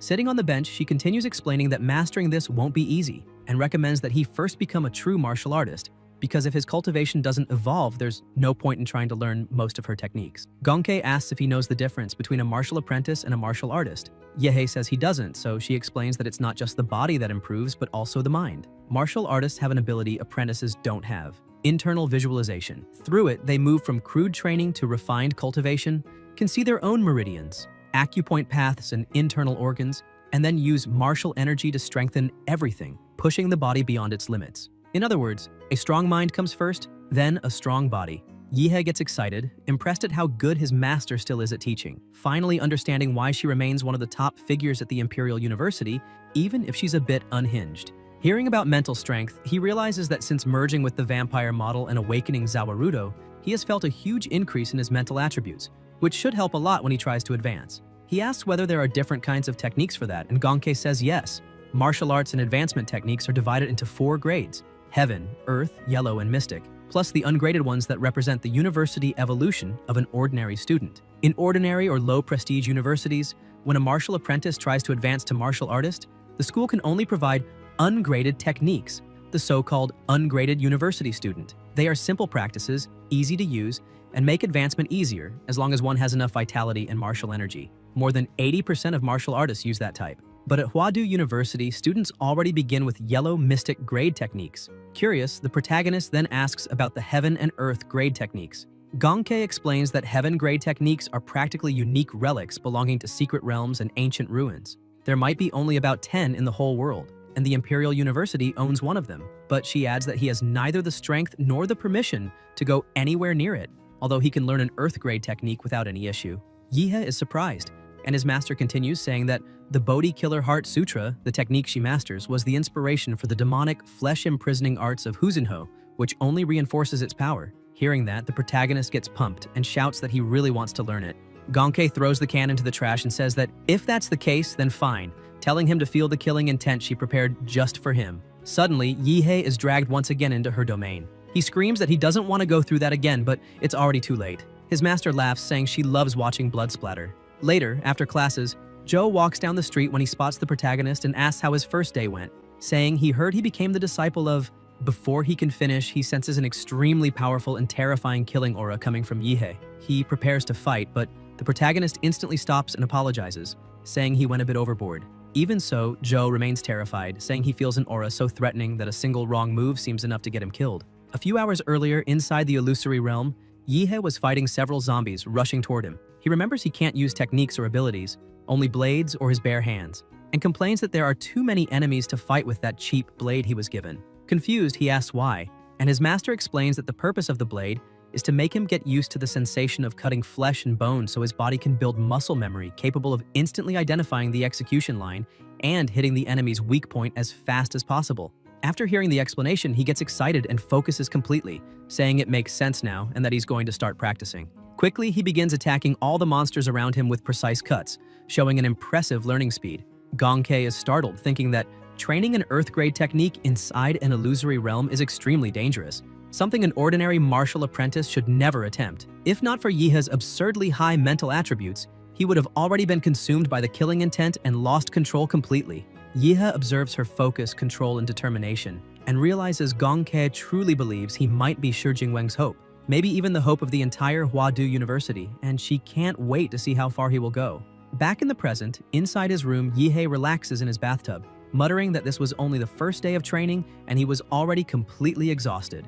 Now he understood perfectly why this was considered the best university in Xia. Suddenly his phone rang, Qingju calling to say that his mother had sent the things he asked for, and that everything was already in her room, and that his mother also asked her to thank him, because thanks to him, she got first place in the freshman evaluation group. Yehe was happy and said he would stop by her room later to pick everything up. But Qingju, embarrassed, said it wasn't necessary and that she would send it all by drone. He chuckled and asked how her day had been and whether she had already met her new mentor. Qingju replied excitedly that yes, her mentor was none other than Director Bai, who praised her talent and accepted her as a disciple.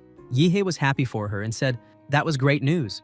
Then Qingju asked how his day had been and who his mentor was. The protagonist thought it would be better not to mention that he had rejected all 5 directors or many people would lose sleep that night. He started to say he had become the disciple of, but dunked his head underwater before finishing, making Qingju understand absolutely nothing. Sometime later, half the year had passed and the first academic term was coming to an end. For the university freshmen, that semester had been full of notable events. Early on, Ouyang gathered the best students from several provinces and formed the Dragon Blood Society, which gained a lot of influence among the newcomers. However, when the students returned from the special summer camp, clashes with Huadu's local students began. As attention grew, duels multiplied, and in the end, the Dragon Blood Society accumulated more losses than victories, causing its reputation to collapse. The most famous freshman at the moment was Xiang Jianhui, perhaps the most well-known in the entire country. He achieved the highest score in the university's entrance exam and during the live stream of the test impressed everyone with his strength. Rumor said that even Fu Hongsheng praised him as a future national-level martial protector. Meanwhile, the protagonist, who had once been at the center of attention, had completely disappeared from the spotlight as he hadn't been seen outside the Research Institute grounds for more than 3 months. Yehe was entirely focused on his training and cared about nothing else. Gong Kei, in turn, was literally stepping on his body, explaining that with each step she injected martial energy refined by her own hand, energy infused with her understanding of the Bodhi Killer Heart Sutra. She said this would help him stabilize his new martial artist level and that, as a bonus, he got to feel her delicate feet, a privilege few would ever have according to her. But the protagonist was completely exhausted, trembling in pain and pushing himself to the limit. His shoulders, back, and fingers were red. He thought there was nothing lucky about any of this. His master had sealed all the martial energy in his body, and the push-ups felt like carrying a mountain. The energy she injected created an unbearable itch from the inside. Gongkei noticed him slowing down and with a teasing smile called him weak, asking if he was already tired, reminding him that he hadn't even reached 1,000 push-ups. Irritated, Yehe lifted his head and shot back, asking who she was calling weak and telling her that now she would see what real speed was.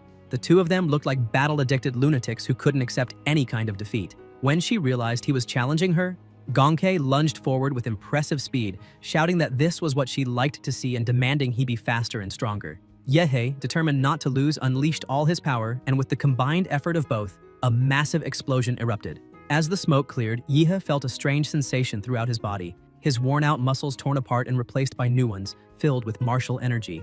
Gongkei stared at him in awe and then, half teasing, commented that his clothes had disappeared and called him a pervert. Embarrassed, Yehe asked that if she was going to cover her eyes, then at least close her fingers so she couldn't peek. After the transformation, he said it was time to leave seclusion. His master asked if he was really going out, and he confirmed, reminding her that they had been locked in there for more than 3 months and that he needed to see the sun again. Gongkei's eyes filled with tears as she asked if he would come back. He smiled, said yes, and even joked that she was terrible at games so she could use the time to practice until he returned. She stuck out her tongue and grumbled that she didn't like playing with him anyway.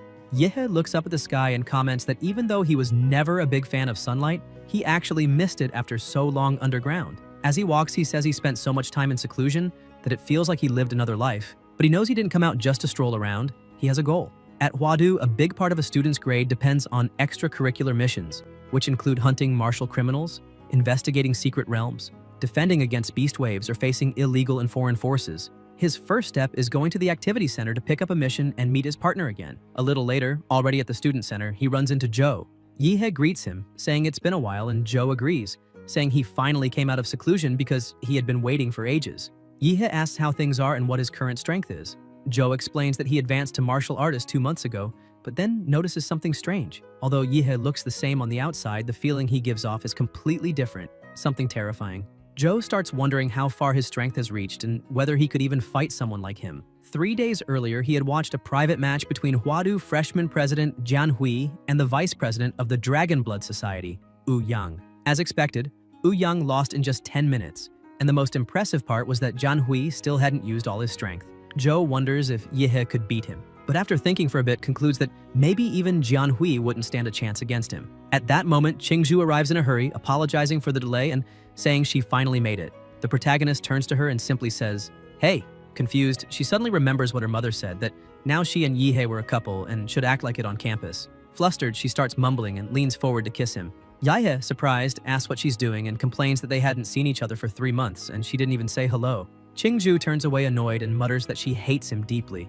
Zhou then tries to lighten the mood and explains that the screen on the wall shows the most popular missions and highlighted achievements. He says that he and Qingju already completed 3 above-average missions and that today they were just there to form a team with the protagonist. Qingju picks 3 options and says those suit them perfectly.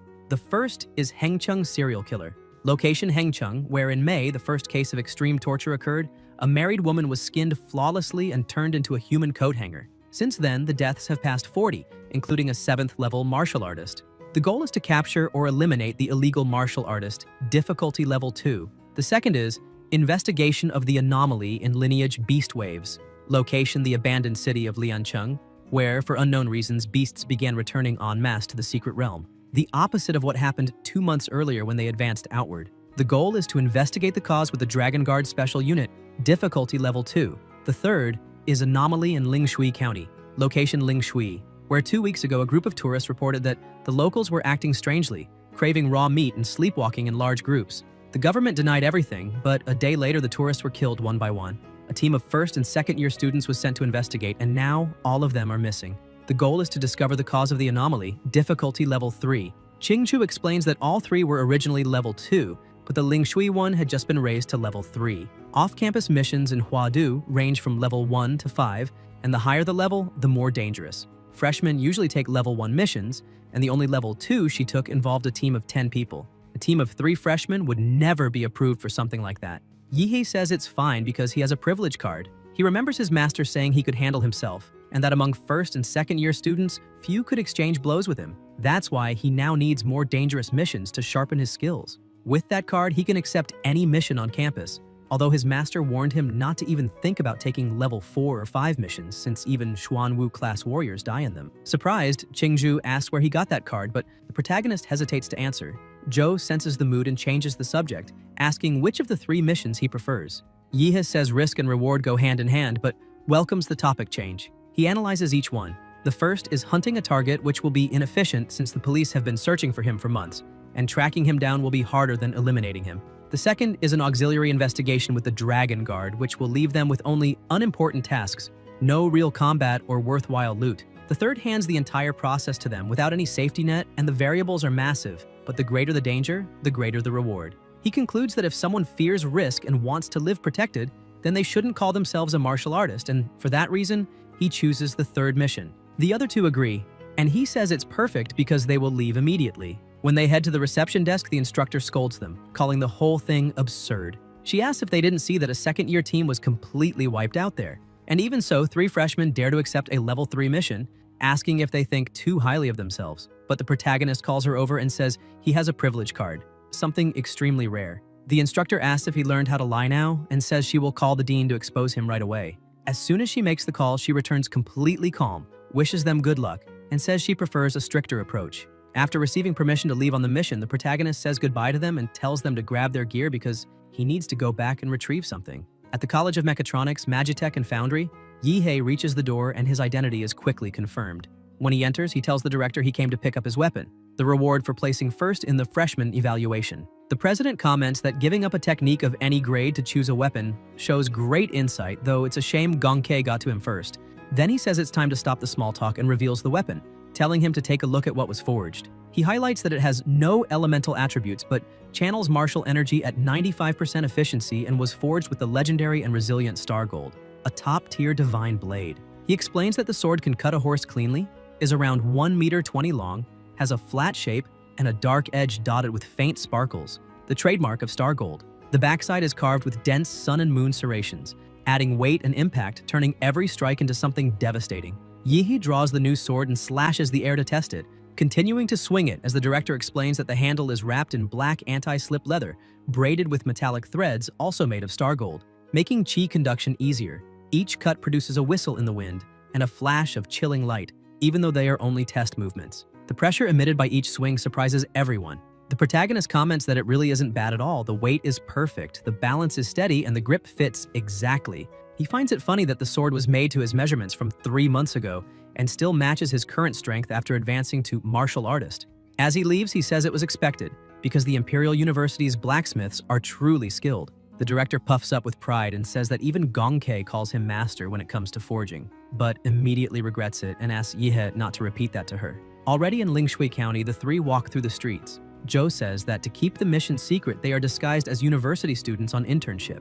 Yihe thinks he first needs to sweep the area with his life field detection, since the Demonra model has already been raised to 71% that semester, which should cover the entire county.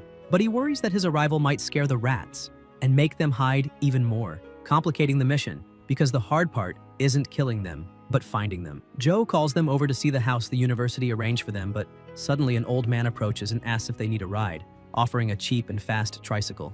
Yihe laughs, thinking the mission has officially begun. The three hop onto the tricycle, and the man comments that they seem well-mannered, asking which school they came from. The protagonist says he's from the city itself and brought two classmates to get to know the university's studies better. The driver, curious, asks who his parents are because he doesn't recognize his face. Yihe says his grandfather was Yi Shurong, who passed away a few years ago, and that after that he moved away. The driver then says, now everything makes sense because he's from the old Yi family. The protagonist thinks it was useful to have learned some Lingshui dialect on the plane, and that the identity information provided by the university was truly authentic. The old man starts to laugh, saying it's great to see a young man who still remembers Lingshui, because those who don't forget their roots will surely be blessed. Soon after, they arrive at the mansion base of Huadu University, the former residence of Yi Shurong. The driver comments that in 2 days there will be the big festival that happens every 3 years in Lingshui, and insists that Yihe show up, saying that if he feels too shy to go, he himself will return to pick him up.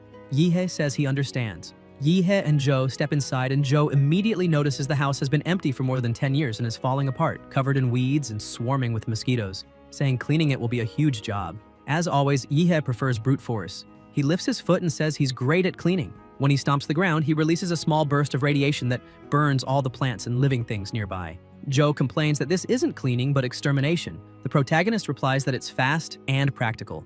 Zhou then tells them to put their bags away because he will install some cameras around the house for monitoring. Qingzhu wanders around, saying she'll take a look inside, but the first room she enters makes her jump in fright, and she calls Yihe to see something. He walks over and asks what she found. She says there is an altar right in front of her, but she can't figure out what is being worshipped. Yihe observes that the altar was placed there recently. She is shocked and asks what he means. The protagonist explains that the altar is made of wood. If it had been sitting there all these years, it would have rotted by now, but it's only covered in dust, and if cleaned, would look brand new. Zhou raises his sword and asks if he is seriously saying someone put that there recently, because if that's true, he has a very bad feeling and thinks they should destroy the statue immediately. Qingzhu tries to calm him and says they should wait because it may be an important clue, and the best thing to do is examine it first. But when she looks to her side, she sees Yihe completely serious, nuclear energy gathering in his palm, saying he agrees. She screams, asking what exactly he agrees with, and tells him to stop acting like a lunatic. Taking a breath, she suggests that before breaking it, they should at least see what is under the statue's mask. As soon as Qingzhu removes part of it, the statue's eyes begin releasing a strange aura. Instantly, the protagonist senses something abnormal, grabs Qingzhu by the arm and warns that something demonic is there, exactly as he suspected from the beginning, ordering Zhou to destroy it. Without hesitation, Zhou swings his sword, but the moment they cut it, all three are shocked to see a black liquid oozing from the statue.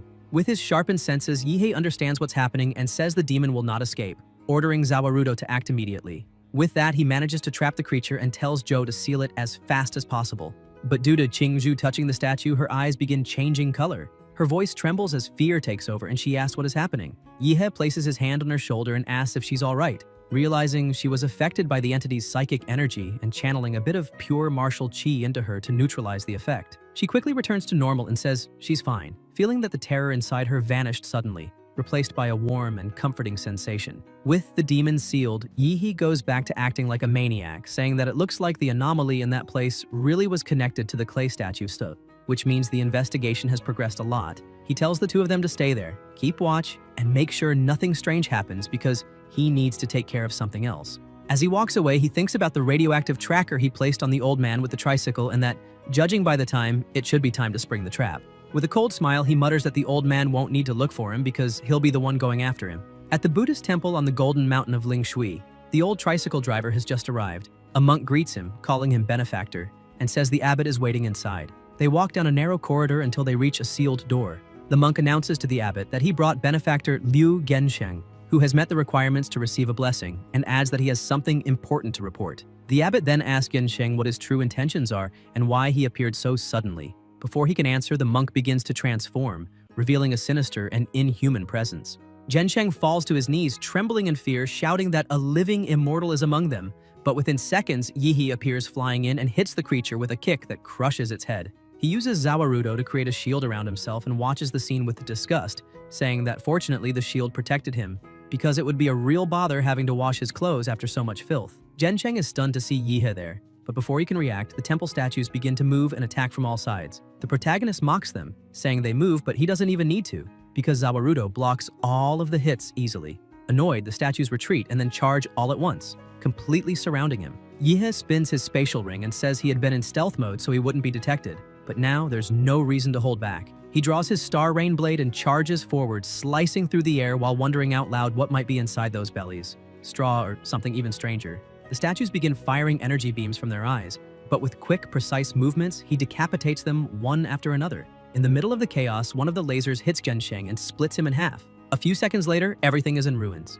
Yihi sheathes his sword, looks over the debris, and says those statues were never living beings, since from the very beginning his life field detection had never sensed any aura in them. Even so, he's intrigued, wondering how a small and backward place like Lingshui County could possess such advanced technology. He stares at the sealed door ahead and thinks all of the answers must be inside. He mutters that, since he's still a university student, he should at least be polite enough to knock before entering, then orders Zawarudo to knock on the door. As the spirit starts pounding hard, Yihei shouts, asking if anyone is home. The punches grow faster and heavier until the door shatters completely. When he steps inside, he is stunned by what he sees, a colossal statue towering before him. He comments that this is truly another world entirely, never imagining a gigantic underground palace would exist here, much less a monumental Buddha. He shouts that the guest has arrived and asks the little rat if it will keep hiding. At that moment, another Buddha slowly begins to move and speaks in a deep voice, saying it bears no grudge against the protagonist, calling him benefactor and asking why he has invaded.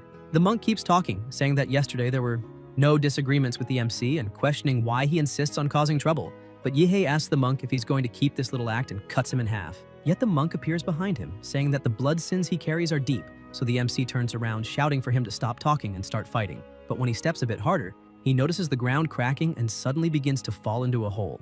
When he stands up, he realizes the place looks just like a sewer and wonders if one of the 18 portals could be some kind of floodgate, but the monsters start to appear and he notices it's the same lizard monster as before. However, this time there are way more of them, and all of them carry the aura of first or second level martial artists. Besides that, their vital energy is almost identical, as if they had been mass-produced. He questions whether they might be some kind of artificially created robots, but if they think they can defeat him just with numbers, they're all wrong, because the people who tried are already 6 feet under. He prepares himself using the Xuan Huang blade technique, and a terrifying amount of energy begins to surround his sword. He uses the first form and cuts everything around him. More monsters start appearing, and the MC smiles, asking what kind of decent temple breeds this many freaks in its basement. They rush forward, but every one of them is completely wiped out. The MC stands over a pile of bodies, even including one of the monks from the surface, and the robot head he was holding keeps repeating that the blood sins he carries are deep. Yihe realizes it's just a dumb robot, since even with its head torn off, it keeps repeating recorded lines. He yells, asking the puppet master if he's really not going to show up. Suddenly, everything starts shaking and he hears a voice laughing, saying that it looks like they've poked a heavy enemy this time. But that's all it is. A giant statue begins to move and charge energy as it stands up, looking at the MC, saying that he has no salvation anymore. Yet Yihe keeps mocking it, asking what he stole from the council to even transform like that. The statue starts attacking, saying that it's time for him to return to the cycle of reincarnation. Using all of its strength, it slams the ground, trying to crush the MC beneath it. But Yihe starts releasing his radiation, telling the statue to come at him with everything and not get anxious. As it hits the ground, something strange begins to happen. The robot's defense system warns that there is an energy surge beyond parameters and that the right arm is overheating. Then several errors begin to appear, stating that the energy level keeps rising. The statue questions what that could be. The MC had fused and rises from the ground, landing a punch right in the robot's face, immediately grabbing its head, saying it's not over yet, and hits it with a knee strike. The robot's head is completely deformed, and another critical alert appears, saying that multiple damages were detected in the head. Trying to defend itself, the giant statue releases the rosary funnels, firing lasers at the MC, and then launches all its projectiles, causing another explosion. The statue becomes irritated, asking what kind of monster he is, since he's forcing it to use every type of weapon to try to contain him. Yi-hee walks out from the smoke, saying that, to be honest, those little toys are just thermal weapons, and against a martial artist, they are useless. The robot realizes nothing worked, and tries to use its secret weapon, saying the MC is a stubborn insect, and that's why he'll go straight to hell. But before it can do anything, Yi-hee uses the embodiment of the meteor, creating multiple spikes from the ground that pierce the robot's body entirely. With an absurd amount of nuclear energy gathered in his mouth, he says it's time to disconnect that lying monk, and after destroying it completely, he apologizes for breaking the biggest puppet in that place. By destroying the floor, he ends up falling into another area, and when he looks around, he realizes that people have dug a huge cave inside that mountain, and that there might be even more lizard men or giant Buddhas in there, and that whoever is behind all this must be some kind of mad scientist obsessed with experiments. After walking a bit, he finds an opening just like he imagined, and now he can finally discover what is really hidden beneath that lotus pedestal. Half an hour earlier, some people were inside a control room watching everything that was happening. One of them tells the doctor that the man defeated the mechanical bodhisattva guarding the temple entrance. But they can relax because he will never get through the main gate they built using the most modern materials and design. However, the MC breaks the entrance with ease, and the doctor begins to feel afraid, saying everything is still under control because they still have a cyborg army of tens of thousands that can face even a grandmaster, and that they will wear that boy down until he drops dead, while also helping to clean out the stock. But the MC had already eliminated the entire army. The frightened man screams to the doctor that they still have the secret weapon and must trust the project. That Mecha Buddha was built precisely to face sovereign-level demonic beasts, and a martial artist should be no problem at all for it. But the MC completely annihilates the giant statue, leaving the two of them unable to believe what they're seeing. The man tries to say that everything is still fine, but the doctor yells at him to shut up. The doctor starts questioning if his partner is trying to jinx everything, because that boy has already reached the area where they are, and still he keeps saying everything is fine. He thinks the guards left upstairs should hold him for at least a few minutes, but then realizes there's no way they can win against the MC and says they need to leave immediately. And once they are safe, they must activate the base's self-destruction, because nothing from that place can leak. This man is Dr. Feng, former Level 3 researcher of the Prometheus Institute and later secretly recruited by Laserbird. 10 years ago, Laserbird turned its attention to an ordinary city called Linshui County, and after secretly replacing all monks of the Buddhist temple, the company used the population's faith in the temple to manipulate and control everyone. Under the pretext of blessings, they convinced people to submit to human modifications, turning them into free test subjects, which provided tons of data and materials for the company's experiments. But now it is time to abandon that base. Suddenly, an atomic beam breaks through the ceiling and the MC jumps in with his arms crossed, asking the abbot where he thinks he is going. The man grabs the doctor, telling the guards to protect him because they need to get him out of there, but with incredible speed, the MC passes through the guards, defeating them instantly. Feng asks him to wait because there is still time to talk and holds a device in his pocket, thinking that all he needs is to press the button on his watch and the self-destruct sequence will begin. Laserbird implanted microbombs in all important researchers and managers, and also keeps their families and friends under surveillance to make sure no one disobeys or leaks any secret from the base. But the MC manages to take the controller from Feng's hand and grabs his mouth, lifting him off the ground. The doctor starts running out of air and is about to faint until the MC drops him to the floor. With a serious tone, Yihei says he wants to know exactly what they are doing in Linshui County, and the doctor becomes frightened. Yihei keeps pressuring him, asking if he was the one who eliminated those 3 young martial artists and what exactly they are doing there. The doctor starts shouting that he can't reveal anything about the experiments, because there is a signal monitor in his brain, and if he mentions any company secret, the bomb inside him will explode. Suddenly, something begins to come out from his tooth, and the doctor says that since he's going to die anyway, it's better to end it all. He starts convulsing, and as soon as he dies, the MC walks to him and realizes there was poison hidden inside his mouth, and it looks like the Laserbird crew all turned into kamikazes. The lab alarms start blaring, and the MC thinks that the doctor's heart has stopped, and that triggered the self-destruction system. He fuses with the vampire, saying it's a pity for the doctor because as long as he's around, even dying won't be easy. He drives one of his claws into the doctor's throat and something begins to spread inside his body. Vampires can transform humans or corpses into ghouls, but most of the time those ghouls are nothing but zombies, with rare exceptions. They don't regenerate, lose intelligence, and the body decays. However, the MC carries the power of the progenitor's image, and together with vampire powers, something different happens. Suddenly, the bomb inside the doctor's head falls out through his mouth, and the man stands up as his body completely transforms. He kneels, calling the MC his lord. Thanks to this combination of powers, the MC can now create servants that fully retain their memories and talents from life. And on top of that, they don't fear the sun, have absurd regenerative abilities, and obey him in body and soul. The doctor, who was just a small, frail old man, now transforms into a fully healthy adult. Yi says that now that the doctor cannot die, the self-destruction sequence must have stopped.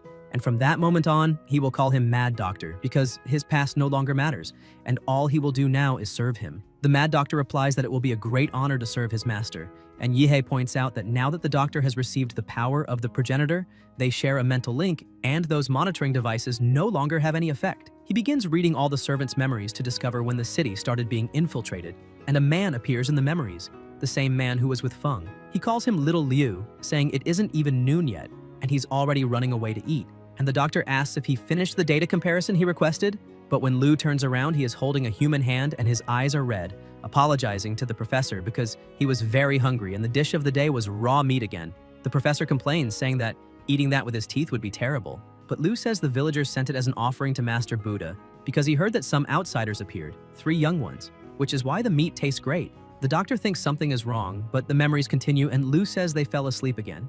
And this time even fainted inside the main hall. Some even slept on their knees. And he asked the doctor if that isn't great, because now they can take those hillbillies straight to the lab and store them, saving work. Feng replies that those people came there to pray and seek blessings, so why did they suddenly fall asleep like that? Liu questions what the problem is, and if sleeping isn't normal for them. Feng keeps thinking something is very wrong because in the realm of celestial descent he was praying but didn't know exactly what that was. When he looks at his arm, he sees a sequence of numbers and asks what that engraving is, because it looked like a numerical riddle, and the answer is that it is a file code in the company's internal format. By using the code on the computer, he realizes that something is indeed wrong with his memories and perception because they were altered. He starts screaming, asking who did that to him because they are using him as an experimental subject. Only when he sees the data on the computer does he realize that the numerical riddle was a clue he left for himself before being manipulated, as he trusted that even if his mind was altered, he would still have enough curiosity to solve the enigma on his own body and believe what he discovered. The goal was to tell himself that the cannibalism, the lethargy, and those weird clay statues had someone responsible behind everything, the realm of celestial descent. The MC says that raw meat was human flesh, and that this so-called realm of celestial descent sounds exactly like a cult. His servant continues, saying that the place was chosen by Laserbird as a secret experimental base but ended up being infiltrated and dominated by the cult. His mind was altered just like the minds of the residents, and he was completely at their mercy. The MC keeps getting irritated, saying that apparently those 3 martial artists from Huadu were devoured, and that both he and his 2 companions sent to investigate are also considered high-quality ingredients. It had been 8 years since the doctor took charge of Linshui County. The Buddhist temple base was completely finished, and the cyborg modification technology was already advanced and ready for mass production, marking the beginning of a new era where martial artists would be replaced by cyborgs and much more efficient and powerful combat machines because Prometheus's path was the right one. After identifying the anomaly, he discovered that the outbreak in Linshui began in February of last year. The first sign appeared in March, and they organized a team to investigate, but day by day, his mind was being altered until it was fully assimilated. Amid all this, he tried using his researcher's logic to find flaws and regain consciousness a few times. But in the end, he couldn't escape his fate. The confidential information showed that the temple base was already so assimilated that it was nearly impossible to resist that will. The anomaly follows 4 stages: first cannibalism, then lethargy, then worship of the clay statues, and finally collective sleepwalking. Cannibalism is the physical corruption caused by mental influence. Lethargy represents the deep corruption of the mind. Worshipping the statues indicates that both body and mind are already severely corrupted, practically incurable. And collective sleepwalking shows that the person has already become food for that will. The doctor is surprised to hear about the realm of celestial descent because he thought illegal experiments with humans were depraved enough. But he never imagined a cult would go so far as to offer an entire city as food for that will. He discovered what they used to corrupt people and drain their vital energy, probably the demonic effect taken from the ruins of a secret realm. And by his calculations, the day this effect would fully mature would be... The MC finishes by saying it will be the night 2 days from now, remembering the man who gave him a ride and mentioned that 2 days later, the city's biggest festival would take place, the one that happens only once every 3 years, and he smiles, because that old man gave him an essential clue. Still in the laboratory, the MC says he finished recovering all the important memory data and that this base was only one of Laserbird's cores, still remaining the realm of celestial descent, the demonic fetus, and the whereabouts of the 3 martial artists, and thanks to the servant, he discovered Laserbird's secrets, including absurd experiments. Even so, he has no patience to deal with that company now, so he will push that problem onto Huadu and let them handle it later. But he had a surprise since his servant participated in the Golden Hygiene Project when he was alive and knows well its uses and effects. So they will deal with it after solving the city's anomaly. The mission was completed because, according to the university's rules, he could end it now that the truth was revealed. But what really interests him is not the reward, but rather stealing the victory from the realm of celestial descent. He tells the servant that he will have to hide within the county and says he will give him some of his blood, and that the servant needs to find a way to release it into the city's water supply system, because, in short, he will have to spread the contamination as much as possible. The mad scientist is impressed, saying that this is completely insane, but acknowledges that he understands because his lord wants to compete with the demonic fetus from the realm of celestial descent for followers. The MC says that apparently the county's residents are already in the 4th stage of contamination and there is no turning back for them. It is true that he has personal interest in converting them, but after everything is over, he will do his best to help them recover their lives, because at least under his control they won't be a threat to society. Back at the base in the old residence, he enters saying he has returned and asks his companions if they are eating that food because of the county. When he looks at Qingzhu's expression, he realizes they already know what is being served there in the city, and Zhou, slightly disturbed, says that he and Qingzhu went to investigate earlier and that the residents seem to be eating human meat, then asks if the MC already knew that, because it's quite obvious that for everything to be like that, the entire county must have had its perception distorted and is being controlled by something. Yehe is impressed by his friend's precision because she is completely right, and after hearing the whole story, Qingzhu becomes frightened, asking if an illegal experiment laboratory really infiltrated the county for years, and questioning how the city became so messed up like that. And Zhou also asks if he is saying that even a powerful biotechnology organization fell victim to an anomaly. Qingzhu points out that this is already going far beyond level 3 difficulty and asks if it wouldn't be better to request reinforcements from the university. But the MC becomes annoyed and thinks if that girl is joking, because if she calls reinforcements, then how will he steal all the rewards generated by the anomaly? He shouts for them to relax because although the mission's difficulty is strange, it doesn't threaten their safety, so they need to stop the drama, since if every time danger appears they run to ask for help, they will never achieve anything in life. He asks only to hold their positions and wait until nightfall because in the anomaly of the county, they have already seen cannibalism and worship of clay statues.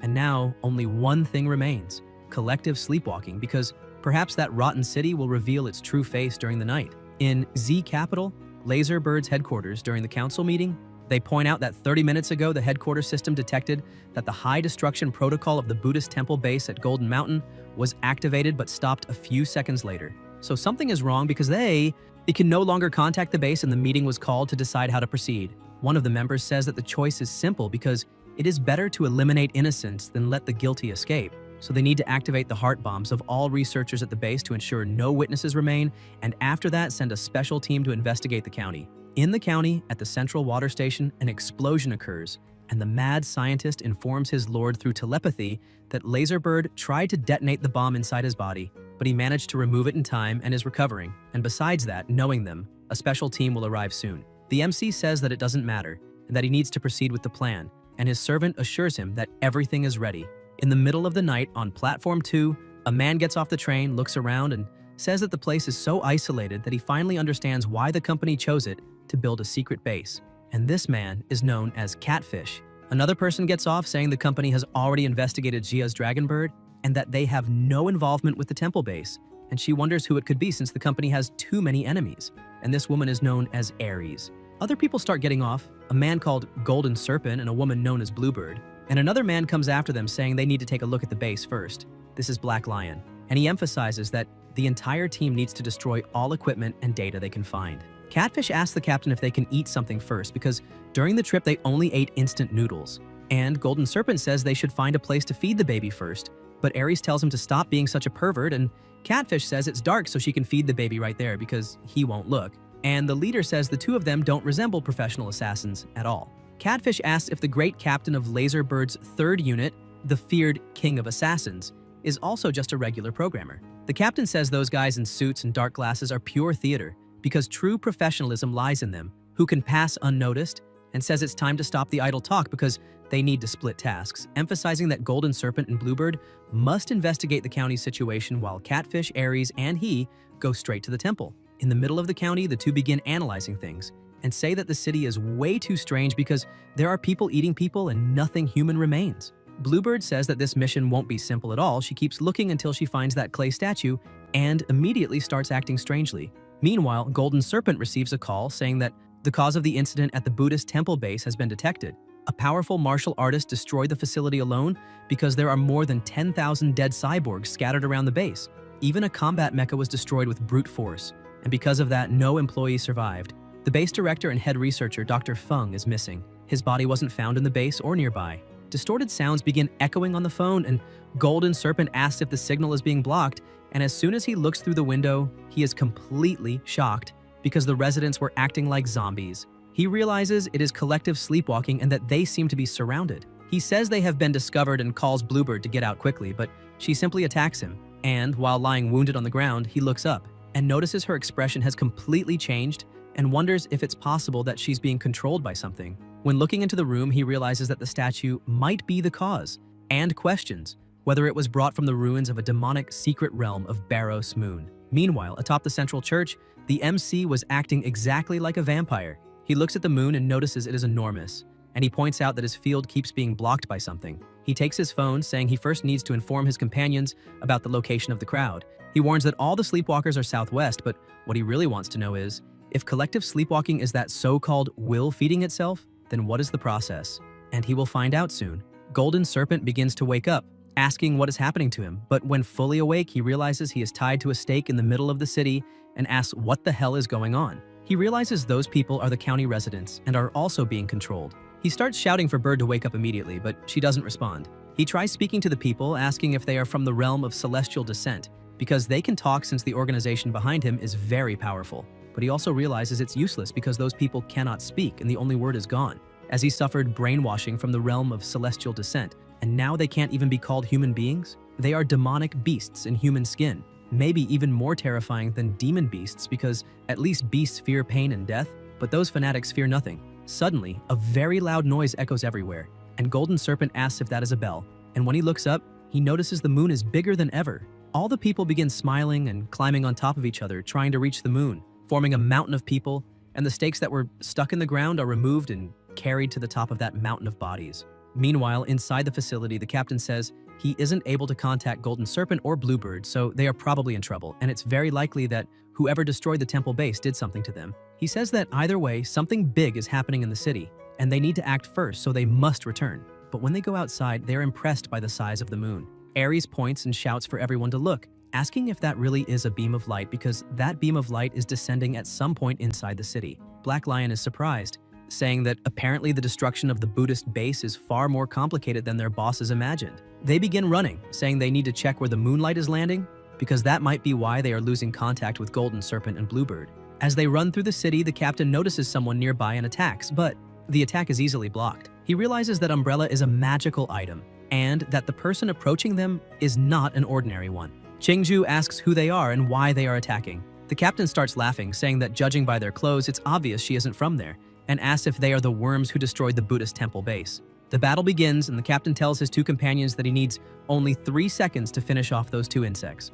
The other 2 begin to advance, saying they will hold them, and Catfish says it's a waste to eliminate such a beautiful woman, although he doesn't mind playing with the corpse. Qingju defends herself but is impressed by the man's absurd strength. Zhou uses his ice to push them away, but the captain easily destroys the ice, startling Zhou. He says those 3 are at least high-level martial masters, so it's better not to confront them directly and they need to retreat. She agrees, but before they can move away, the captain appears with a blade at both their necks, saying there was just a 1-second difference. He notices there is another person and narrowly dodges a sword, saying that it was close. The captain asks who he is and whether he is with the other 2. The MC says he is the one who will eliminate him. Black Lion starts laughing, saying he has found another person who talks too much and begins using the assassination arts. 12 phantom forms and countless clones rush toward the MC, saying it's time to die. But Yihi uses Zawarudo, identifying exactly where each clone is. He says that a warrior at the Martial Grandmaster level, protected by martial chi, wouldn't even be scratched by a cannon shot, but could still die. He starts hitting all the clones quickly, saying that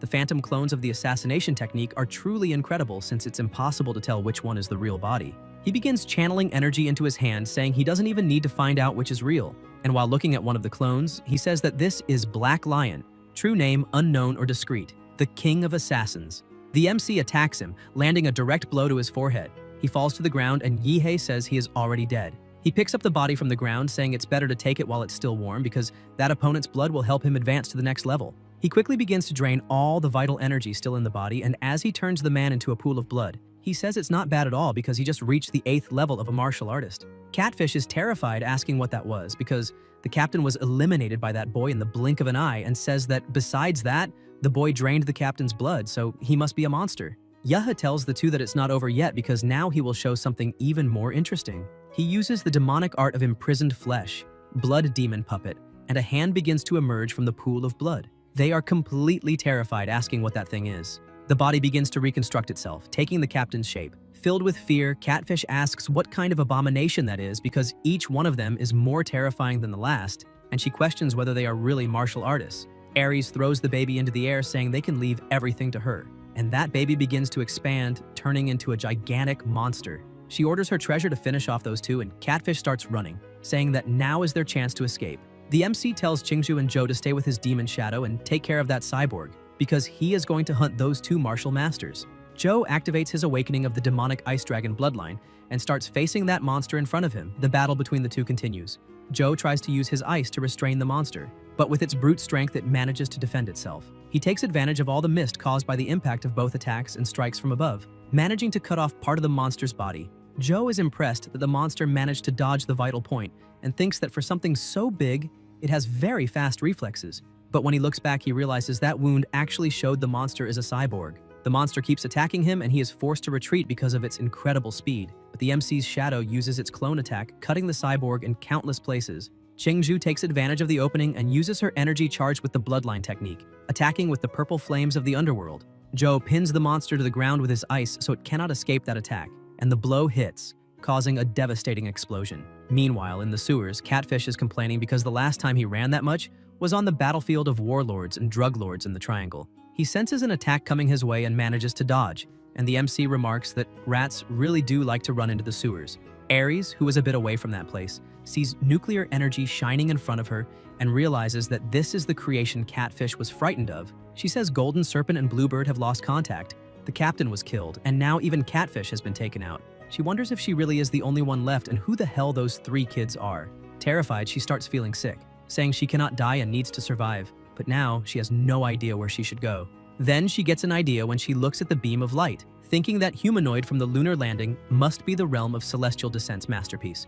And determined to survive, she declares she will do anything, even sell her soul to the devil. As she runs toward the light beam, she is shocked to see that the humanoid she saw was actually just a pile of human bodies stacked together, and the whole thing is extremely grotesque. With his sword drenched in blood, a red aura, and the head of his last opponent, the MC approaches, asking if she is really going to climb up there. She starts to panic and thinks this is no time to hesitate and begins climbing that pillar. When she reaches the top, she sees that it is a door. She tries to open it and a purple light begins to shine on her face. She cries, saying she missed her father and mother so much. As the door begins to open, the MC, who was behind her, starts smiling and simply dissolves. From afar, the real Yihei was watching everything, saying that the realm of Celestial Descent used the fear that woman carried in her heart to create an illusion of him and force her to climb to the moon, and that this is quite clever. He looks at his phone, saying that of the assassins the company sent, 2 have already been eliminated, and it would have been better if he had taken out the other 3 as well. But his eyes start to shine with thirst for battle, and a smile spreads across his face. He points out that now it is time to see the people from the realm of Celestial Descent, since they should arrive in the morning, and for sure, after losing a base and the squad, the company Laserbird will probably retreat, meaning that for now, no external obstacle will interfere with his plans, and after so much preparation, the time has finally come for the real show. That gigantic moon vanishes and returns to normal. People start going back to their homes, and the 3 of them look down at the county from the top of the cliff. Qingju tells the MC that this mission is getting stranger than they expected and asks if he really wants to keep going. The MC asks her to relax because he knows exactly what he is doing, and besides, it is not just the 3 of them. There is someone powerful helping from the shadows who simply prefers not to appear. Zhou is surprised and thinks it really is possible for them to have a hidden ally, and that, after spending so much time with the MC, it is impossible for him to be just that ordinary kid described in the records. Among martial artists, there are higher and lower bloodlines, and the ones of the higher level are almost another category of existence compared to ordinary people. Zhou thinks the MC is either the bastard son of some powerful master or a young heir of a great martial family undergoing a trial among mortals. And if it is the second option, then there is definitely someone protecting him, which would explain the mysterious ally he just mentioned. Yahe begins releasing an extremely powerful aura and tells his 2 companions that today he has a mission of utmost importance for both of them. That aura coming out of his body begins to spread, taking on a human shape. He says that soon the two of them, together with his shadow clones, will walk around the city destroying the clay statues inside the houses without hesitation. Zhou receives the order and starts moving forward with the clones, and Qingzhu feels a bit uneasy about it but prepares to advance. The MC calls her, asking her to trust him. She lowers her gaze a little, but with a warm smile she says it is fine because she trusts him completely. However, she would like him to also trust his companions a little more because he doesn't have to do everything alone. Sometime later inside a temple, Yehe meets his servant and says they need to get straight to the point because they don't have much time and must prepare for battle. The mad scientist says that all the cyborgs the MC had eliminated are piled up there. Yehe says that is great because the quantity is more than enough. He starts using the power of anthropomorphization and begins creating a giant, a knight with a heart, and the giant opens its chest wider, pouring blood directly onto the cyborgs. They start waking up again, and the MC remarks that first, he will use the vampire virus to gather those biological bodies, and then, with the power of primordial anthropomorphization, he will grant that power to them. And at the right time, they will transform into a gigantic army of undead completely under his command. The mad scientist tells his master that the biological mosquitoes have been released and are heading toward the county seat. Yehe says this is excellent because those mosquitoes are carrying vampire blood and they will enter the houses and spread his warmth to everyone. And when the infection is complete, his subordinate needs to go and fix that mecha first. He points out that the giant Buddha was practically destroyed and asks if it can still be repaired and adapted with some weapons. His servant says yes and asks his lord to leave everything to him.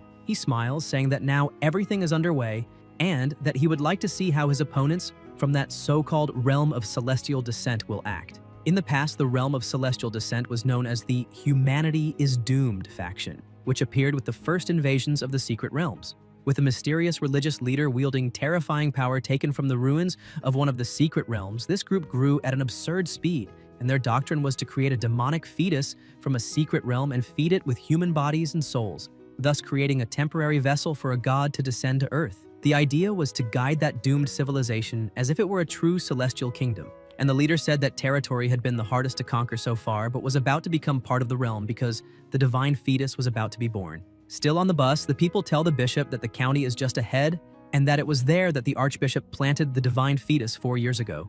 And one of them says it is a tragedy because the archbishop did so much for the sect and ended up being ambushed and eliminated by those fools from Dragonbird. And in the end, he did not even live to see the fetus he cultivated with so much effort reach maturity, which shows how cruel and harsh that world is. Another says the archbishop was a merciful, generous, and upright man. So how could he be eliminated like that when not even his body was left for them to bury? And the man among them replies that this is exactly why they cannot let his sacrifice be in vain, because they cannot just sit and watch that world sink even deeper because of a bunch of reckless people. And if nothing is done, it will become another domain of sin.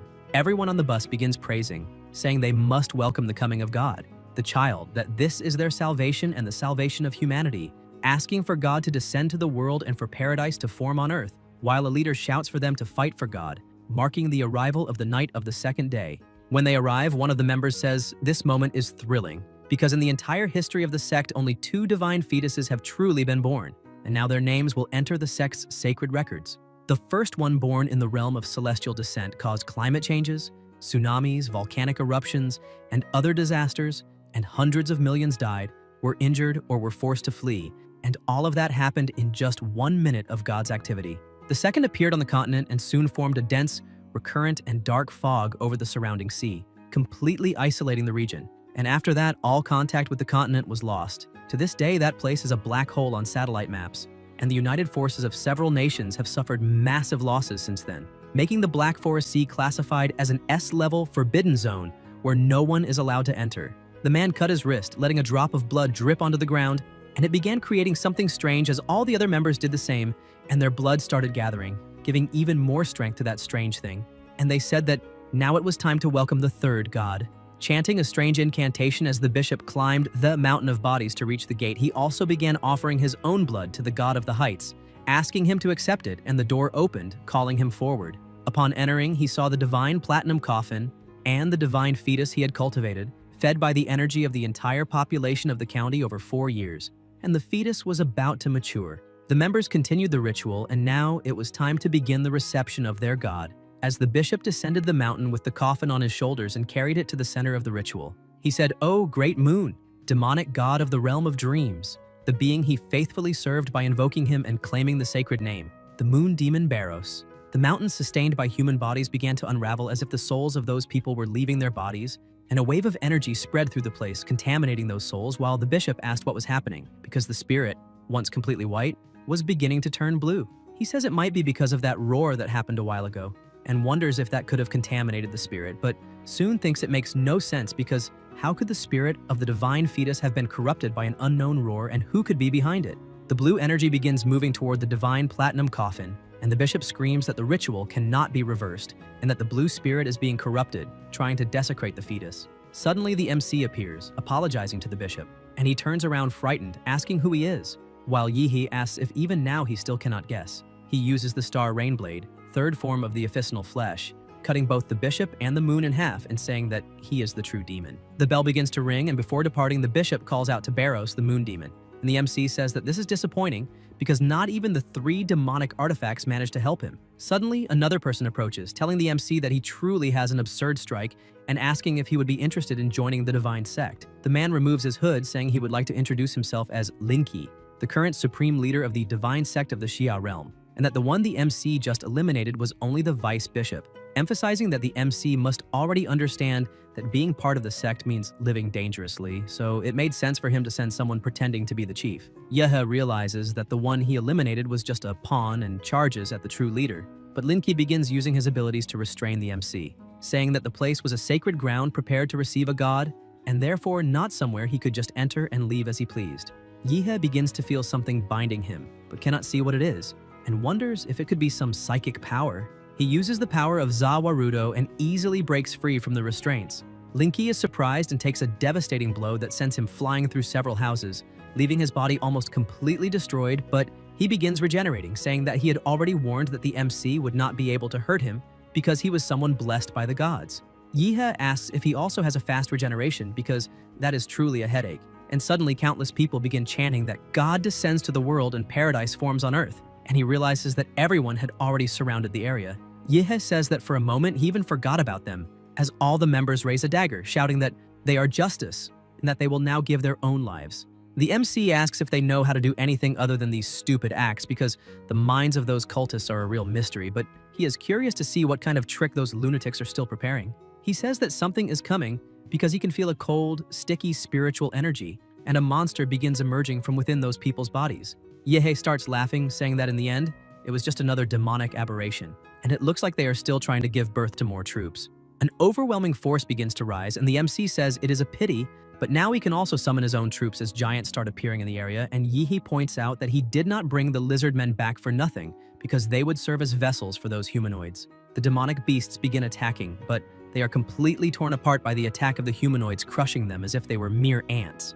Another member of the sect begins to panic, saying that the bishop was wiped out of nowhere and now a bunch of giants has appeared. He begins questioning who the hell these people are and where that young man leading this attack was, and that he needs to use his spiritual vision to find him as fast as possible. When he manages to locate him, he realizes that the MC is beside the coffin, because his true target was the divine fetus.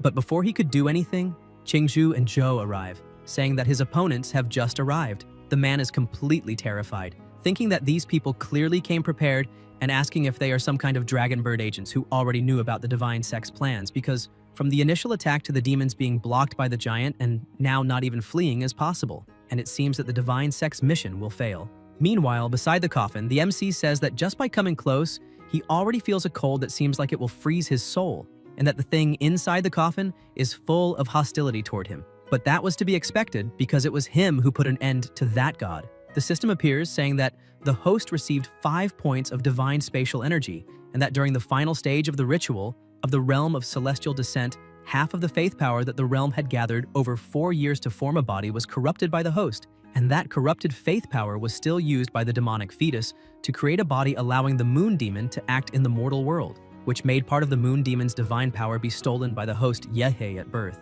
The MC is shocked to discover that this is what happened. He places his hand on the coffin and says that, to be honest, he never cared much about those weak people from the realm of celestial descent because his true enemy from the beginning was always that god tied to the moon and dreams, and even after stealing his power, that god, being just a weak and malnourished baby, should have awakened already. He throws the coffin lid into the air, asking why the god is still hiding inside the coffin, but then he is surprised to see there is nothing inside. He summons his sword, saying that if that fetus calls itself a god and is still hiding, then a total silence takes over the place.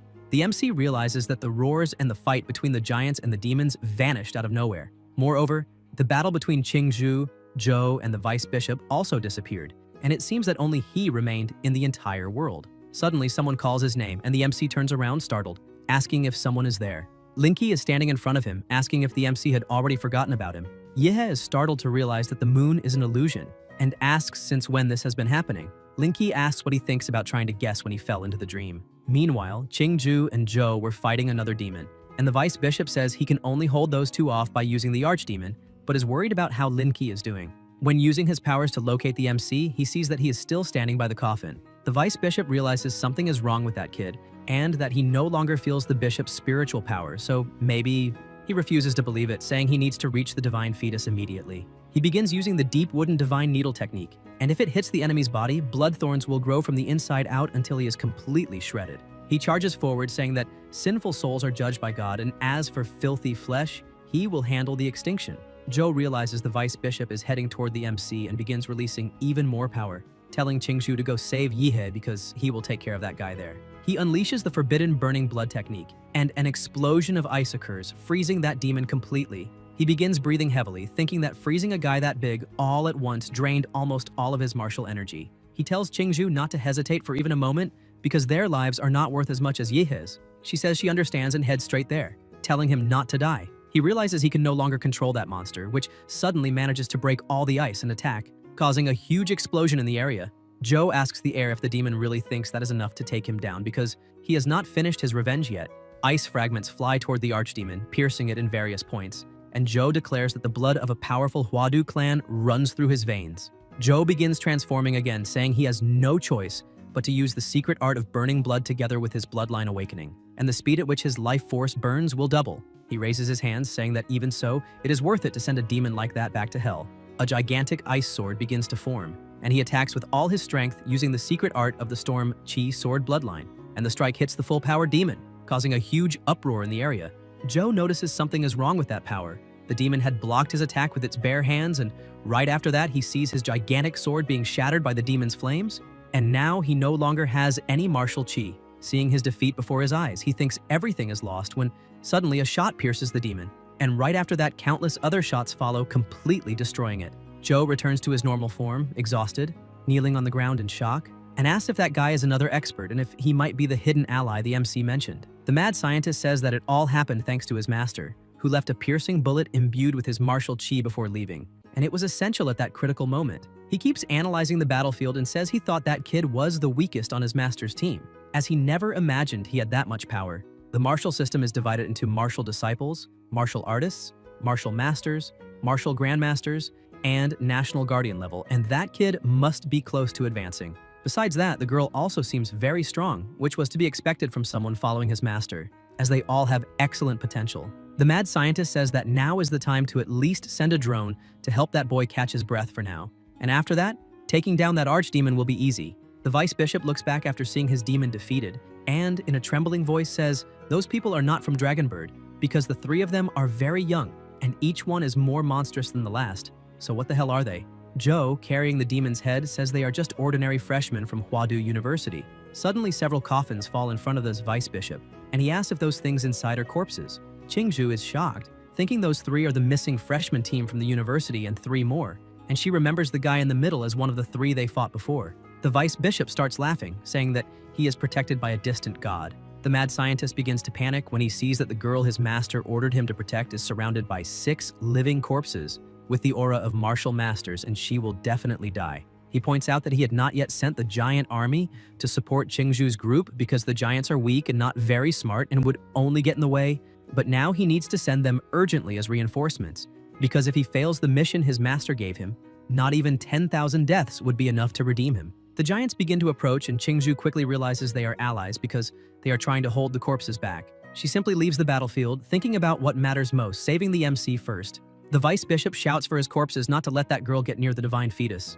The undead try to stop her by launching their attacks, but the giants move in front of her, preventing the strikes from reaching her. She keeps flying as fast as she can, telling Yehe to wait for her, but a bloodthorn manages to hit her in the shoulder. As she falls, she gathers the strength she has left, saying that things cannot end like this. She takes flight again, thinking that this cannot end like this, and stretches her hands out despite the intense pain in her shoulder. The vice bishop feels that everything has gone wrong, and she manages to grab the MC, saying that she finally caught him. Qingzhu starts flying, saying she needs to get him out of there immediately, but the arm where she was hit by the bloodthorn hurts too much, and for now she has to use the purple flame to contain the spread of the thorns, so it will not interfere with her movements. As she flies over the battlefield, she realizes all the giants are already dead, and all 6 corpses are still standing, so she cannot stay there and needs to leave fast. Suddenly she hears a deep, terrifying voice telling her to put the MC down. She panics and shouts, asking who is talking. The moon looks at her with a smile, saying that she has already done enough and the MC will not blame her for it, so she can leave the rest to him. She tries to steady her breath and says she will not do that and lets out a powerful scream, telling the moon to get out of there. However, she starts feeling something very strange and asks if that is a psychic attack because her head hurts so much, and the laughter she keeps hearing is incredibly irritating. As she starts losing consciousness, she refuses to let Yihe get hurt, and holding him tightly, the two of them begin to fall. The corpses of the undead martial artists stare at them as they fall, and their heads start to move and their necks stretch, suddenly turning into spikes that shoot straight at the two of them. Yihe activates Zawarudo, stopping the attack, and Qingzhu starts waking up in the MC's arms. He apologizes to her, saying that he ended up waking up a bit late. Qingzhu, with her body limp and drained of strength, says that he woke up and that is great because she did not pass out again, but right after that she falls into a deep sleep. He tells her to rest and leave the rest to him. The vice bishop starts shouting in anger, asking how that guy managed to escape a god's illusory realm. But even if he escaped, he will not be able to face 6 apostles of the moon, God alone. The vice bishop orders his apostles to attack together with him because the MC will not be able to defend against 7 people at once. Suddenly Qingzhu disappears, and the MC says he moved her to a safe place and orders Zawarudo to release everything. The vice bishop, who is trying to kill him, begins to panic, and the MC merges with humanoid giant one and stomps on his opponents, asking what that annoying barking is. Meanwhile, a bit farther away, Linky is sitting on the ground, groaning in pain and trembling, with tears streaming down his face, begging for that torture to stop because he cannot understand it. He was the one who created that realm in the eyes, so why can the MC massacre him there however he wants? Every time he dies in that place, he feels the pain of being quartered, and he begins seeing Yihe's image right in front of him and wonders how he escaped the dream dimension. Or maybe it simply does not work on the MC because that boy seems more like a demonic god, as not even a real god would be able to contain him. Linky looks at the moon and begs its forgiveness because the only thing left is to close the dream domain himself and expel him. The moon god tells the bishop to lie down in the divine coffin. He hesitates, but the god says there is no choice but to use his lower body as a vessel. Meanwhile, the MC is finishing cleaning up the mess and remarks that in the end, even after gaining power, those people are nothing more than a pile of corpses, and now he has already wiped out all the followers of that cult. But suddenly something approaches, saying that there is still one left. A being with an extremely powerful aura begins drawing closer and stares directly at the MC, who starts smiling excitedly, saying that he, the moon god or moon demon or Baros whatever, finally decided to show up. The moon god begins descending, but suddenly the MC realizes that the place he is standing in has become the moon. However, he thinks that cannot be the real moon because it does not have that overwhelming space cold and he is not running out of oxygen. So it must be something like the Master's Massacre domain. A domain is not like an illusion that messes with the mind.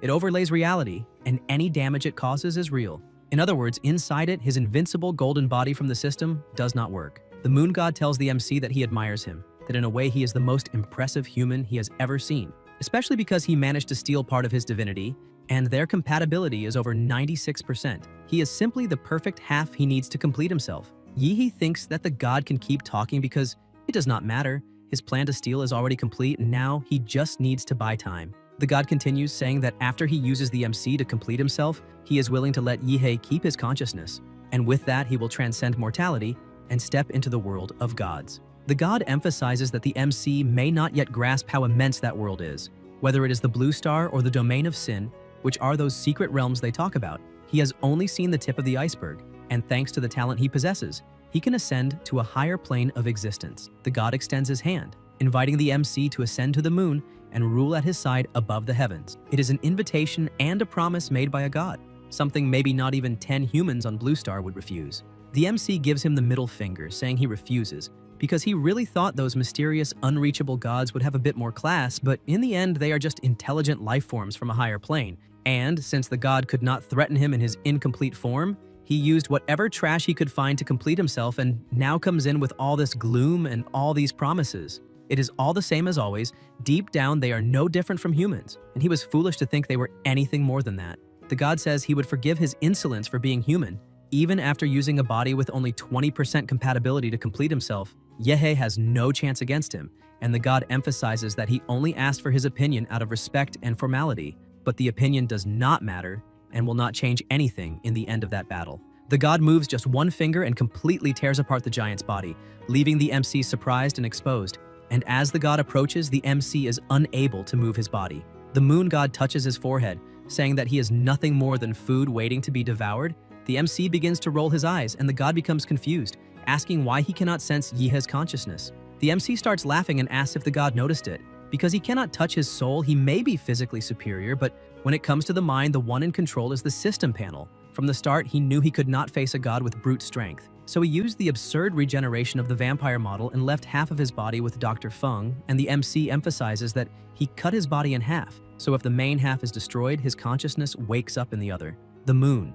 God cannot believe what he just heard, and suddenly something begins to cut through space-time. An immense sword splits that place in half, and a man enters saying that he is the chief of the 1st Division of Dragonbird. The national guardian, Qinglong, has just arrived to teach a lesson. The MC starts smiling, thinking that they finally arrived because he reported that infernal place to Dragonbird, as he already assumed he would not be able to defeat that moon demon Barrows, and he only wanted to steal the divine energy it used to descend into the human body. The god stares at the chief of the 1st Division, impressed with his body, and asks if he is really human because maybe they need to review the potential rating of the human species. The 1st Division chief asks the demon if he is truly a demon, because the purity of his physical body is very low and anything but pure, and he emphasizes that when the first demon in human history descended, he was there as a grandmaster, and that was true incarnated chaos. Compared to that, even with this demonic aura, the moon god is light years behind him. The moon god begins to get irritated, thinking it is all because of that filthy body he had to possess, and asks the human if he has ever been crushed by the moon. He pulls the MC, saying that now that body belongs to him, and he will not let it be damaged by that fight, then throws him far away. The 1st Division chief begins asking why that demon is trying so hard to protect that boy's body and valuing it so much, but decides to ignore it for now, because first, he needs to seal that demon, and after that he will go after the MC to better understand the situation. Since before leaving, Shi Jingwen had told him the boy's name is Yehe. The two begin their battle, and the demon asks the 1st Division chief to show what he is capable of. In a forest a bit distant from that place, the MC was protected by an energy sphere, and upon landing, the sphere dissolves, and he says he is a little nauseous and begins wondering where he was teleported to, because his vital field detection system is unable to locate the county, and apparently he was thrown far away. And this only confirms that the moon demon calculated that his fight against Qinglong would devastate the entire county and its surroundings. And luckily, he had already sent the doctor to flee with Qingzhu and Zhou, who were injured. However, he truly did not expect that demon to have an instant teleportation ability. And if he uses it to find him, it will be a problem because when the moon demon observes a person both in dreams and under the moonlight, he may end up seeing the moon and Nightmare Master. The MC begins mocking, saying he feels like a maniac is watching him, which is terrifying, and that they need to protect themselves while on the streets. He keeps looking at the system, saying that now that he is far from the battle, it is time to finally study this so-called divinity a little. The system shows that he has 5 divinity points, and he only needs to click to distribute them. He emphasizes that it was a lot of work to obtain them, so he really hopes it will be worth it. The system begins explaining that divinity, when intensely trained within a certain attribute or domain, allows one to reach an extreme level and transcend. Or it can be an innate divine talent of a higher level race that makes the user irreplaceable in that specific field, being the source of power of these two forms. Analyzing this, he points out that now it makes sense why that silver-haired lunatic went crazy after he stole the power. The system says that he currently has 5 divinity points related to the moon, dreams, or illusions, and if used in a compatible model, they can make him evolve in that area. If used in a model that does not have those attributes, there is a chance he will gain observation. The host model related to the moon and illusions is Zawarudo. Yehe says he really did not expect divinity to be so powerful. In summary, it enhances a model's potential. However, he has not even properly explored Zawarudo's abilities yet, as until now he had only been using it as a rational talent unconsciously. However, if he combines it with the moon demon's divinity, the Zawarudo model will evolve directly in the moon and illusion areas. The Emperor model already has its own mutation path, so enhancing it would not interfere. And the giant model, besides not being compatible with those attributes, is only support for the vampire model, so it is not worth investing. On the other hand, Zawarudo, with this power over time, has infinite potential and is his main ability aside from combat model. He decides to add all 5 divine points at once, saying he will evolve the vampire. An explosion of energy starts happening and the system announces B+ ranking model Rakudo Zawa Rudo evolved in the domains of the moon. At each stage, the vampiric bloodline is transformed into the moon demon's bloodline. A ranking model, domain of the moon, Rakudo Zawa Rudo. The host's powers over the moonlight are enhanced. Moon demon party bloodline. At night, the host receives 40% more martial control and such. Under a full moon, the bonus goes to 450% as the moon grows. Special state activated, the host can release the domain Black Moon World Number 1, Awakened Blood's bloodline, an existence capable of redefining the boundary between humans and demons in each era. Blood completely altered, organs contracted, vitality and muscular coordination ability increased, senses expanded, and if the host uses moonlight, the blood control can last longer. Eyes can see in the dark under moonlight, and that is reinforced. Number 2. Blood control, which speeds up blood flow to temporarily feed physical strength or mold it into high-precision blood arrows, capable of lowering blood temperature to dozens of negative degrees to freeze whatever it touches. Number 3. Zawa Rudo. The host's normal strength and speed are tripled under moonlight, multiplied under a full moon, and the boost goes up to 8 times. Special abilities, time stop. Under moonlight, the cooldown time is reduced, and under a full moon, the duration of time stop can double. The MC is impressed to see how powerful it became, and even though the main abilities depend on conditions like night and moonlight, the bonuses they provide are absurd. And with all these effects combined, his battle power will grow exponentially, being a top-level support and functional model. And it is like an old saying, the harsher the sea, the pricier the fish, and therefore it was worth going to the county. Furthermore, he will not forget his comrades who nearly died because of him, as that mission was clearly level 4 and considering the risk it could be called level 5, and the university will certainly give the maximum reward. And nowadays, academic points and most university resources are useless to him, but essential to Qingshu and Zhou. He goes to the top of a tree and stares at the moon, receiving the moonlight, and feels the strength exponentially rising in his body, and with a single movement, he releases an extremely powerful shockwave. He stretches his body, saying he is adapting very well to that bonus under the moonlight. He thinks that he was the key figure in the Moon Demon descent incident, and therefore Dragonbird will surely invite him for questioning. However, he has too many secrets that cannot be revealed, and in an investigation carried out by professionals, any poorly told lie is easily discovered. He transforms, saying he must first speak to his old acquaintance in Huadu, because that is what connections are for. Upon arriving at the university, the president was already waiting for him and introduces himself, saying his name is Shi Jingwang, the university president. Yi He greets him, saying he's an inspiration to everyone there, and that it is an honor to meet him personally, but the president smiles and asks the MC to stop, as there is no need for so much formality, and he can feel at ease.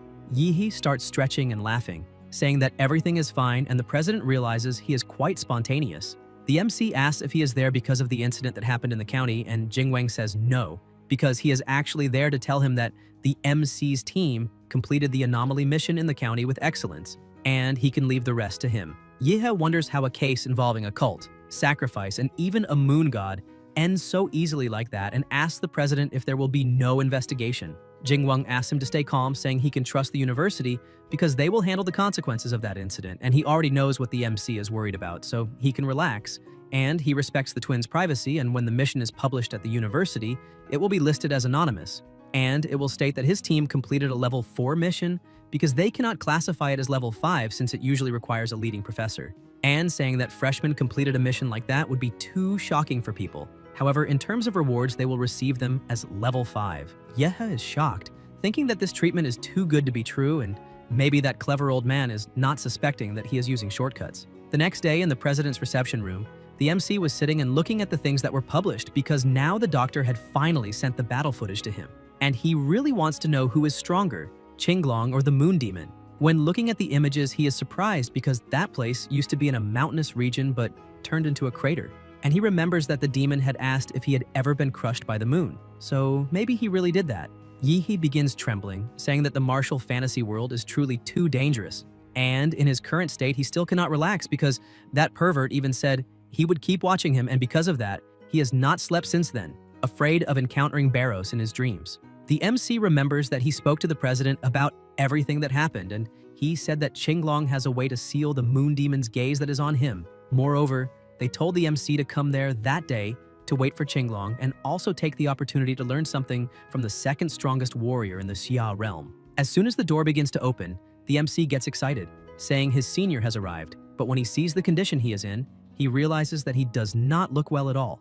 Qinglong tells the MC that he does not need to worry, because it is true that he was hit by a bit of cold chi from that otherworldly demon, Baros. However, he won that fight, emphasizing that the demon only managed to exchange a few hundred blows with him before its body began to fall apart. And if it were not for the several delaying techniques the demon used, he would have finished it a long time ago and the MC would not even be there waiting for his help to seal that mark in his gaze. Yehe starts wanting to laugh, thinking he really did not expect Qinglong to explain all that to him, and although he is quite different from the mysterious, all-powerful expert Yehe had imagined, he's actually kind of cute. Qinglong throws his coat on the ground saying it is time to begin, because he will seal the mark in the gaze, since Director Shi can calculate destiny through the stars and explained how special Yehe is, so Qinglong can help him reveal something confidential, and asks if the MC has ever thought about the fact that demonic beasts were once intelligent beings similar to humans. Yehe is surprised, Qinglong continues explaining, and says that when he was still a Xuanwu master, he went with his master and 5 senior brothers to a newly discovered ruin in a level A secret realm. And in the end, only he managed to come out alive. He was cursed by something terrible inside those ruins, and Yehe starts wondering what kind of curse that was. Qinglong says that his body began transforming little by little into a demonic beast, and along with that, his consciousness was being lost. Even with the best doctors in the world trying to help him, no one could stop the transformation. So he decided to exile himself from everything and everyone,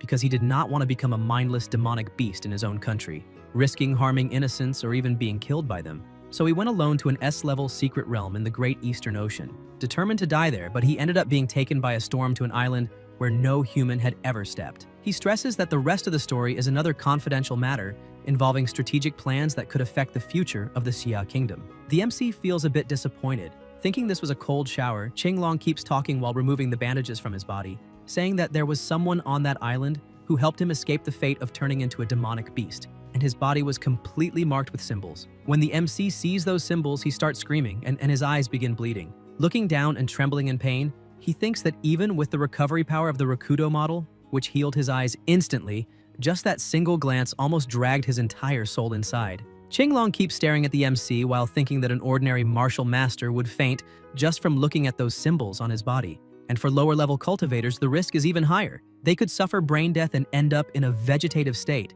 But on the other hand, Yehe only had slight bleeding after looking, and that shows how different he is from the others. And until now, Jing Wang has never been wrong in his predictions, so perhaps the MC really can change this situation that is becoming increasingly dangerous. Qinglong points his finger at the MC's face, telling him to relax because he is at that very moment marking 2 symbols in his sea of consciousness, and from that day on, he will finally be able to sleep peacefully. The mark transfer begins, and the MC starts losing consciousness for a moment. The system warns that the demonic moon gaze, in dreams or under moonlight, may make you see the demon of the moon in nightmares. However, those phrases start fading away. Qinglong gets dressed again, saying the work is done, and the MC thanks him. Qinglong changes the subject, asking if his master is Gong Kei. The MC remembers her, and says she was a bit bossy when she was the head at the university, and was harsh with many people, and now everyone is grown up, and becoming a Xuanwu martial artist is already considered the bare minimum for them. So he needs to be careful, and that is why when he leaves, he needs to pretend he is not her disciple. A bit uneasy, the MC answers yes, and Qinglong tells him to relax because he has no problem with her. He only mentioned it because before her soul was damaged, she was the martial artist with the highest chance of reaching the Grandmaster level through carnage,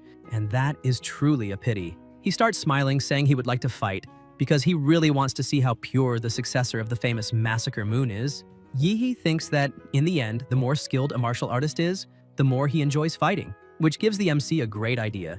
And smiling, he asks if Qinglong would like to fight under the moonlight. Qinglong, even a little uncomfortable at the thought of facing the moon again, ends up agreeing. The two head to the 4th panoramic arena of the university, which sits on top of a building outdoors. Qinglong says he will not attack, so the MC can show everything he knows, and he will defend himself only with the physical strength of one hand. If the MC can make him move even half a step, then he wins. And if he wins, he may ask for anything he wants and will also enter directly into the 1st division of Dragonbird, with all privileges and benefits.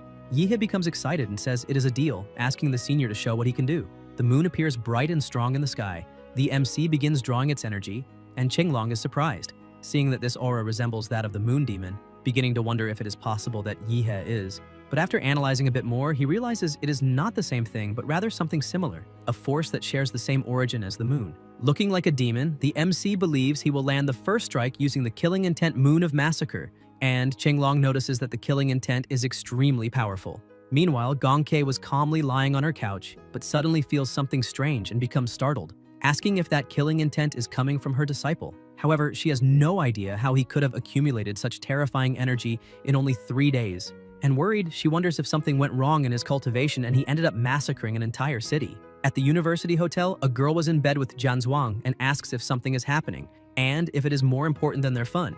A bit uneasy, he says it is nothing serious. He just sensed an absurd killing intent. He points out that he really did not expect that person to reach such a distance, because he bets more than half the campus felt it, and it is quite a flashy way to show off. Back at the arena, Qinglong was still using only one hand to defend himself, the ground around him completely destroyed, and the MC thinks that compared to his style, Qinglong's punch is direct and without exaggeration. No wonder he is one of the strongest in the country. Unlike Master Gongke, he was not looking for openings to take him down instantly. He came straight from the front, a pure confrontation, a raw and direct charge. And it is that kind of overwhelming presence that carves a path through brute force, where strength surpasses technique. While the MC was thinking, Qinglong was preparing to attack and unleashes the military fist. Yihe watches and thinks here comes another attack. The blow is so strong it hits the MC directly, throwing him backward. Qinglong realizes the MC used a forbidden technique with a very high price just to try to win. And seeing that he was falling off the arena, he yells that it would be a great loss if someone like him, with so much potential, ended up harming his own martial foundation. He runs over and saves him. Yehe starts laughing, pretending to be emotional, saying that now that Qinglong moved more than half a step, the victory is his. The MC thinks it worked. The hallucinogenic effect of the blood demon art was activated when Qinglong inhaled the blood mist, scrambling his senses, and the moon demon's curse drained his energy. Qinglong accepts defeat, saying that the boy, besides being talented in martial arts, is also very clever, and praises him, saying he did very well. He points out that the MC really won and asks what wish he wants to make. Yihe says he would like to save that favor for another time, and Qinglong says that is a wise decision and that he was not bad at all. He continues praising him, telling Yihe that the mastery of killing aura and techniques is great, and apparently his master trained him very well. However, one thing is still missing. He says that killing intent alone is not enough. Without a body strong enough to sustain all of that, it ends up being only for show. Yihe asks if he means that he needs to train his physical body.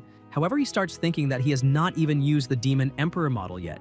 And Qinglong says yes, but the most important thing is who he will train with. He needs to build a solid physical foundation without shortcuts, and having a master with a powerful physique to guide him is essential. Yihe becomes excited, saying he understands everything, and emphasizes that tomorrow morning he will look for the director of the Body Cultivation Academy to guide this special training. Qinglong feels disappointed because he wanted the MC to accept him as his master, since he had made that so obvious. However, it seemed that the MC, who was usually so clever, had suddenly become very slow. He closes his eyes trying to remember when exactly he, the great Qinglong, ever offered to accept a disciple, but Yihe truly has extraordinary potential. He takes an item and tells the MC that the medallion contains a top-tier physical cultivation technique, and he obtained it years ago after defeating a Western expert. They say it is considered a national treasure in that expert's homeland, and today he is giving that technique to Yihe. He emphasizes that he truly hopes the MC will study and train with dedication until he fully masters it.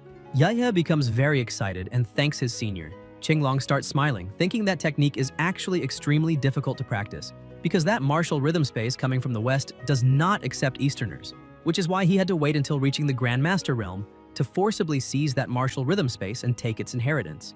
And now that he has passed that technique to the MC, he knows Yihe will have a very hard time learning it, and when that happens, Yihe will end up coming to him for help, and then it will be done. He will naturally become the MC's master without forcing anything, and afterwards he only needs to formalize the master-disciple bond and everything will be settled. Later, inside his room, he looks at something in his hand and says that in these past 6 months at the Imperial University, he spent more time locked underground with his master than inside his own room. He starts wondering whether he should try using the sleep cultivation method to train the technique he received from his senior. Suddenly, someone rings the bell. He opens the door asking who it is at that hour, and Ouyang asks if he can come in.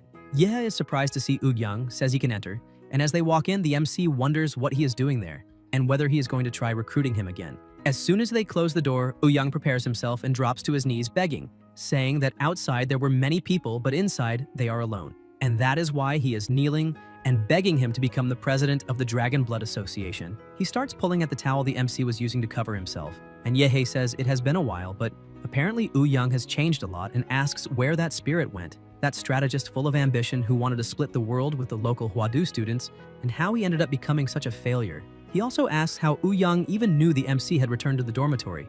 Young says one of the society members saw him arriving. Ye becomes irritated, asking if that is true, or if he saw it through the hidden cameras they installed. He starts dragging Young into the training room, saying they will train together. Young starts swearing that they did not put cameras in the MC's room, only in the corridor, because it was the only solution they found. After a light training session, the MC asks why he came all the way there to ask him to take the presidency and if the organization is facing problems. Young, lying on the ground with his face a bit bruised, tries to speak but can barely manage. Ye tells him to stop for a moment and hands him a recovery pill, saying he went too hard on him, and explains that this is a blood transformation pill with which he will be able to recover and speak properly. After taking the pill and returning to normal, he explains that the organization can no longer function, and that is why they are begging for his help. At the university, students can freely create clubs, but the school only gives funding if the group provides some special contribution. When the Dragon Blood Society was created, the freshman students were still in their summer training phase in the capital. The group caught attention for a while and received sponsorship from several martial organizations. With him in leadership, they managed to close partnerships with various businesses that offered discounts to members, which attracted even more students. The increase in members made the group go viral even more, attracting more resources, sponsorships, and even more people wanting to join. The idea was for everything to function like a healthy, self-sustaining cycle. But as the society grew, it began being sabotaged by the student council, dominated by local Huadu students. The result? Under Jiang Zhuang's leadership, the society was defeated several times, and with that, the market value kept dropping, investors pulled out, and deals with businesses were canceled. When members saw the society sinking, they started leaving as well, and no one wanted to join a declining group. In the end, the Dragon Blood Society ended up in an unsustainable situation. Yehe says he understands, and apparently, in the end, Young lost to Jiang Zhuang. Young says that to put an end to Jiang Zhuang, he could ask a senior student for help. But there is an unwritten rule among students. Fights between freshmen must be resolved between freshmen, and if he asks a strong senior for help, tomorrow Jiang Zhuang might just call even stronger seniors and destroy the Dragon Blood Society. He bows even more, shouting that there is only one person who fits perfectly, the MC, and that is why he is begging Yehe to save the Dragon Blood Society. The MC agrees, and Young grabs his hand asking if he is serious, because on behalf of everyone in the society he is grateful. But the MC interrupts, saying he is not done yet, because this is not inviting him to be president. This is basically hiring a bodyguard to protect the society, so they will cut the nonsense and go straight to the point. Yehe asks what exactly Young wants him to do, and Young says that the reconquest plan of the Xia Kingdom, something a professor explained, is not really a secret, so he can speak. The MC tells him to stop stalling and get to the point. Young explains that this plan is a national mobilization to reclaim the 12 cities and surrounding areas that were completely taken by demonic beasts. Universities across the entire country will participate, and the senior students of the Imperial University will fight directly on the front lines. Meanwhile, the freshmen will not enter the war zone itself, but will stay around the surrounding areas. The final exam and the selection of the best student of the year will take place during this mission. So, during this mission, the Dragon Blood Society will be in Yehe's hands, and he needs to achieve the highest score of all. The MC says that can be handled, but before that, there is something else Young must do. He becomes a little frightened and asks what it is, and Yehe tells him to get rid of those cameras immediately. After removing the cameras, Young starts leaving. The MC thanks him, saying that he helped a lot with that and that it is now confirmed. Whenever he accomplishes something great, he gains a chance to draw a model, and the greater the achievement, the higher the probability of getting a high-level model. Yehe starts smiling again, excited about his new achievements. He thinks Young actually has talent for leadership, and if Yehe helps remove the obstacles from the path, he will be able to take the society to another level. And if the MC can truly transform the Dragon Blood Society into the largest in the whole university, the reward will be better than what he received in the Ancheng entrance exam and in the Zodiac challenges. That is why he needs to master both martial arts and the models. Meanwhile, at the Dragon Blood Society, everyone was sitting at the table. Chen asks Yan if Young has not arrived yet because he is taking too long. Yan becomes irritated, thinking that when the society was at its peak, Chen used to call Young president and treated him with respect. Now he calls him by his full name and walks in acting all arrogant. It is obvious he did not come with good intentions. Yan says that the vice president went to fetch the true president of the Dragon Blood Society and that he should arrive soon. Everyone asks who the true president is, and Chen and Yusi already feel nervous, thinking it cannot be him. Chen stands up and slams the table, asking if Yan is really counting on the MC, asking if he saw what brother Jiang Zhuang is capable of, because among freshmen no one can stand against him, and sometimes it is better to give up.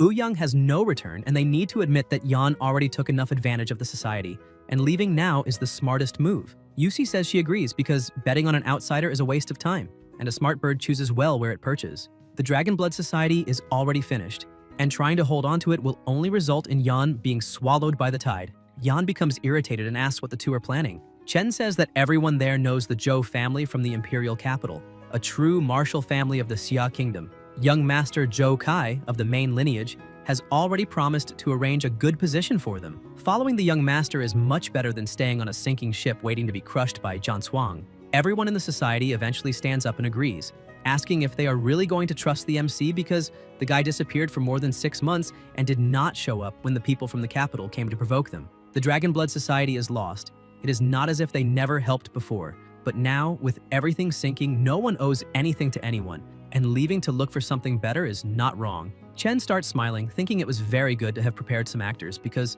those big shots have already been in his pocket for a long time. Yan begins to speak, but is interrupted by someone kicking the door open. It is Zhou Kai. He tells Chen that they were taking too long and that he was almost losing his patience downstairs. Chen greets him, saying everything is already settled and they were just about to leave. Yan starts losing control and shouts that this is the Dragon Blood Society Hall, so how did he get in? Kai starts mocking him, saying he fought his way in and tells him to relax, because after he pays for the damage and gives them some cultivation resources as compensation, those guards at the door will receive more than they earned in years. They should actually be grateful. Yan charges forward, but a woman steps in front and blocks him with just one hand. He is surprised to see she is not weak. Kai begins shouting, calling them useless, saying they could not even take down that brute. Chen, Yusi, and everyone wanting to go with him must beat that brute until he ends up in the hospital. And if they manage that, their oath of loyalty will be sealed. Everyone stands still, not knowing what to do, and Kai starts yelling, asking why no one is going, because if no one does it, they will not walk out through that door. He questions whether they truly think Zhou Kai's territory is some kind of shelter for stray dogs, because what good is a dog that does not bite when he orders it? Suddenly, they feel a crushing presence and an overwhelming killing intent. Yihe appears holding Kai by the hair and asks Yang if he left that trash for him to deal with, because he heard the commotion from the second floor. Yang apologizes, saying it must have been embarrassing to witness that, but the Dragon Blood Society truly needs a good cleaning. Kai starts screaming for the MC to let go of him, demanding to know how he dares pull his hair and whether he knows who he is dealing with. But the MC throws both him and the woman out the window as if they were nothing, and says that with silence, everything becomes much more peaceful. He looks at the people around and asks what they are still doing there. One of them apologizes to the true president, saying he had a moment of weakness and ended up listening to that villain Chen's nonsense.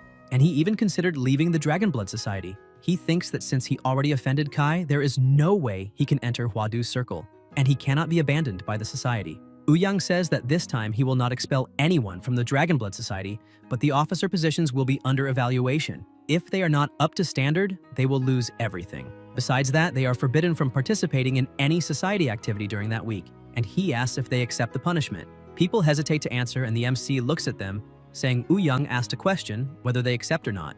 Everyone panics in fear and shouts that they accept. The MC says they may go.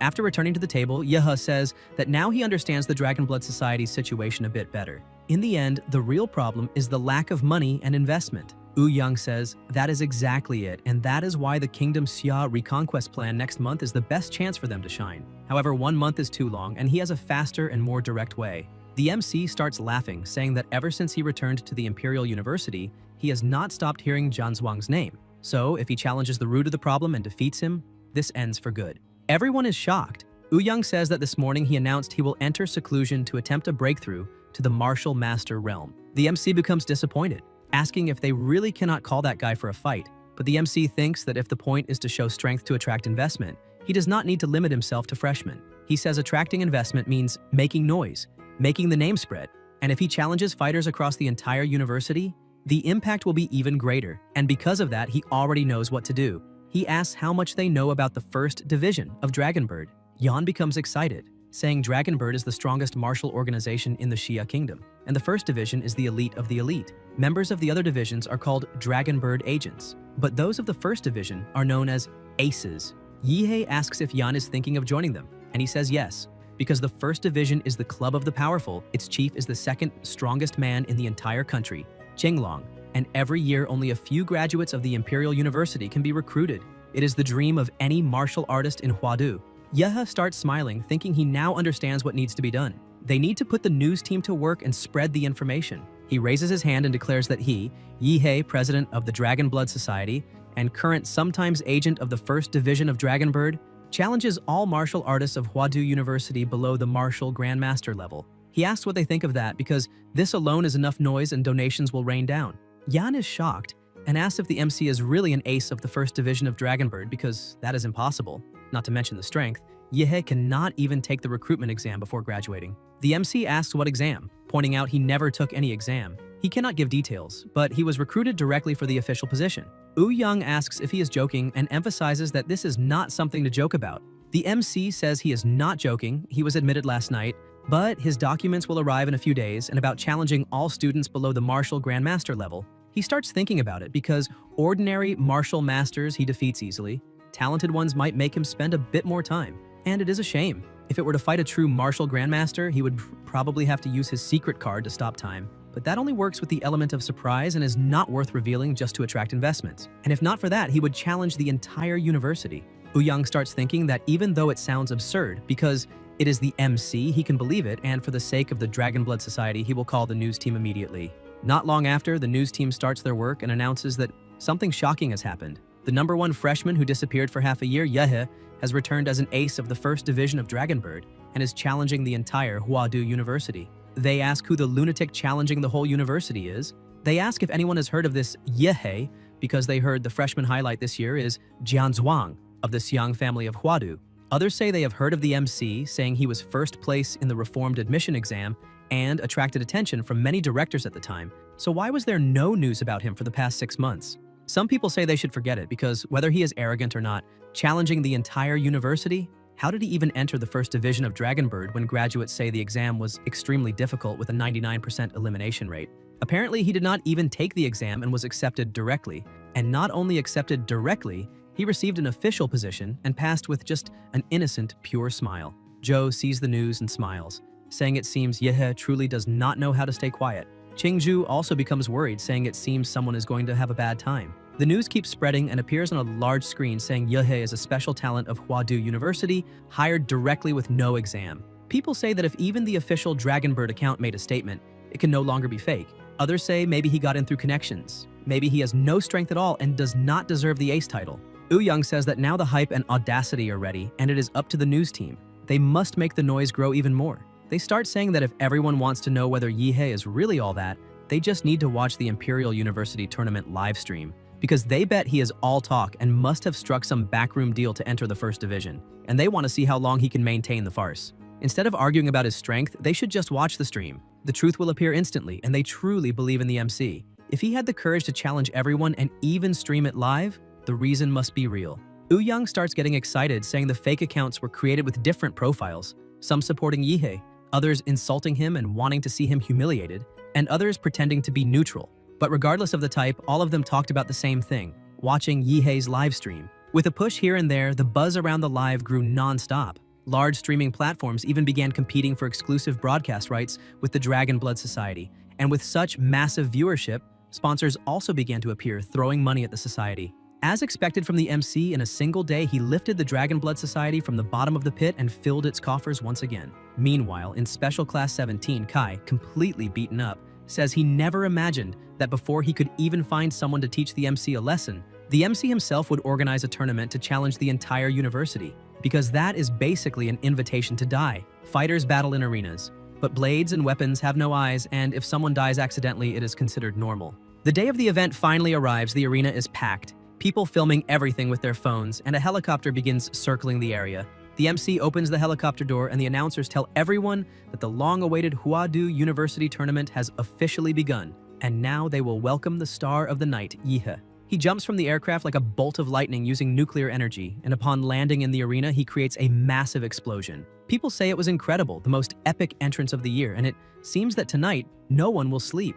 And even if they do not know whether the MC is strong or not, what is certain is that he knows how to make an entrance. This is what a true master of the arena looks like, descending from the sky, wrapped in a moonlit glow so imposing that whoever comes after him will already start at a disadvantage just because of that entrance. Furthermore, Yehe is showing what it means to be a true arena master. Even though he says he is challenging the whole university, In practice, it is the challengers who are being challenged by him. While the MC is welcomed by thousands of cheers, someone is still in the locker room saying that the freshman really knows how to make a scene. His friend asks if he is really going to enter the arena. Long Tao says that with that many people watching the live stream, he must show up. He's basically an online celebrity and is not going to miss the chance to appear. Whoever challenges the MC first cannot lose. If he wins, he rides the hype and becomes famous. And if he loses, when someone else beats Yihei later, he can step up and say he was the one who tired Yihei out, which is why someone else managed to win.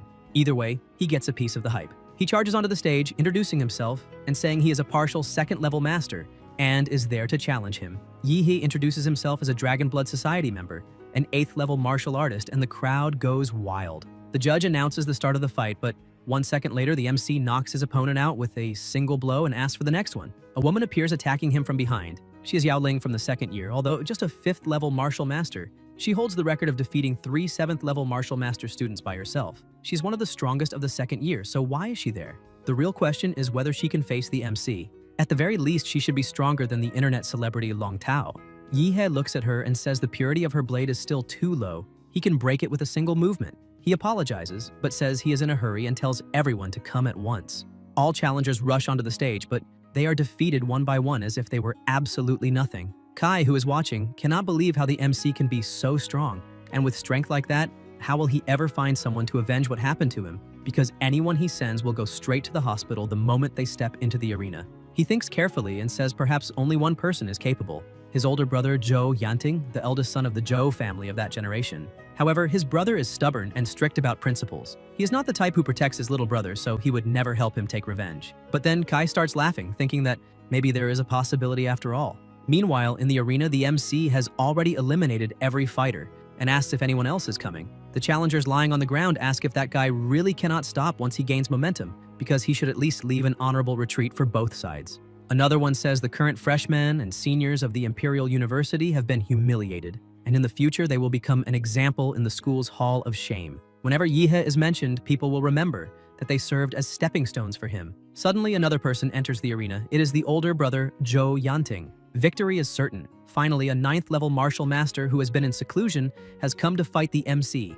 Yanting is not an ordinary 9th-level martial master. Having reactivated to perfect his martial realm, he can fight above his level and defeat an ordinary martial grandmaster. He inherited the Zhou family's bloodline power, the Blazing Sun bloodline, and the purity of that power is considered the peak among all Zhou generations. Furthermore, he himself has trouble controlling the immense energy of his lineage. Since childhood, he frequently lost control and spontaneously combusted, so the family had a custom nano combat suit crafted to regulate and suppress his body temperature and made him learn the 4 scholarly arts and a heart sutra to calm his mind. Thanks to this, he can live normally, and now the MC will pay the price of his arrogance. Before the fight even begins, Yanting bows and says his younger brother, Zhou Kai, went to the esteemed society of the MC and caused trouble, so they will compensate double for any losses caused to the society. The MC asks if he is really the brother of that guy with the afro. Yanting says yes. Yihei says Yanting does not seem like someone who enjoys fighting, since he did not come to avenge that piece of trash Kai, so why did he decide to challenge? Yanting says he is not there because of his trash younger brother. He is there for the family's reputation. He looks annoyed and says that although his brother is at fault, the MC should not have disgraced the Zhou family's name. Yihei asks how he disgraced the Zhou family and starts laughing, saying that family drama is always the same. Petty people embellishing stories and making false accusations. But he says to forget it because it does not matter. The two start walking across the arena. Yanting says he will make the MC kneel and apologize to the Zhou family in front of all teachers and students. Yihei says that if Yanting truly wants him to apologize, then he must have the ability to force him. They face each other and exchange the first punch, and with that, the pressure between them starts rising and both unleash blows nonstop, but every strike collides. The pressure and temperature start increasing in the area. The MC notices that the nano combat suit is releasing its limiters and Yanting's temperature shot up suddenly. The commentator says Yanting's arm is starting to look strange. That is the Blazing Sun blood, and now the MC is in danger. The crowd is stunned by how strong the two are. The battle begins to emit a frightening amount of energy. The commentator says it is no wonder Yanting is a martial arts master. His strength is extraordinary, and nowadays anyone who can take more than a few hits from the MC is definitely not ordinary. Because Yihei has already become the great demon king of the university, Yanting notices the MC is merging and asks if that is Yihei's monster form because he looks more like a demonic beast. Yehe tells young Master Joe not to get distracted and punches him in the face, saying, "Hesitation is the same as losing a fight." A child holding a doll tells her brother who spits fire to go all out and defeat the great demon king Yehe. Yanting wipes his face, which had just taken a blow, and asks how the ghost bird fell in love with someone like the MC, since his fighting style is completely wild. He begins observing the MC and asks why he has the feeling that the boy is getting bigger. Or maybe it is just his imagination. Yehe tells Senior Joe to have a little more confidence, because he really is getting bigger. Instead of releasing all his strength at once and creating an external body, he is using a vampire's superior bodily control to increase his power little by little from the inside out. That way, besides gaining almost instantaneous agility and reflexes, he increases his physical strength multiple times per second. And now, winning that fight is the same as an adult fighting a child. He attacks once again. Yanting tries to defend, the ground around him begins melting, and he thinks now he understands why that monster had the courage to challenge the entire school. The question now is whether a human is even capable of such strength. Even though he thought his bloodline was absurd compared to Yehe, it is nothing. Yehe is more like a high-level humanoid demonic beast. His bones can no longer withstand it. His body, refined through martial arts that took so long to strengthen, is on the verge of collapse. And it seems he will have to rebuild everything from zero, but before that, he must deal with the monster standing in front of him. He manages to dodge the attack, saying that if he cannot win with strength, then he will try to win with speed. Yehe begins accumulating nuclear energy in his mouth and says that it seems his opponent did not even bother studying his previous fights, and still came to face him unprepared. So the arrogant one is not him, but Yanting. He begins firing his attacks and Yanting tries to dodge. He starts gathering energy, saying that after the strike the MC might end up dying, so he cannot say he was not warned. He gathers all the strength he has, igniting his own body. The crowd goes wild, saying the heat is absurd, and is changing the temperature of the entire environment, and this is exactly what one would expect from the Joe family, specialists in flame martial arts. A massive fireball forms above Yanting, and he shouts that it is the infernal, martial art burning sun demon hand. He throws the sphere at the MC, who becomes excited, saying he will finally be hit by a decent attack. However, he asks whether Yanting thinks he was the only one capable of firing energy blasts, because this is great. Now he will test a new technique he developed himself. His arm begins transforming into a dragon's head, and he becomes excited to see the damage it can cause. He shouts that this is the heaven-rending dragon cannon. A powerful beam of nuclear energy is released, completely destroying his opponent's technique, and Yanting wonders if he is really going to die there. The beam of light tears through the sky. Suddenly, someone appears saying the MC is being far too reckless. Yehe returns to his normal form and begins laughing, saying he fought this way because he noticed the director arriving and figured it was a good time to let loose and have some fun. Jingguang says he only came to watch the famous tournament the MC organized, but did not expect to be dragged onto the stage like that, and asks if Yehe did it on purpose. Yehe laughs, saying he had no choice. Without the director's presence, the tournament loses all prestige, and asks him to help a student just this once. The director says Master Gongke is always calling him slow and clumsy, but apparently the MC has been deceiving her. He says it is fine and he will help with the tournament, but only this time. The director uses his abilities and asks if anyone else wants to challenge Yehe, because if no one does, he will officially declare that Yehe faced all challengers from the Imperial University and kept his champion title. Some remaining fighters start asking each other why they do not go challenge him, but the display of strength was so overwhelming that everyone is traumatized and does not want to be sliced in half. The director realizes no one else will step into the arena and announces that in that case, Yehe is the winner. It is officially declared that Yehe, a freshman, fought every martial master in the school while being only a simple martial artist. This has never happened before and likely never will again.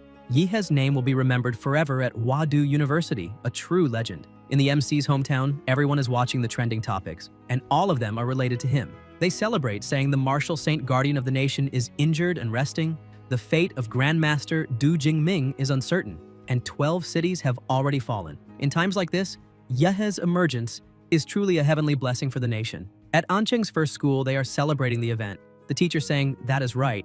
Yehe honored the school's name and everyone knew he would stand out, and he tells everyone to study properly and fight their hardest to become the next Yehe. Online, comments keep appearing, people asking why the Imperial University director personally announced the MC's victory, why the rector of a university would get involved in a private event, and what exactly the relationship between the two is. Or rather, the question they should be asking is who is behind Yehe? Because of the director's attitude, the MC's name is now in the crosshairs of various organizations and powers. Perhaps this student is not as simple as he seems, for his file states he is an orphan with deceased parents. The official Dragonbird account posts that Yehe's identity involves a top-level Dragonbird secret, and all parties must cease public speculation immediately, or Dragonbird will take drastic measures. Meanwhile, inside the society, everyone is celebrating, saying Chen and the others must regret everything down to their last strand of hair because the Dragonblood Society will rise. While they celebrate, Young asks where the great hero, President Yihei, went. Yan says he mentioned having something urgent to take care of and ran out. Meanwhile, in the MC's dorm, he is sitting on his couch when his subordinate reports that he managed to retrieve the golden gene hidden in Ancheng. The MC asks the mad scientist if he can open it. His subordinate says yes because when he was alive, he was one of the chief engineers of Project Golden Genesis, but emphasizes that the container has an embedded electronic transmitter, and as soon as it is opened, Yihei will be marked with a traceable signal, and Laserbird headquarters will hunt him using it. The MC asks if the signal can be blocked. His subordinate says yes, and that he has already begun gathering materials to build a room with electromagnetic shielding. Yihei asks how long it will take to finish. The mad scientist says about a week should be enough, but breaking the container's complex mathematical password will also take at least that long. The MC says it is fine and asks him to hurry because the most important thing is his safety. The MC thinks that he has just reviewed the mad doctor's memories and never imagined that Prometheus had such a close connection with the realm of heavenly descent. Back then, Prometheus used its vast resources to secretly cultivate a demon fetus for the realm of heavenly descent. But when the fetus was almost ready, Prometheus betrayed them. Those mad scientists added several extra substances during the long incubation, causing the extra-dimensional demon to be born weakened. In the end, Prometheus managed to capture the first living extra-dimensional demon in human history. They then dissected the demon piece by piece and experimented on the organs. With a living being far superior to any blue star creature as raw material, Prometheus advanced bioscience like a Formula One car, similar to Max Verstappen. Several breakthroughs came from the demon's body, such as the shocking Eden Project. In that project, Prometheus's mad scientists wanted to create a god on Earth with their own hands. This artificially created god would not only protect Blue Star from invasions and descents of demonic deities, but also eliminate the existing political and ethnic system, unifying all humanity under a single command. It would be the brain of a god, above any organization, managing all the planet's resources. The goal was to create a form of absolute justice and transform Blue Star into the legendary Garden of Eden. There was also Project Spark, which aimed to modify the genes of all humanity and raise the species' overall living standard. In other words, the direct predecessor of Laserbird's Golden Genesis project. Prometheus is a bottomless abyss. Merely mentioning the term genetic darkness already associates someone with them. And now he feels that sooner or later he will be dragged into the storm called Prometheus. He remembers he was so busy helping Young that he did not even have time to study the medallion Qinglong gave him, and now it is time to prepare the sleep cultivation method. Suddenly, he is pulled into a storm, and when he opens his eyes, he realizes he's on a battlefield and says that apparently there was a heavy fight there recently, but judging by the traces, it was not a fight between people. The ground is littered with burn marks that even the cold rain cannot extinguish. There are also claw marks that are definitely not human. Shortly after, he realizes the rain has stopped. He begins throwing his armor on the ground, asking whether Westerners can really fight wearing those heavy armors because he cannot use his full strength in that martial aura space. For now, he will have to make do with their weapons, and it is almost time. The owner of that martial aura that feels like a quest NPC should appear. Suddenly, a giant carriage appears before him. The man inside notices and swerves away, surprising the MC, who asks why he is leaving. He grabs the carriage wheel with one hand and calls out to the old man, asking why he is running away the moment he sees him, questioning whether he was not supposed to give a quest. The old man sticks his head out the window, saying that the boy is strong enough to stop a horse-drawn carriage with one hand, and insists he has nothing to discuss with thieves like him. Yihei becomes confused, asking why he's being called a thief. The old man tells him to stop pretending to be stupid, because that blue-haired martial artist who invaded earlier was also after his family's legacy. His sons and grandsons are useless, so he stayed trapped in that martial aura space to protect the family's honor. However, after advancing in level, that blue-haired guy forced his way in and stole the legacy. And now he says the MC is just like that thief. Yihei starts getting irritated and tells the old man to pay attention, because he is not there to meddle in someone's personal pain, but if he is the quest-giving NPC, then he needs to do his job properly, and he destroys the carriage with a single blow. The old man asks what he thinks he is doing. Yihei starts smiling, saying sorry, but to make sure a competent NPC guide like him does not run away, he will have to carry him while exploring the map. The old man starts walking while complaining that the MC really destroyed his carriage. Yihei apologizes, but says the old man is the master of that martial aura space, so he will have to trouble him to be properly guided. The man says the MC at least has a bit more manners than that blue-haired martial artist who passed through earlier, and explains that the MC just has to follow those explosion marks on the ground. At the end of them, he will find the test site. They continue walking, but the marks suddenly disappear, and the MC says that this is a problem, The old man begins laughing to himself, thinking that the kid actually believed he would lead him straight to the test site, which is pure naivete. And now Yihei will be lost in that martial space forever. The MC looks up at the sky and notices a bird flying overhead, saying that if there are no tracks on the ground, then maybe he went by air. The old man is shocked, thinking it never even crossed his mind that the young man would find the main clue so quickly. And with that level of perception added to the talent he has just shown, if only he were a descendant of his family, it would be something wonderful, but in the end, it is a waste. Yeha analyzes for a while and says, flying creatures never build nests in low places, and this has no exceptions, and now they are in a huge plain. And if they continue in that direction, the highest point they will find will be their destination. He looks at the old man and says he will need to borrow the horse. Sometime later, heading toward the mountains, the MC is guiding the horse with the old man riding behind him, when suddenly the horse senses something and becomes startled, throwing them both off. Yihei becomes alert, saying the horse sensed danger, so that means they have arrived, but he still does not know exactly what is in front of them, wondering if it could be the legendary mortal enemy of the Demon Emperor, the star-devouring Calamity. The monster attacks him with a massive energy blast. The old man stands up, saying the MC did find the right place, but in the end, he will just become another speck of dust swallowed by the monster's fury. The old man emphasizes that he is the master of that space, so he cannot die from the attacks, but the kid is far too young, and that test was never about killing the multi-headed white dragon. The true objective is to find the spiritual objects protected by the beasts of the snowy mountains, and offer them to the dragon to obtain its approval and receive the legacy. Of course, there is an exception. The blue-haired guy is one of them. After leveling up, he used brute force to kill the dragon and take the legacy by force, but that kid cannot possibly do that with his current cultivation. He must already have become... Suddenly, the old man falls silent, shocked to see that the MC is still alive, and even more shocked to notice there is something strange about his body.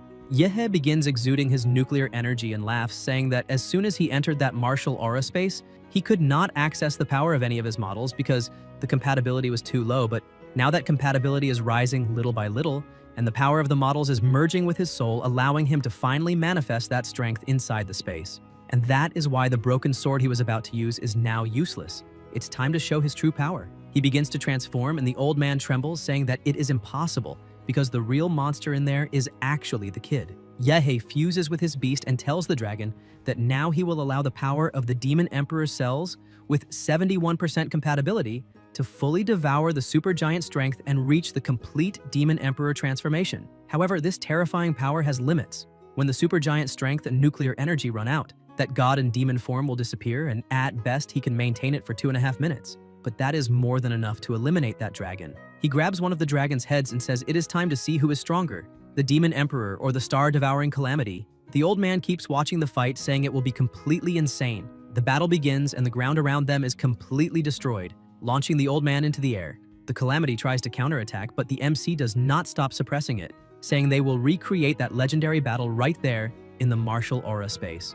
The Calamity begins flying, and the MC asks if it really thinks it can humiliate him, just because he cannot fly. The environment begins changing, becoming hotter and hotter. He starts shouting for the Calamity not to forget that he also has long-range attacks, and after gathering an absurd amount of nuclear energy, the two of them collide with their attacks. The explosion is so massive it causes a deafening sound. The nuclear energy grows denser and denser. While the MC says that this is not simply a battle of power, he uses his Demon Emperor meteor skill. The Calamity tries to counterattack but is hit directly by the waves of radiation. The radiation is so strong that a large portion of the Calamity's body is completely destroyed, leaving only 3 heads.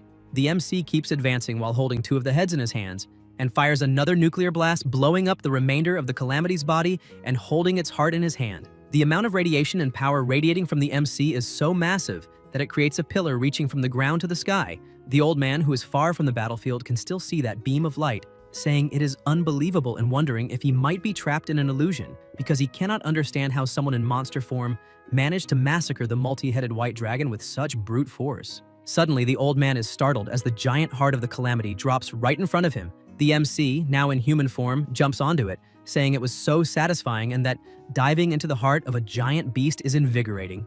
He tells the old man that after eliminating that dragon, he already figured out where the inheritance of that martial aura space is, so he will not trouble him any further. The old man says that will not happen, but the MC laughs, saying he already knew the old man would say that, so he will just take it by force. He plunges both arms into the beast's heart and begins feeling intense heat. Inside the heart, it feels like molten iron, and apparently his arm might melt too, until he finally finds it.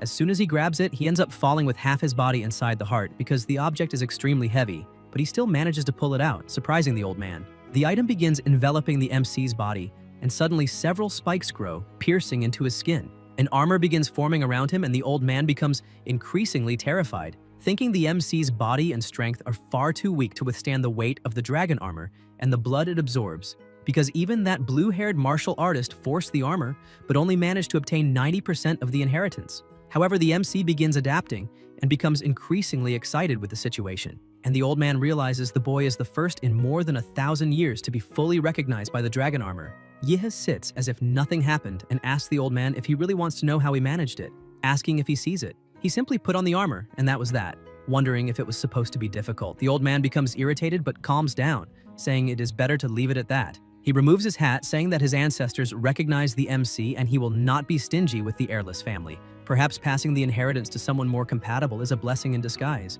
And at least in the end, the inheritance was not dishonored. Yehe looks at him and says he has the impression something is missing, asking if there is supposed to be a second volume. The old man becomes angry, telling him not to push it, calling him a thief, and asking if he is still eyeing his family's belongings. Yehe says the dragon armor that suppresses the abyss is an extremely dominant technique that focuses only on external power. It must be balanced with an internal strength technique of the same level so that the martial artist has equilibrium. Otherwise, the internal organs would not withstand the armor's pressure. The bones would be crushed and the flesh and blood drained by it.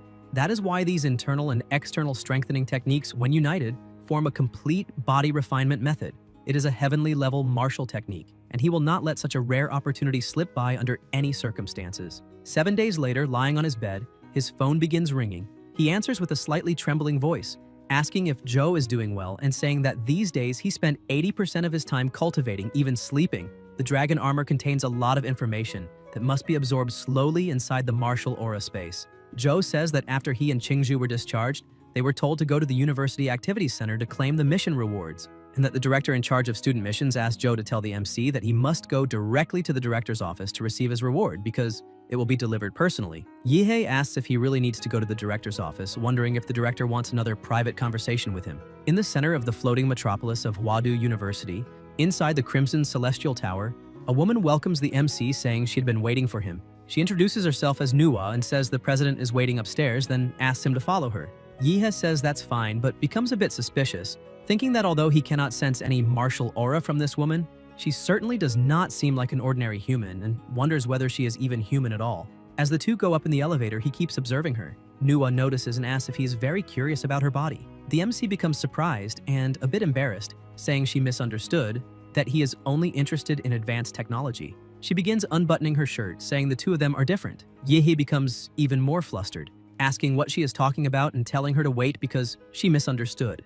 And that is not what he meant. But when she opens her blouse, she reveals that she is a robot, saying that that mass-produced service model body has a very different structure from a human woman, though the head was made realistic to appear a bit more friendly. Yehe relaxes and says now he understands what she meant by different, and that she gave him quite a scare, but the university's technology really is impressive. After they reach the 667th floor, Nuwa says the president is waiting in his office. Yehe says he understands and thanks her for her services. But as he steps out of the elevator, he suddenly feels a very strong sensation and collapses onto a sofa. The president says the MC has slept enough and asks if he has learned the martial artist manual that Qinglong gave him. Yehe, still confused, asks how he suddenly ended up there and where exactly he is, wondering if that is the president's office. Jingguang hands him a cup of tea, saying it is a special type of tea enhanced by the research institute based on a secret realm, that the flavor is quite unique. But the MC still wants to know what just happened and asks if the ability the president used involves space. Jingguang says that indeed he can perform spatial transfers within a certain range.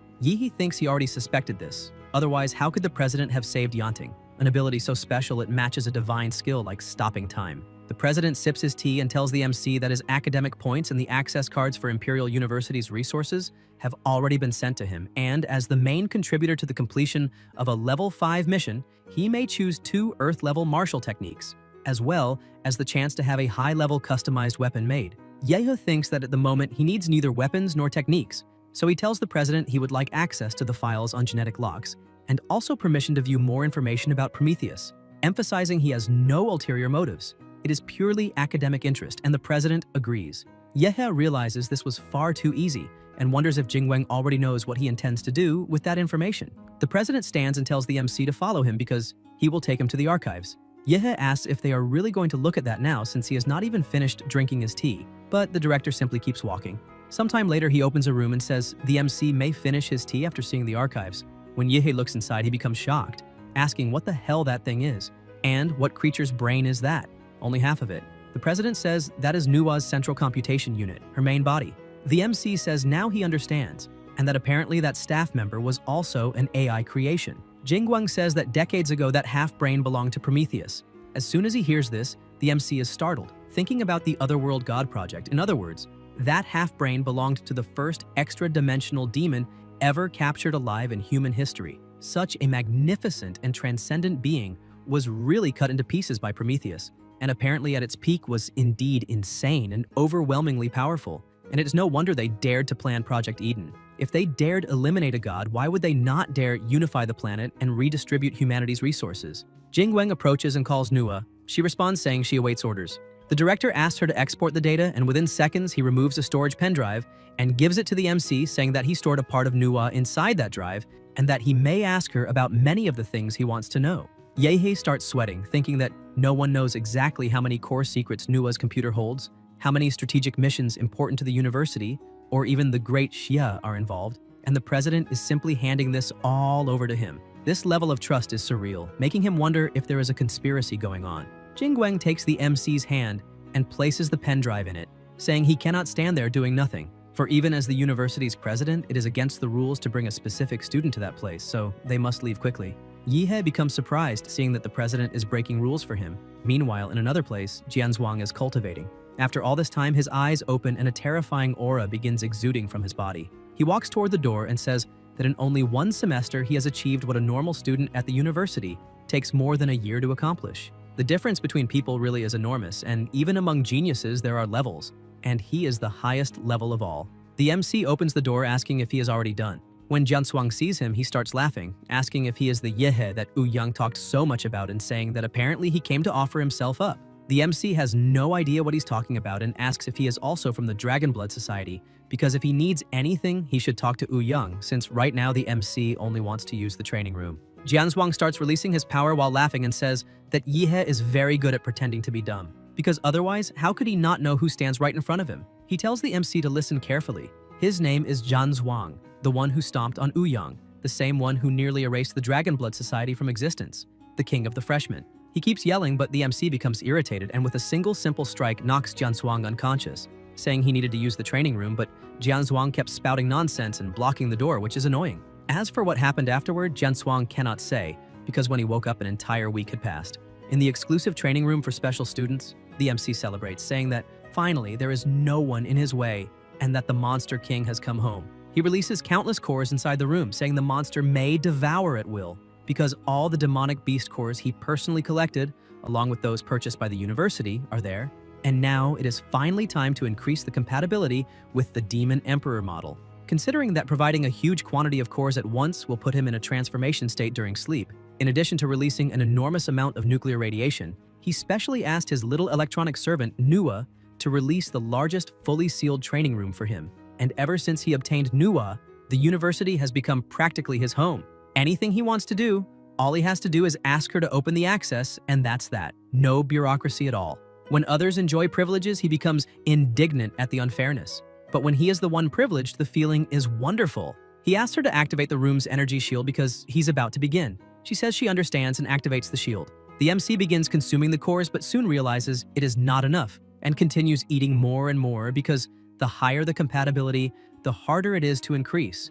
Both the quantity and quality of the cores needed grow exponentially. That is the downside of high-level models. The growth period is far too long and the resources required are absurd. He begins his evolution, saying that if the model he gets cannot be converted into combat power quickly, his progress will fall behind, so he still needs to work hard on martial arts as well. The security system in the phone sends an alert signal about high energy above standard limits, but that alert is intercepted before reaching the main control room, and the energy shield has been raised to the maximum level. Yehe says that even when cheating, you must be smart, because even people who cheat can die or waste time. Time keeps passing and the MC remains inside the room, enveloped by something strange. He thinks that when the crystal coffin opens, that will be the day the Monster King appears in that world. Sometime later, several ships are flying through the sky. The president says that that day marks the beginning of the Great Xia Reconquest Plan. that 70% of the country's martial artists are heading to war, that great Xia's martial artists will take back the 12 lost cities. He looks at the army and shouts that all students of Huadu University must ignite the flames of their qi and blood. The students shout excitedly, and a great energy begins emanating from all of them. The flames of qi and blood rise toward the sky, intertwining in a clash between martial aura and vital essence. The column of energy becomes stronger and stronger because that is their fighting will, the determination to recover the lost lands and restore the nation's glory, even if it costs their lives.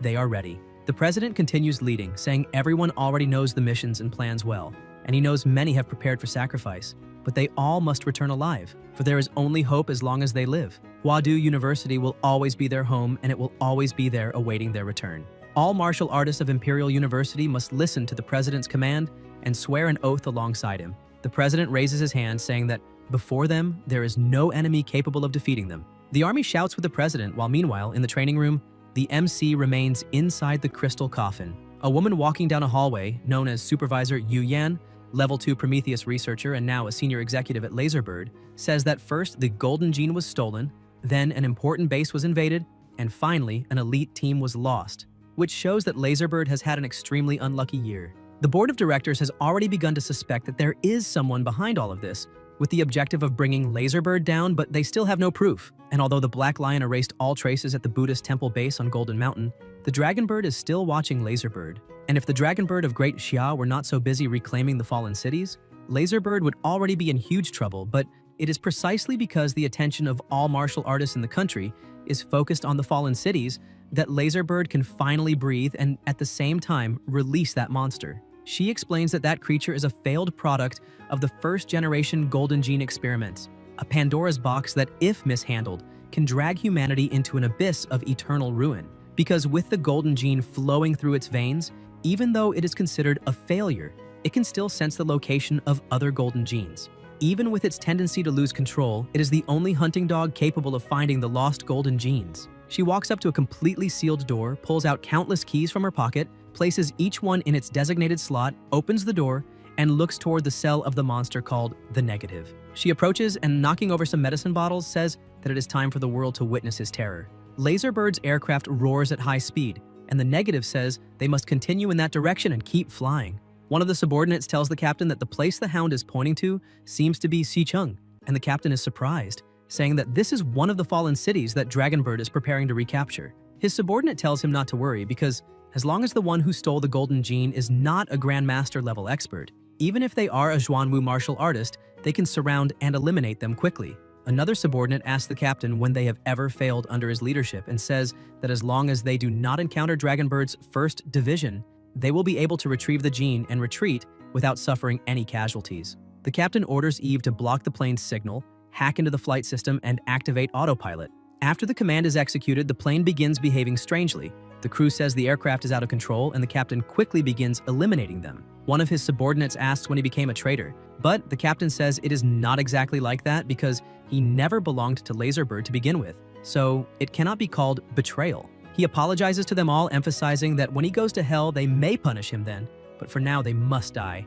After eliminating everyone, he goes to the Negative, who begins laughing, saying that they are all dead. The creature opens its mouth and asks its brother to give him some blood because he is very thirsty. The captain holds pieces of the crew in his hands, saying that those team members, who were all martial artists at the Grandmaster level, are now his, and the Negative may savor all their hearts. He pushes one of the hearts into the Negative's mouth, saying that the hound is now free. The Negative says it is still not enough and asks the captain to give him all the hearts. The captain takes a deep breath, saying that he is an agent of Bebeidun, and here he is feeding a dog. After feeding the Negative, the monster asks the captain what he wants him to do. The captain says he does not need him to do anything specific. He only needs him to unleash his rage however he wishes across the lands of the Xia nation, because Great Xia has begun reclaiming its lost cities, and that resurgence is something they, of Bebeidun, do not want to see. After opening the aircraft door, the captain says he had better leave. Otherwise, when the hunting hound is released, it will likely tear him apart as well. He emphasizes that he will leave the bodies of those Grandmaster martial artists as the first full meal since the creature was freed.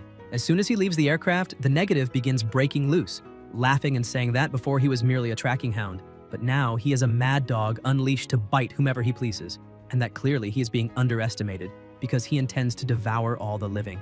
The bolts begin snapping apart and suddenly everything that was restraining the hunting hound is destroyed. He breaks free and says that the first thing he must do is complete his golden gene and achieve a true transformation, and then become a god, because once that happens, he wants to see who will dare treat him like a dog. Meanwhile, in the city, chaos spread as officials ordered the immediate evacuation of that barrier zone, since the ship was about to begin a mass bombardment, a measure designed to lure the entire tide of beasts out of the city. With the surrounding forces weakened, the plan called for sending an assault team led by Grand Martial Masters, whose objective was to strike at the enemy's heart and decapitate the dominant beast. At that moment, a colossal monster appeared atop the ship and began attacking it, but it soon grew frightened, for the wild hound had already broken free and laughed in satisfaction, imagining that it would savor a different kind of meal. It attacked a monster and consumed it completely within moments, absorbing part of its power, since to it that creature was nothing more than an ecological reservoir rich in genes, capable of perfectly restoring its damaged body, turning that place into the greatest banquet in the world. The ship, gravely damaged, lost control and plummeted violently to the ground, drawing the attention of a small group that was fleeing, and noticed that one of the aircraft had been shot down, forcing them to consider rescuing possible survivors. The woman in the group asked the young man to remain calm, warning that the beast responsible for bringing down the aircraft could still be nearby, but he replied that she was a great martial master, and that, being still on the outskirts of the city, there would hardly be any demonic beast capable of facing her. Another member agreed, stating that if they could not even advance through the outskirts, then there would be no reason to think about reaching the city center. She eventually agreed, but urged everyone to be cautious. As they approached, they noticed something devouring the monsters drawn by the impact, and the boy, terrified, asked whether all the demonic beasts had been defeated by that thing. The girl began to suspect it might be some mentally unstable martial artist lost in the chaos, but the monster then turned its gaze toward them, laughing as if prey had fallen into its trap and launched an attack. One of the members tried to counterattack with his martial technique, but when he severed one of the tentacles, it felt as though he were striking mud, and a mouth emerged from the appendage, swallowing the man within seconds. The others were left in shock, asking whether he had truly been devoured, and the woman, seized by fury at seeing a companion eliminated, charged with all her might against the monster, which responded by using exactly the same martial technique as the man who had just died. She recoiled upon recognizing the strike, unable to understand how that was possible, while screams from behind caught her attention, and when she looked, she realized that not only her allies but many other people were being slowly devoured, crying out for help. The shock paralyzed her movements, and the monster approached from behind, consuming her as well. Minutes later, the creature had already assumed the woman's form, remarking that even though she was older, her flesh was still tender, while sensing the presence of a golden gene elsewhere in the city. With this new appearance, it planned to infiltrate other teams of martial artists, and once everyone was at ease, begin devouring them one by one, savoring the expressions of despair, for it sensed many powerful lifeforms there, including grand masters and sovereign beasts. Without wasting time, it pressed forward, for if it managed to devour genes of that level, no one in that world would ever treat it like a dog again, finally breaking its chains and ascending as a true demon. In another part of the city, a lord-level beast broke through from the rear, but a man charged forward mounted on his horse, ordering everyone not to panic, and destroyed the monster with a single attack. Faced with an endless tide of beasts like a tsunami, human firepower seemed like nothing more than a candle about to be extinguished amid the storm. This man was Chen Tianyu, director of the Grand Masters Academy of Huadu University and captain of the advanced team of the City Recovery Plan, who emphasized that it was only possible to disperse the ranks of the tide and focus on the sovereign's appearance, eliminating high-level beasts with swift and powerful martial arts. The advanced team, made up of 5 members from the university, bore this arduous mission. Dai Qiming, president of the student council and a member of the team, stated that there was nothing wrong with the chosen route, since it was the ideal path to the sovereign beast's nest, mapped by the Dragonbird rearguard team. Tianyu observed that the greater a martial artist's cultivation, the more powerful their spiritual vision became, capable even of revealing omens of death in dreams, and therefore Qiming needed to trust that intuition. He ordered everyone to stop and enter a state of alert, focusing on locating the sovereign, until, a few seconds later, he shouted that the monster had arrived. A colossal meteor fell before them, and a gigantic creature rose, declaring itself the king, and saying it had prepared a grand reception a little further ahead, questioning why they had stopped there. The captain confirmed the target, announcing that the city's sovereign beast was a golden-horned insect, and ordered all units to enter formation immediately. The group advanced without hesitation, but the sovereign laughed, calling the humans weak and ignorant for believing that cheap tricks would work against it. As it released its oppressive force, it was surprised to realize that one of the members had transformed their body into energy like a ghost, using the secret art water drop to pierce its defense and climb its arm, while Tianyu seized the opening to wound it. triggering the king's furious reaction. The domain expansion was activated, and the monster asked whether that really was a domain. It sensed a presence rushing toward it, and the captain unleashed a powerful attack in an attempt to end the fight. The king admitted that the human's cultivation system had its merits, but he was far from surrendering and, without a second thought, counterattacked, colliding the two blows and causing a massive explosion that destroyed everything around them. The advance team wondered whether they had managed to take down the sovereign, but the elder pointed out that it would not be that easy, and that if they had managed to severely injure the beast, that alone would be enough to achieve their objective. The monster was still standing, but half of its body had been completely destroyed, and a voice began to echo from within, saying that humans were actually quite capable, and that an ordinary sovereign might not have withstood that spear strike. A hand began to emerge from inside the carcass, explaining that it was a pity, because among sovereigns there were levels, and that king stood above them all. The advance group could not believe that the monster still possessed a rare transformation form, and the king emerged from the carcass in an extremely smaller and more compact form, yet with a terrifying presence. The king shouted that perhaps the emperor had been right and that they needed to learn something from humans. The monster's speed was infinitely greater, and in the blink of an eye it closed in on the squad, saying it would first eliminate that meddlesome old man, and with a single finger released a violent blast of power, though it only managed to lightly injure a few members. Meanwhile, the captain and Wu Hong tried to attack the monster from behind, but the attempt failed miserably, as the king managed to catch the captain's spear while counterattacking Wu Hong. The captain grew worried about his companion, but the king kicked him, forcing the horse back and grabbing Qianyu by the neck, stating that even if the human squad had exhausted all its tactics, it still could not deal with a single sovereign like him. He then asked how they intended to deal with the other sovereigns in the city, and Qianyu became concerned, wondering whether there truly were other sovereigns in the city.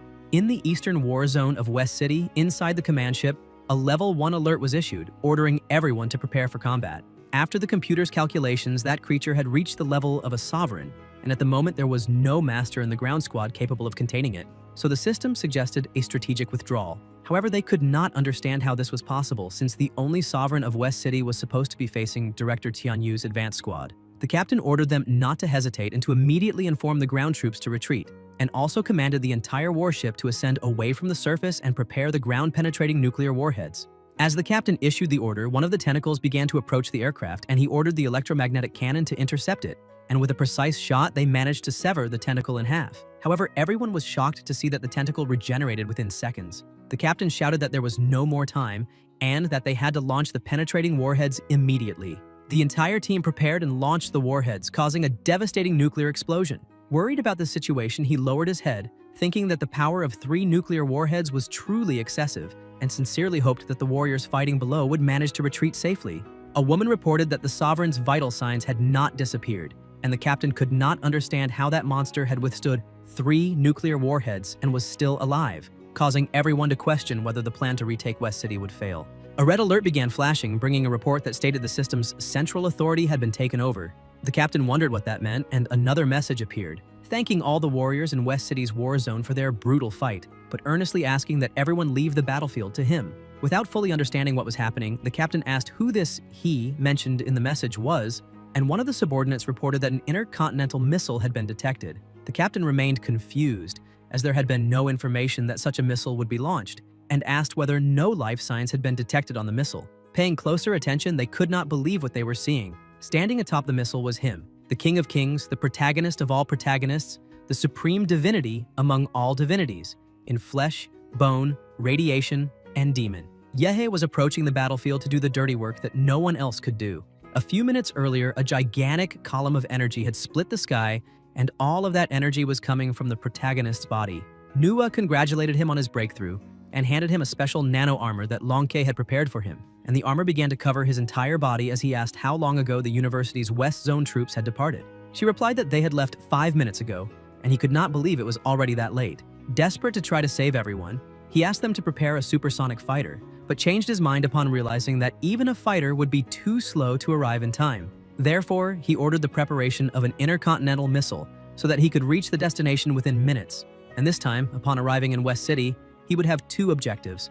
The first was to find the Mad Doctor and recover the Golden Gene, and the second was to eliminate the Sovereign, obtain the Sovereign-level demonic core, and take the final step to complete the mutation. The compatibility of the Imperial model had already surpassed 90%, and aside from Lord-level demonic cores, all others were no longer of any use. Even Lord-level ones only offer 0 point something per core, and Currently, he is at 99% thanks to an absurd accumulation of resources. The stockpile of Lord-level demonic cores grew so large that even the Huadu market ran out of supply. Yet the final 1% would not rise no matter how much he accumulated because only genes of a higher level could complete that final compatibility. Nuwa informs him that the intercontinental missile is ready for launch, and everyone wishes him good luck. Back in the present, Yihe could already see the Sovereign and was excited because 3 nuclear warheads had failed to defeat it, and that remaining 1% depended entirely on that monster. According to the database, the tentacled creature was called the Earth Demon, and mockingly he smiled, saying it was an imposing name. He notices that the monster is acting differently and asks whether it got angry from being mocked, and apparently that Emperor's temper was not small either. Yihe begins forming a kind of ice on both arms and leaps off the missile, shaping it into something like a massive sword, advancing and slicing through all the tentacles in front of him. The team inside the command ship can only watch and celebrate, because the university had sent a Grand Master, and at last, West City could be saved since there was now a real chance of victory. The protagonist keeps advancing until he finds the monster's core and, as always dominated by the will to fight, attacks with everything he has to end the battle in a single move, using the Demon Emperor's secret art, the Celestial Nuclear Kick. The amount of energy released is so immense that the radiation manages to escape the planet, and people scattered throughout the city, still fighting, are stunned, asking what that blinding light was, since the intelligence reports had only mentioned that a sovereign monster had appeared in the middle of West City.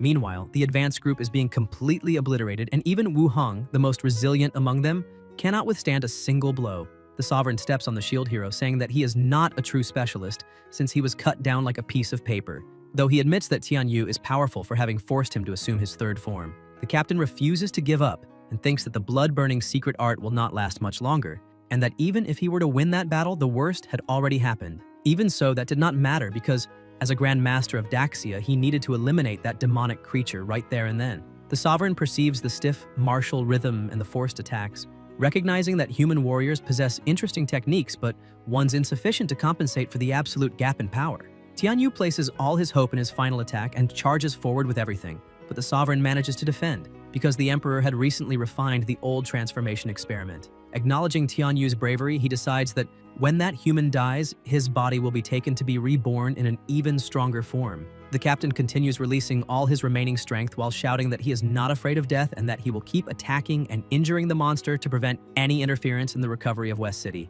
Even so, it is useless, and the Sovereign defends without suffering any damage at all. He complains that humans are foolish to use techniques that burn their own lives, since it is clear he could eliminate them instantly, yet they insist on forcing their bodies beyond the limit. Still, he does not mind doing extra work, and simply does not use his full power so as not to damage the body of that powerful human, while the others will not have that privilege and will simply be crushed to death. Suddenly, Wu Hong stands up with his body completely restored, asking whether the situation was lively, since even on the outskirts of the city, he could still feel the commotion of the fight.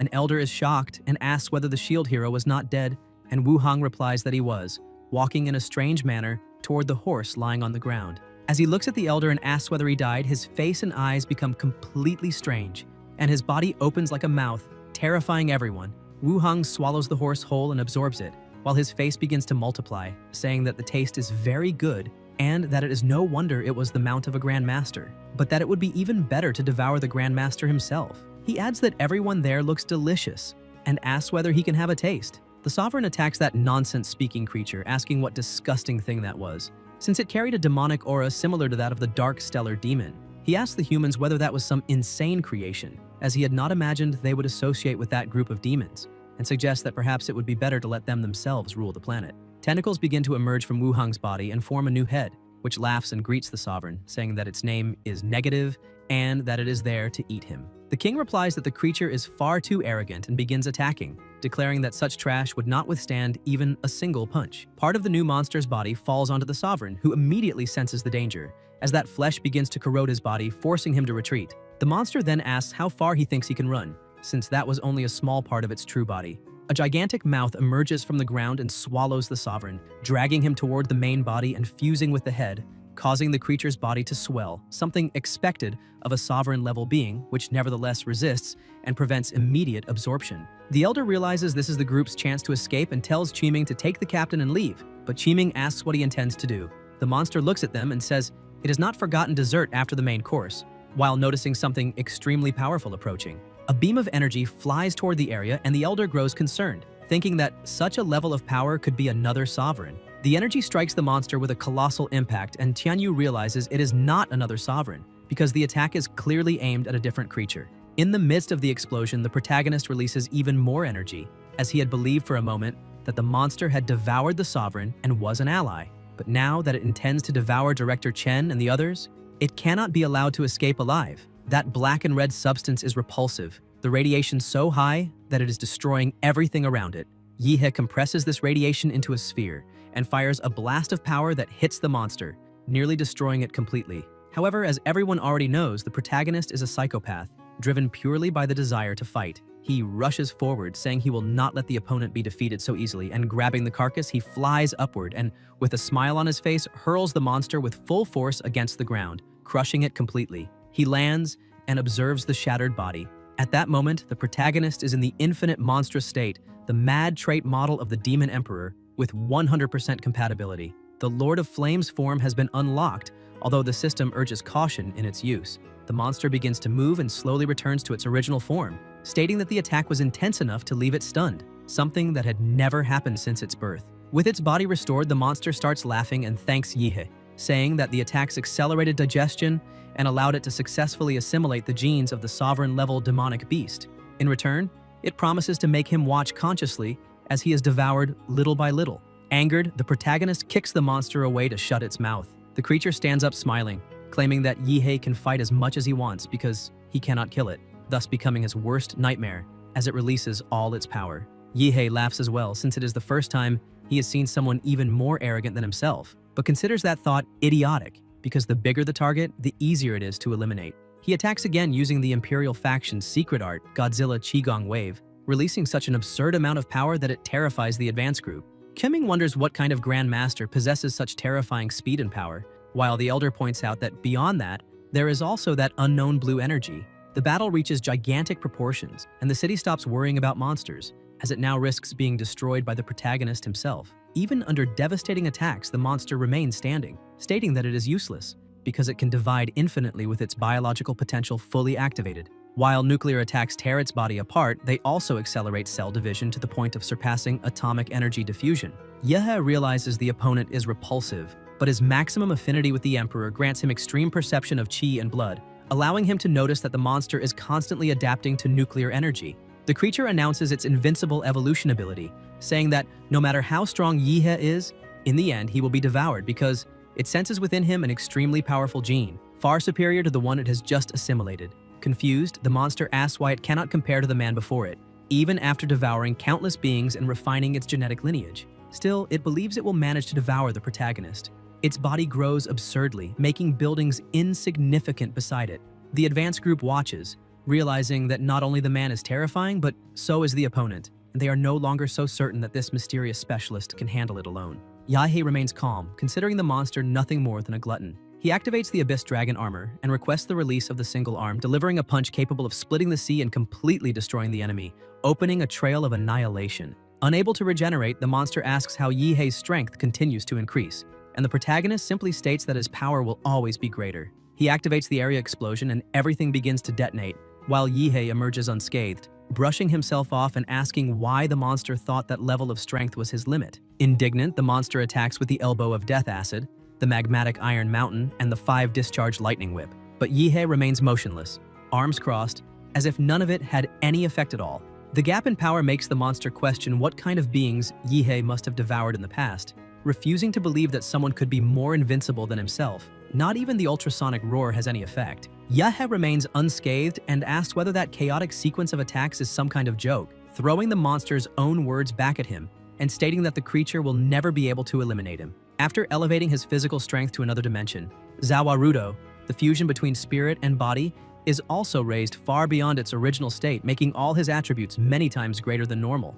Thus, if the opponent's attacks can barely break Yihe's skin when he is in his normal state, imagining what happens after he amplifies his own attributes several times by entering Zawarudo mode becomes almost absurd. Mocking the situation, the protagonist says that, to be clear, even if he stood still and allowed the monster to attack him for an entire day, it would not be able to cause even a scratch to his defense. The monster suffers a mental breakdown, refusing to accept that as reality, because even as it grows stronger every instant and evolves ever more perfect genes, it still cannot win. Yihe begins to transform and declares that, unfortunately, the difference in power between them is far too great, and that if this difference were measured on a scale of 1,000 meters, reducing 1 or 2 centimeters would mean absolutely nothing. Faced with the aberration before it, the monster begins to tremble, realizing that if it had more time to evolve and devour even stronger beings, perhaps one day it could surpass him. But now it is already too late, all because the aura of that golden gene was suddenly cut off. Otherwise, even without winning, it would not be in such a miserable situation.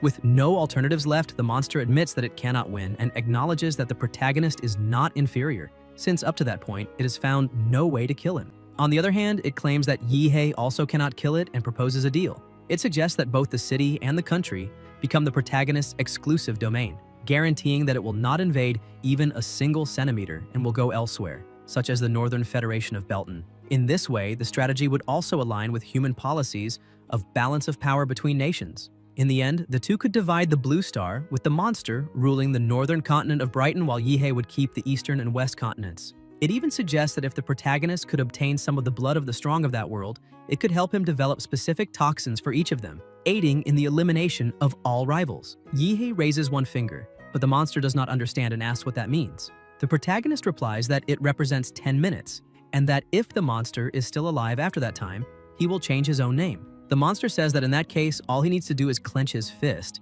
because Yihe believes that any extra space is still extra space. Convinced of his immortality, it asks whether this is a joke, since even if it wanted to, it could not die, because every cell in its body is roaring to evolve.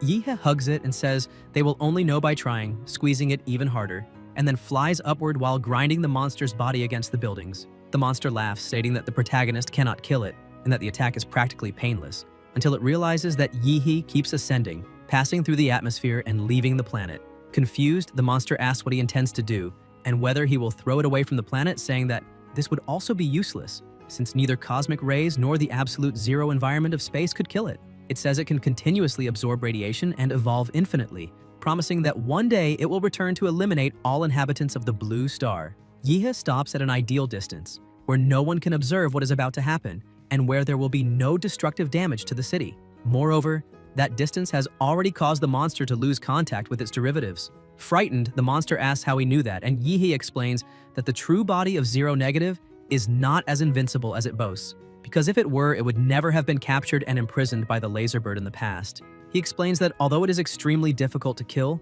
each regeneration consumes vital energy, and that after the recent battle, the monster has lost about 30% of that energy. Considering only the stored energy, it could rival that of 3 ordinary sovereigns. But the biggest problem is not the resurrections, but the derivatives that have detached from the main body. From the very beginning, parts of its body were crushed or shattered, and these parts do not lose vitality, only entering dormancy until the inverse body completely exhausts its vital energy, activating copies of consciousness stored within them, allowing an alternative resurrection. However, this ability is still imperfect and has a distance limit, something Yihe realized by sensing the connections through the vital magnetic field, deducing their frequency and range. In short, at that moment, the monster had only one life remaining. Zero Negative panics when he realizes he has been completely seen through and understands that he cannot die there, because if that happens, he will never see the light of day again. In desperation, he self-destructs and splits into thousands of pieces, his final move to try to survive, believing that if even a single fragment of body or blood reaches the ground,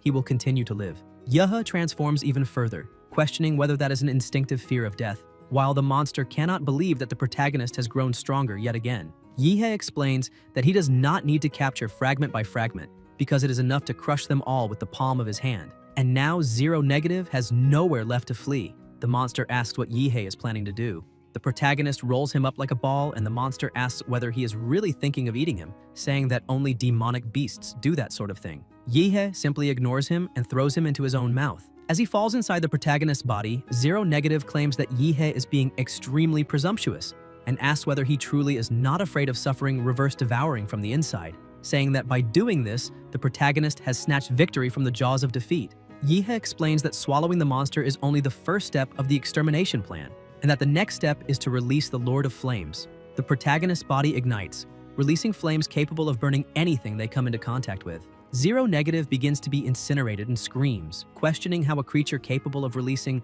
stellar-level temperatures can exist, since within his entire genetic database, there are no extraordinary genes capable of adapting to a forbidden zone like the sun. He begs Yihe to stop, saying that otherwise he will be turned into a pill, repeating that he refuses to accept such a fate because he is a perfect creature and if he had only a little more time, none of this would have happened. His words cease when he is completely disintegrated and a massive explosion occurs, releasing a wave of energy that covers a vast area of the planet Earth. 10 minutes earlier, Qiming was communicating with the War Zone headquarters, identifying himself as a member of the advance squad and reporting that he had successfully received the command message. The duty general informs him that the beast tide in the West City War Zone is being successfully suppressed and that headquarters has confirmed the annihilation of all sovereigns in the region. He asks Qiming to report on the situation on the other side of the city. Qiming realizes that the duty general already understands most of the scenario and acknowledges that, if not for that mysterious specialist, the plan to retake West City would likely have been extremely difficult to execute. Qiming then says that if the identity of that specialist is not confidential,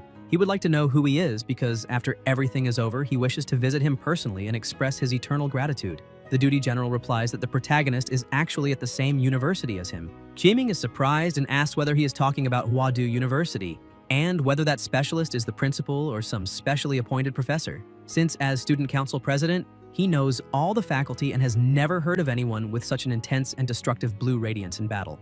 The duty general clarifies that the mysterious man is neither a professor nor a lecturer, but just an ordinary student. Qiming is even more shocked and asks which fourth-year martial artist it could be and how he had never heard of someone from the same generation who had advanced to the Grand Master level before him. Headquarters replies that the student is 3 cohorts younger. The explosion that occurred in space brightens the sky like a second sun. Back in the present, the protagonist passes through the planet's atmosphere, and since he is in his normal form, the nano armor cannot withstand the high temperatures of re-entry and disintegrates. Now it is time to verify Zero Negative's efficiency. Using the abilities inherited from the opponent, Yihe envelops his entire body, combining the advanced vampiric lineage with the evolutionary ability of the Supreme God template, successfully absorbing and fully refining Zero Negative's genetic abilities. He realizes that he has inherited that black and red biomass which, beyond functioning as an investment, was able to completely repair the damage previously suffered in the Lord of Flames form. However, Yehe notices that the effect goes far beyond simple regeneration. The sensation is one of complete optimization, as if he could freely sculpt a character within a game. Upon returning to the battlefield, he observes everything from above with an indescribable feeling, something words cannot convey, because that ability is not inferior to an extremely high-level template. In the Northern Federation of Baden, inside the Federal Military Command Base, Commander Duller cannot believe what the security systems are detecting. The federal supercomputer Eve reports that above West City of the Jia Nation, at the boundary between the atmosphere and the thermosphere, a violent high-energy reaction occurred with an estimated range of 600 kilometers, equivalent to a nuclear explosion of tens of millions of tons of TNT. Duller cannot understand what is happening, since the Shia Nation was carrying out a recovery plan, and questions the origin of that high-energy explosion. An operator reports that the computer detected vital activity at the center of the explosion, and the general reacts, saying that this is impossible because an explosion of that magnitude would reduce even a special-class Grandmaster to ashes within seconds. He orders the analyst to zoom in on the satellite image to see exactly what is happening. When the image is enlarged, the demon himself appears.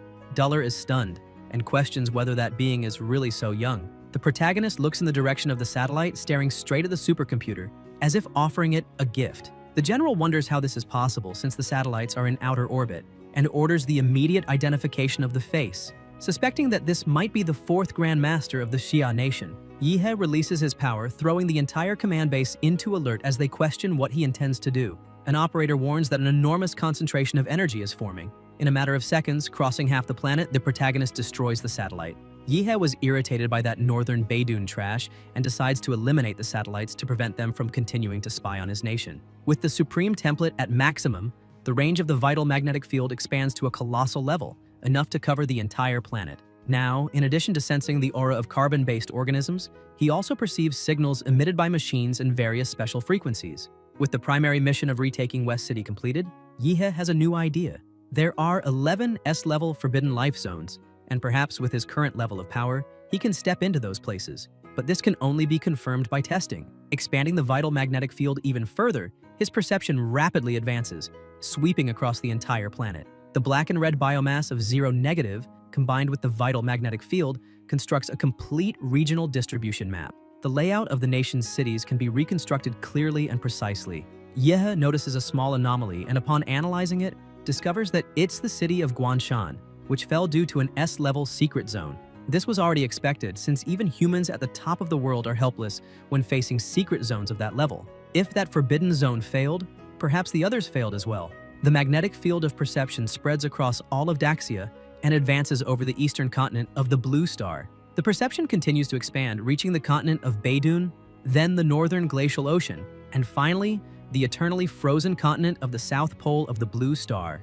Now he can explore everything at once. On Chaodong Island inside the Solar Crystal Imperial Palace, a sick monster coughs. Its subjects approach and it asks them to bring the medicine. It has sensed that the perception released by the protagonist has reached Dongri. However, it does not know which specialist this is, imagining it might be Qi Jingwen of Daxia, Charles of the Western Continent, or perhaps someone who, noticing that it has not appeared in public for nearly 100 years, decided to probe the situation. Therefore, it must refine the divine artifact as quickly as possible. When it touches that legendary realm, that will be the day winter conquers the Blue Star. On the Western Continent, at the pilgrimage center of the Divine Descent Heavenly Kingdom, in the Holy City, people glorify the statue, for it has manifested a miracle. The true God has descended, the divine cult is real, and the divine prophecy is fulfilled. A man approaches the statue, whose eyes are open, and asks whether it was that arrogant gaze that awakened it. That arrogant gaze was the magnetic field released by the protagonist. The man places something into the statue's eye, asks forgiveness for his failure as a servant, and begs it to continue resting. On the high seas of the continent, a captain wonders whether the gaze just now was Yihe's, because he did not imagine that in such a short time the protagonist would grow to this extent, something far too excessive. To him, this is the fault of that blue-haired man with the abnormal body. If he had not damaged his own vessel in the human world, his recovery would not have been delayed so much. Even so, once he manages to leave that place, he intends to seek out Yihe. Meanwhile, the protagonist realizes that the vital magnetic field has already constructed the complete image of the entire Blue Star. Even so, there are still at least 12 places similar to Guanshan that swallowed the perception like black holes. In addition, some presences, upon noticing the perception network, tried to trace its location in reverse. The waters of the Blue Star are deep. Suddenly, Yehe hears a voice in his mind and realizes it is Rector Qi Jingwen. The voice asks him to be careful of Fu Hongcheng of Daxia. By tracing the origin of the signal, Yihe perceives that it comes from Kunlun Peak of Daxia. He begins to reflect on the warning, remembering that Fu Hongcheng is the nation's guardian warrior. However, this man should be in seclusion due to severe injuries. So what is really happening at Kunlun Peak? Yihe asks Nuwa whether she can detect Rector Qi Jingwen's location signal. Nuwa searches for a moment but finds nothing. Then he asks her to try to locate Longkuk Qinglong. She cannot find him either, but accesses Director Qinglong's last recorded movement. The record shows that Qinglong went to the Valley of Death at Kunlun Peak, but the specific reason was not disclosed. The protagonist begins to wonder whether those two were indeed together, and whether this happened precisely at the critical moment when Daxia's recovery plan was initiated. A dangerous possibility emerges in his mind. Perhaps Fu Hongcheng has betrayed them. Guys, if you enjoyed the video, leave a like, comment, and subscribe to the channel so you don't miss new content. Thank you.